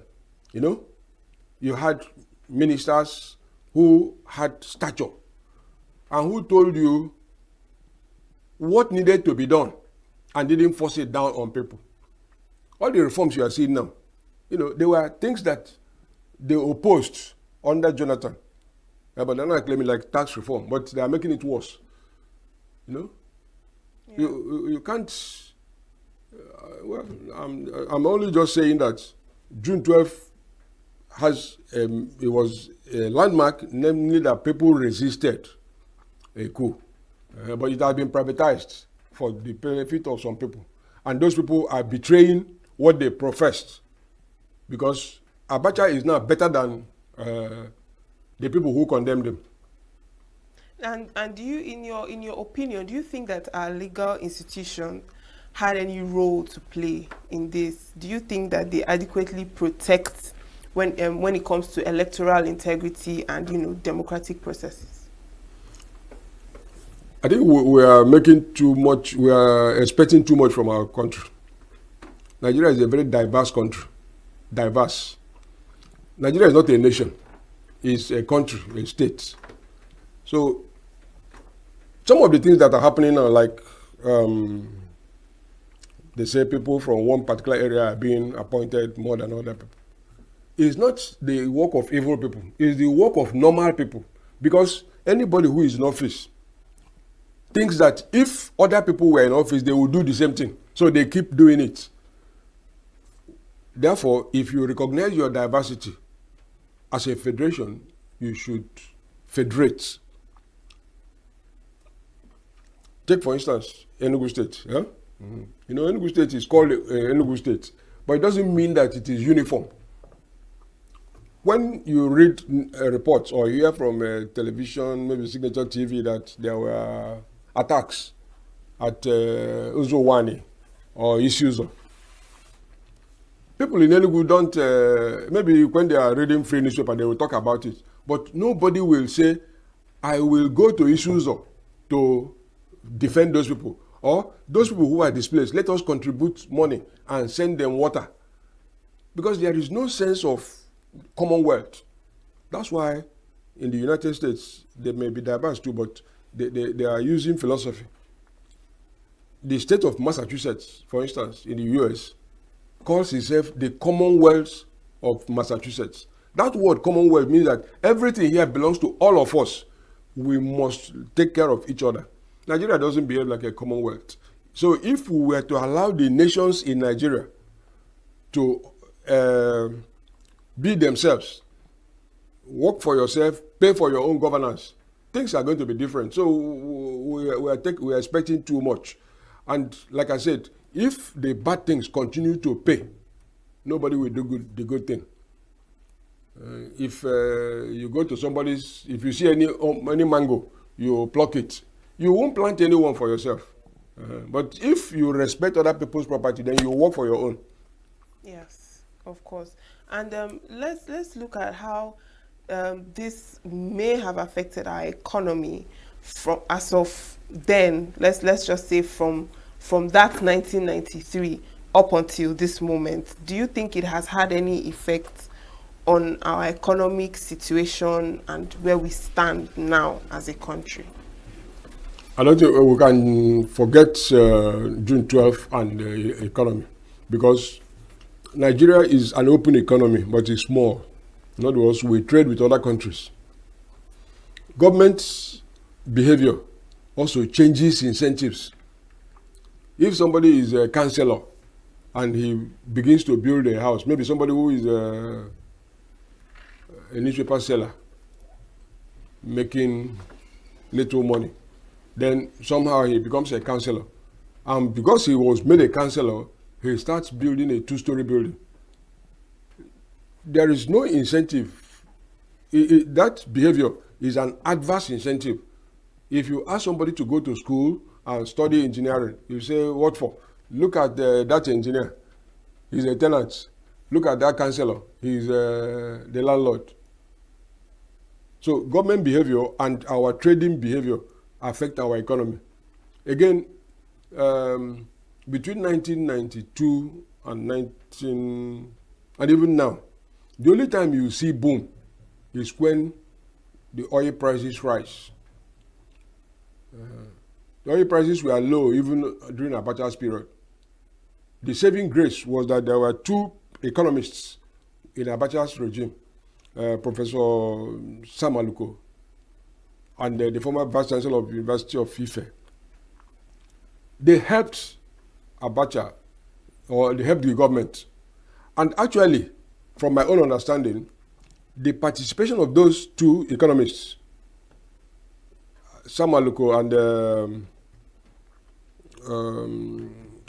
Aboyade, helped to win Abacha off his intention, because if the Southwest was crushed as the Southeast was crushed during the Civil War, it would have been a one-way ticket now.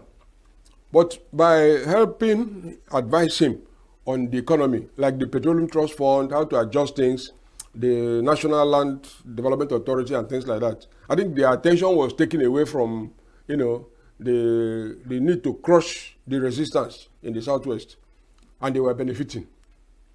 Oil prices were low, but things were stable because of economic policy. Now, what you find is exchange rate manipulation. Let's say this your device. If you bought it 2 years ago at 40,000, and now with the same salary, if you go back to buy it now, it is 800,000. Just tell me how we are going to do it. You can't cope. So many people have been left behind. In other words, you have raised the bar. You took the ladder up and left a lot of people back. So unless those people left behind die off, the economy will be experiencing problem. It's disaster. Forget about all these things you are saying, road and things like that. Because some of the projects the governments are doing, both local and if the oil prices go down, all of them will stop. So there's no discretion. You need to be saving, but they're not interested in the people because the game is on. According to them, is the more projects you have, the more percentage you get. Yeah, and why do you think it took quite a while for the Nigerian government to officially recognize June 12th as Democracy Day? Like I said, June 12th became a currency for some people. The people who initiated APC were the people using it as their currency. Bear in mind, June 12th was the annulment of an election. Is that not so? Yes. Good. When Tinubu was elected as governor of Lagos State, there was a lady Akerele, who was the deputy governor. She was impeached. A second person came, that person was impeached. In other words, what would I call it? The lesson of cooperation was not learned. The world is a world of different people, strong and weak. But if you keep pushing people out only because they are not in your pocket, you can't have peace. And you can see the outcome. You were talking about the economy. You can see insecurity has been worsening. The more you leave people behind, the more they form their own armies, police, society, their own tendency. Food production has been going down. Food prices have been going up. Nigerians are migrating in very unsafe ways. So the omens are not good. So it's not like people are aware. What you may notice as transactions is like technology, the impact of technology. At the time that government was controlling television, your Signature TV will not be allowed to operate. And Signature TV is even one of the formal ones. There are a lot of podcasters who will say all kinds of things, and you can get it on your media. And you look like people are active, but they are not active. People are not active because people have become indifferent. They have been left behind. Yeah. And democracy, how our democracy is like today, how different do you think it is from what people like Abiola had, probably envisioned during, when he came out to contest for the election? That is why I said a lot of things are credited to Abiola. If you look at his history, he was a struggling person, but he worked for Lagos University Teaching Hospital as an accountant before he joined ITT as a staff. But because, he had connection, the company was getting contract from the government, and he had the insiders who helped him to help the company. And from there, he got a controlling share in the company. So it was not that if somebody did it to him, what he did to ITT, I don't think he will like it. So he never became a president. So there are speculations that he would have done this, he would have done that. But if we look at the facts on the ground, I saw him on television telling his family members after the election was almost declared that they had enjoyed themselves while he was in ITT, but that this one, the presidency, will be much, much better. He was talking to his family members. That's what I'm saying. On learning, most people go to government to satisfy their need. Any good they do to other people is not intended, it's just collateral. He was never a president. So there is nothing you can say that when he was president, the price of tea was low, or it will be low. Give him money. That's why the country is diverse. In the southeast, most Igbo people don't play with money. And you don't show generosity with what is not your own. Igbo people don't do it. But in other parts of the country where you have kings, emirs, obas, they take money that belongs to everybody and give it to anybody according to their own interest. If you read the press, you find out that at the Muslim Hajj, 2 governors from the north, Sokoto and Kano, they were giving out Saudi riyals to all the, big money. They say equivalent of 450,000 naira per person from Sokoto. I'm sure that nobody in the southeast will do it. Take somebody like Professor Ludo, Anambra State Governor. He will not use government money to give to anybody that type of grant.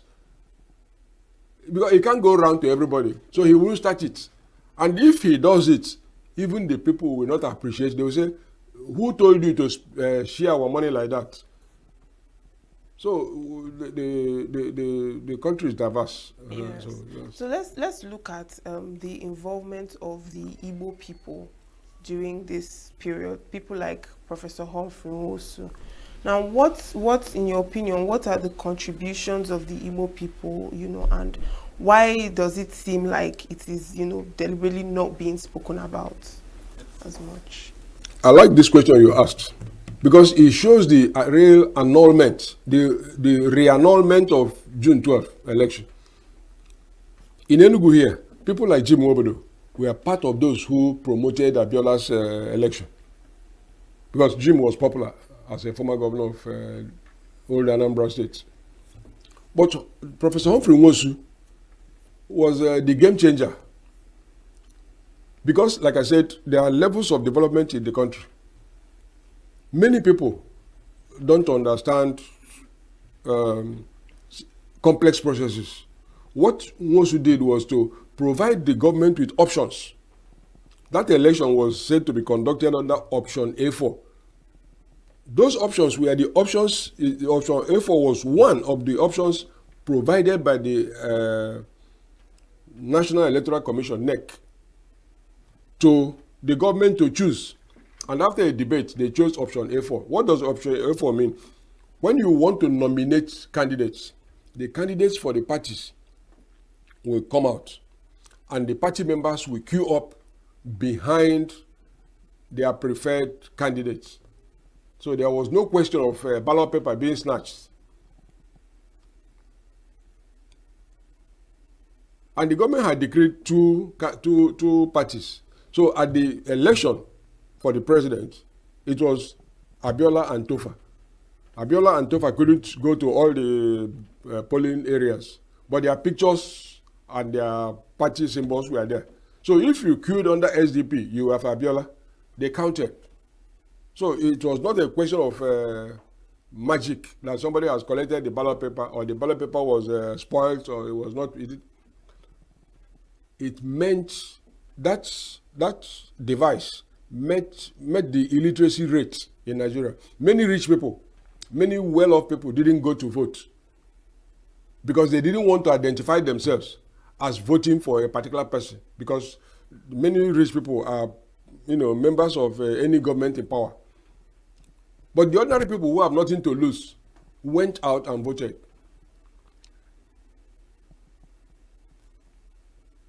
Humphrey Nwosu was a decider. But you can see what happened to a motion that he should be honored.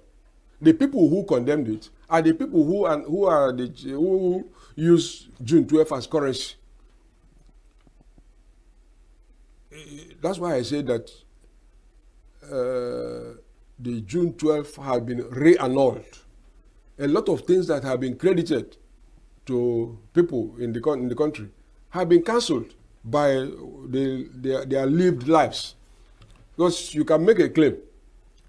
I think there's a Chinese saying that do not say that somebody is humble until you place him on a horseback, or when the person comes to power, when he's in office. Maybe you have a reverend father, he's always good.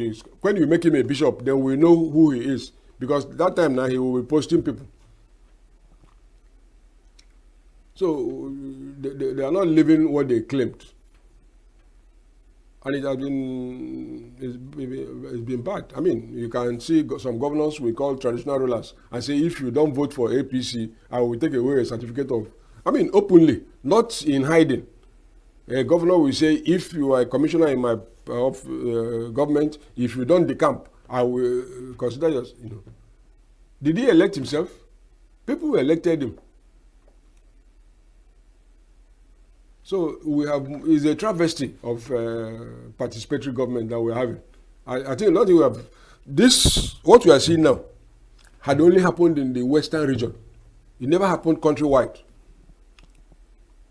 But it's now made, a countrywide process. Intimidation. Whatever you speak, people speak against you. You see press secretaries of politicians abusing other people, like the press secretary to the Minister of Federal Capital Territory. The way he speaks, you think that he's in a way motor park. They will call people names, but he's paid by government. There is decorum. So a lot of people who have no rules, who do not know rules, are in power. They conduct themselves according to their feeling. And when they leave office, they say it was politics.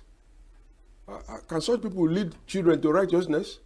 You condemn children for being rascally, but their leaders they see are very, rascally. It doesn't make sense. So we have never had it so bad. Yes. And Nwosu's legacy needs to be a bit more, pronounced for people to know that an Igbo person was actually part of kind of controlling or helping with this election, the election of the 1993. Now, how best can we, push forward this part of the story? Because like I mentioned earlier, it seems as if that part of history is not being, pronounced as such.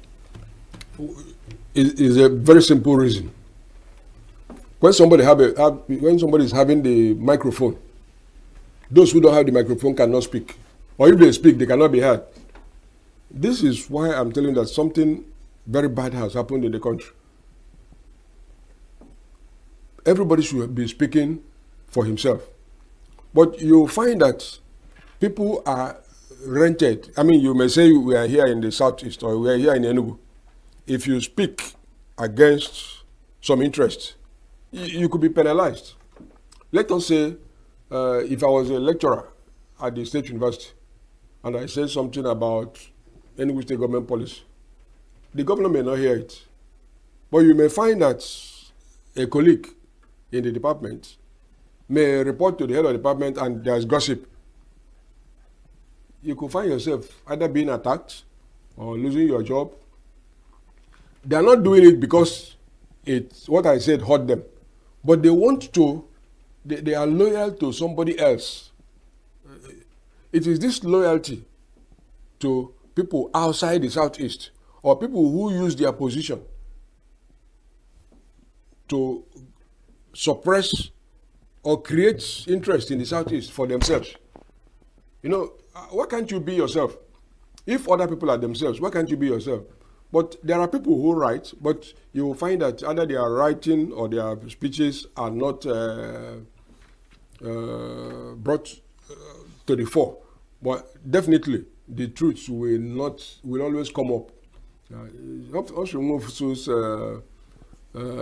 performance. It's not that he voted. It was that he devised a method that was good. But these people who are using June 12 as a currency do not want free and fair election. They call it free and fair because ordinary people were able to participate. People were happy to stand behind their candidates joyfully. You count them 1, 2, 3, 4, and they shouted. You write it down and they go to their houses. Many of the people don't want it. And if you advocate for righteousness from your own community, they make sure that you are under. Okay, finally, before we let you go, what major lessons do you think that both the leaders and citizens should take out of this June 12th? Both the election and, how it has impacted the country and where we are now, what lessons can be learned? I think Kenneth Kaunda wrote a book. He called it Not Yet Uhuru. We are not where we should be. One of the things that the people in office now canvassed during the election is restructuring. A federation is a meeting of people from who are different. If you go to maybe Christian Association of Nigeria, you have what they call the Catholic bloc, Orthodox bloc, several blocks. And they rotate leadership according to their blocks. But if somebody says Northwest and Southwest can rule Nigeria forever on the basis of the electoral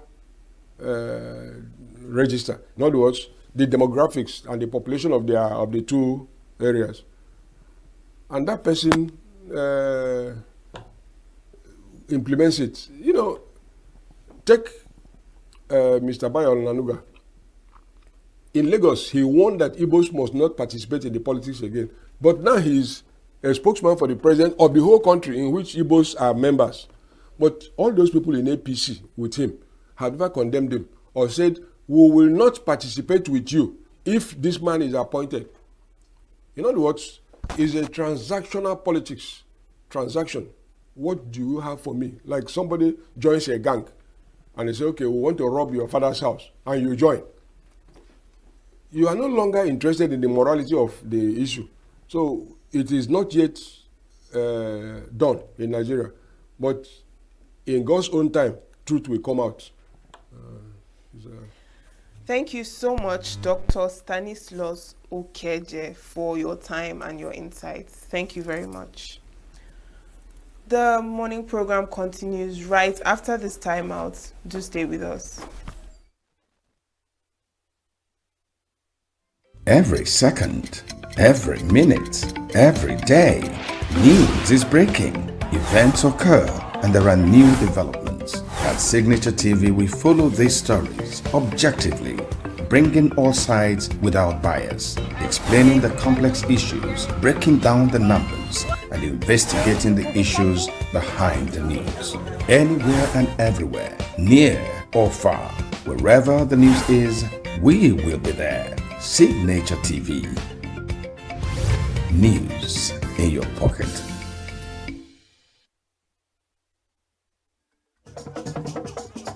With a population of about 36 million people, the Southeast is awash with stories. Every day on Southeast News, we tell the peculiar story of the Southeast and her people. Our Southeast should be the Silicon Valley of Nigeria. Their successes, achievements, and daily challenges. Do you have a Southeast story to share? Community achievements and challenges. Completed and uncompleted projects. Bad roads, water scarcity, erosion, flooding, insecurity, or even disagreements? Bring it on to Southeast News. On Southeast News, no story is too big or too small. Southeast News. Let's tell our story. Showing on Signature TV every weekday at 4 p.m. WAT, 1600 hours GMT.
Welcome back, and now we are turning our spotlight on a cultural icon known as Mike Ejaya. He was a legendary high life musician, folklorist, storyteller, whose music shaped generations. We are going to be talking about the life and times of gentleman Mike Ejaya. And in the studio with us today is Chief Andrew Nebedum. He is a veteran broadcaster, football commentator, FRCN. Good morning and welcome. Thank you very much. We're looking at Mike Ejaya. That's what we'll be talking about today. Yes. Now, when you hear gentleman Mike Ejaya, what comes to your mind? What do you know about this icon? Well, it's just like asking me to say what I know about my wife. In the sense that from time I started having things to do with the gentleman Mike Ejaya. While in Radio Nigeria, ENUGU, there was a program we used to call, it's an Igbo drama. The sick tune goes, Orabelije anya bia. And that sick tune was, produced by Mike Ejaya. If you listen to the guitar work there, that was Mike Ejaya. Then I was coming up as a producer, assistant producer. I was working with a woman they call Paul Okonkwo. He was the producer of that Igbo play. It was very popular in those days. And each time Paul Okonkwo was not to come, he said, please, Andrew, take care of this program. And I'll take care of the program. Gentleman Mike Ejaya, you tell him to come at 10 o'clock, 9:30 he will be there. Time conscious. A lot of things culminated into his gentility that made him known as a gentleman Mike Ejaya. You can never hear him quarreling or shouting with anybody throughout his career as a musician. And of course, you know that he's a folklorist, singer, writer, guitarist, and a lot of musicians of the old learned their trade with him. If you recall somebody like Celestine Okwu, when we were doing our documentary about Celestine Okwu, we came to realize that Celestine Okwu learned his trade with Mike Ejeagha. That was where he took off. The other day, his memorial ceremony was held. And Mike Ejeagha, of course, hails from Umuagba village, Imeziowa, in the Eziag local government area of Enugu State. Of course, if you are going to his place and get to a place in that village where they call Wankwo, then his house is very close to that place. So in those days, he comes to record in Radio Nigeria. All the guitars you'll be hearing in Radio Nigeria were made by him. You know, he did another signature tune for us in our program, which we called ENUGU, and that made it popular. His songs are, stories in music, and they called it ENUGU. And even often in time, the market people, or elsewhere, if you say jargon or something, they say, so he was so popular, and there is another program, this Konegu, Radio Nigeria used it to highlight his series of stories, ranging from Wambede Kamma to Onyoru Taba. Onyoru Taba Nafo. This Onyoru Taba was one of the music I used when I used to present my program Audio Tutu in Radio Nigeria. A woman prepared his, always had her tobacco snuff and kept it somewhere, the small bottle. And this thief always went there to collect it. And what the woman did was to grind pepper. After frying the pepper on fire, it looked like snuff. Kept the same bottle, the same place. And that thief came and collected as usual. Went back to his house thinking that he has done marvelous. Dipped his hand, took a handful, and then the thing went into his brain. He started shouting, those were the kinds of music Mike Ejeagha was, unleashing. And it teaches a lot of, he taught a lot of people lessons. Yes. And continues to teach. There is no music of his that not teach somebody something. Yeah. Now, before we get to the lessons his songs taught. What made we all know that his music, was deeply rooted in Igbo tradition and Igbo. So, can you, share with us some of, those songs and, what exactly made his music so deeply rooted in Igbo tradition? Well, some of my colleagues, when we are directing ceremonies, used to, say that Mike Ejeagha did not succeed financially like other musicians, of old. They had big money, but he did not call names while, singing. He uses animals, and animals cannot give you money. So it was typical folklore. But people like Oliver the Cook or Sarebe, they were praising people, they were giving them money, they got rich. But look at it today. Ejeagha died at the age of 95. And he culminated into his name, one of his music, Owambede Kamma. At his last days in his life, money came. You remember how His Excellency, the Governor of Enugu State, Barrister Dr. Peter Ndubuisi, went to him on one of his last birthday and they commended him and had to make the road passing through his house and gave it a name, Ejiagha Road in Ababa. He used to answer Obinag Road, now Ejiagha Road, and a lot of gifts. And you recall also the one done by this young man from Lagos. Yes, the Brain Jotter. Brain Jotter. Yes, exactly. And that music that was released in 1983.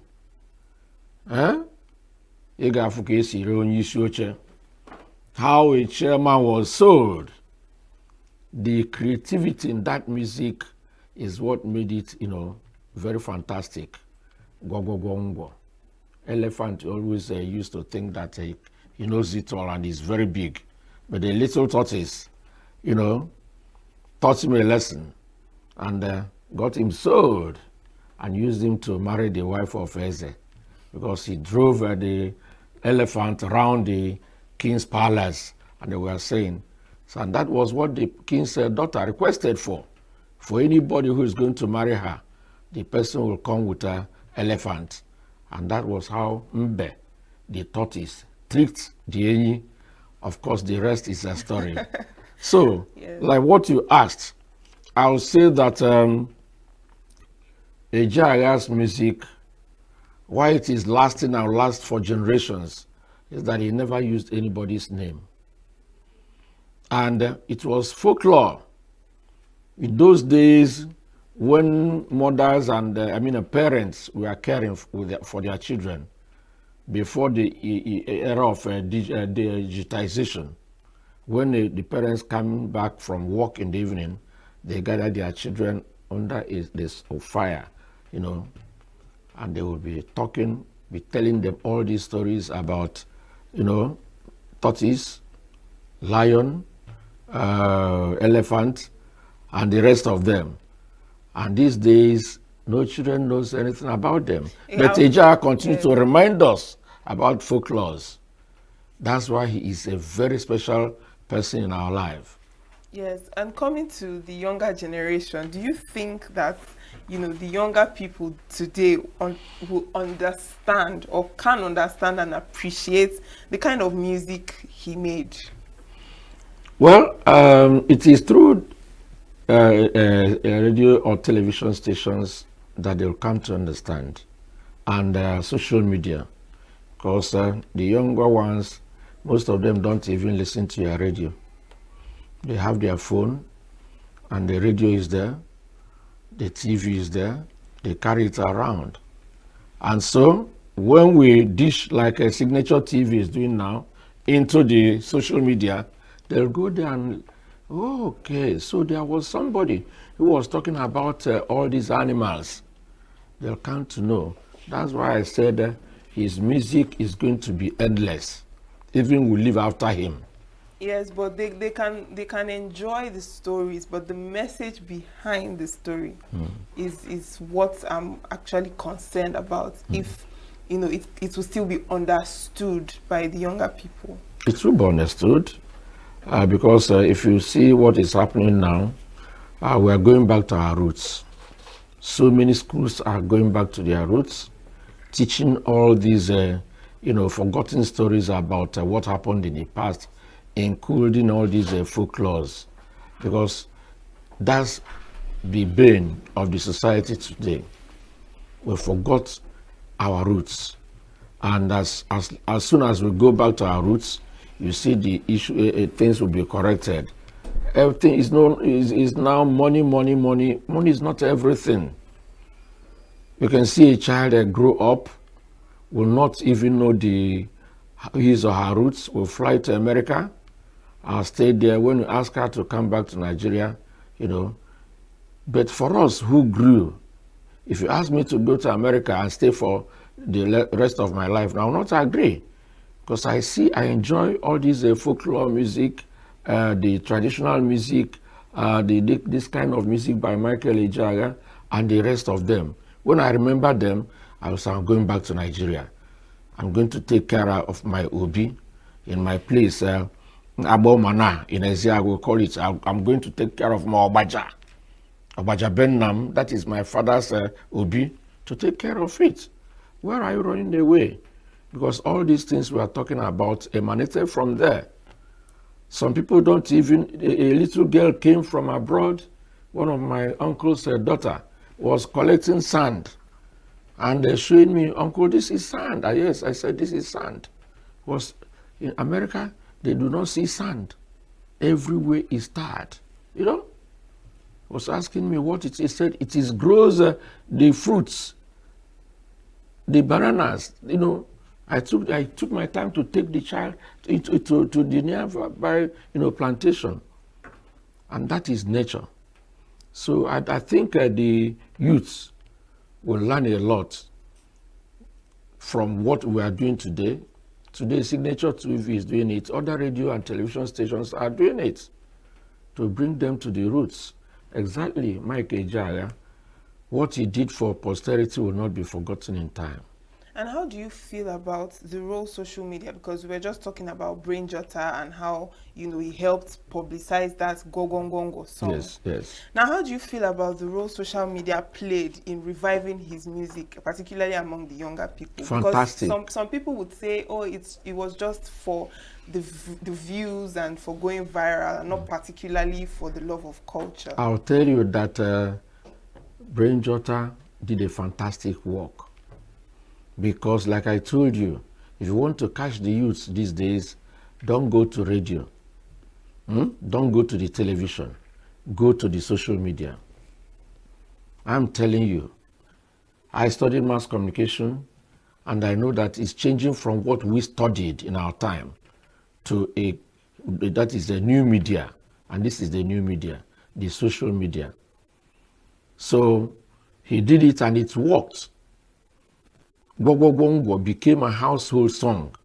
Remember I told you that that song was released in 1983, November 1983, but it came back in 2024 as if it was a new song and faced Ejaya a lot of recognition and of course economy, because that's why I told you that Owambere Kamma, he was remembered by the youths.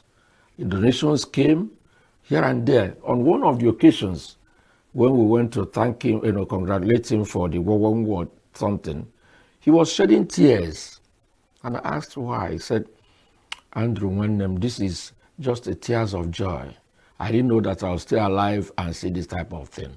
And today I know that wherever he is, he will be happy that he came, he saw, and he's conquered. And looking at the type of music people like him, Mike Ejaya, made, which was more educative and, like we said, folklore and bringing people back to the tradition, and compare it to the kind of music we have now, what do you have to say about that huge shift in the direction of our music? I would say it came with digitization.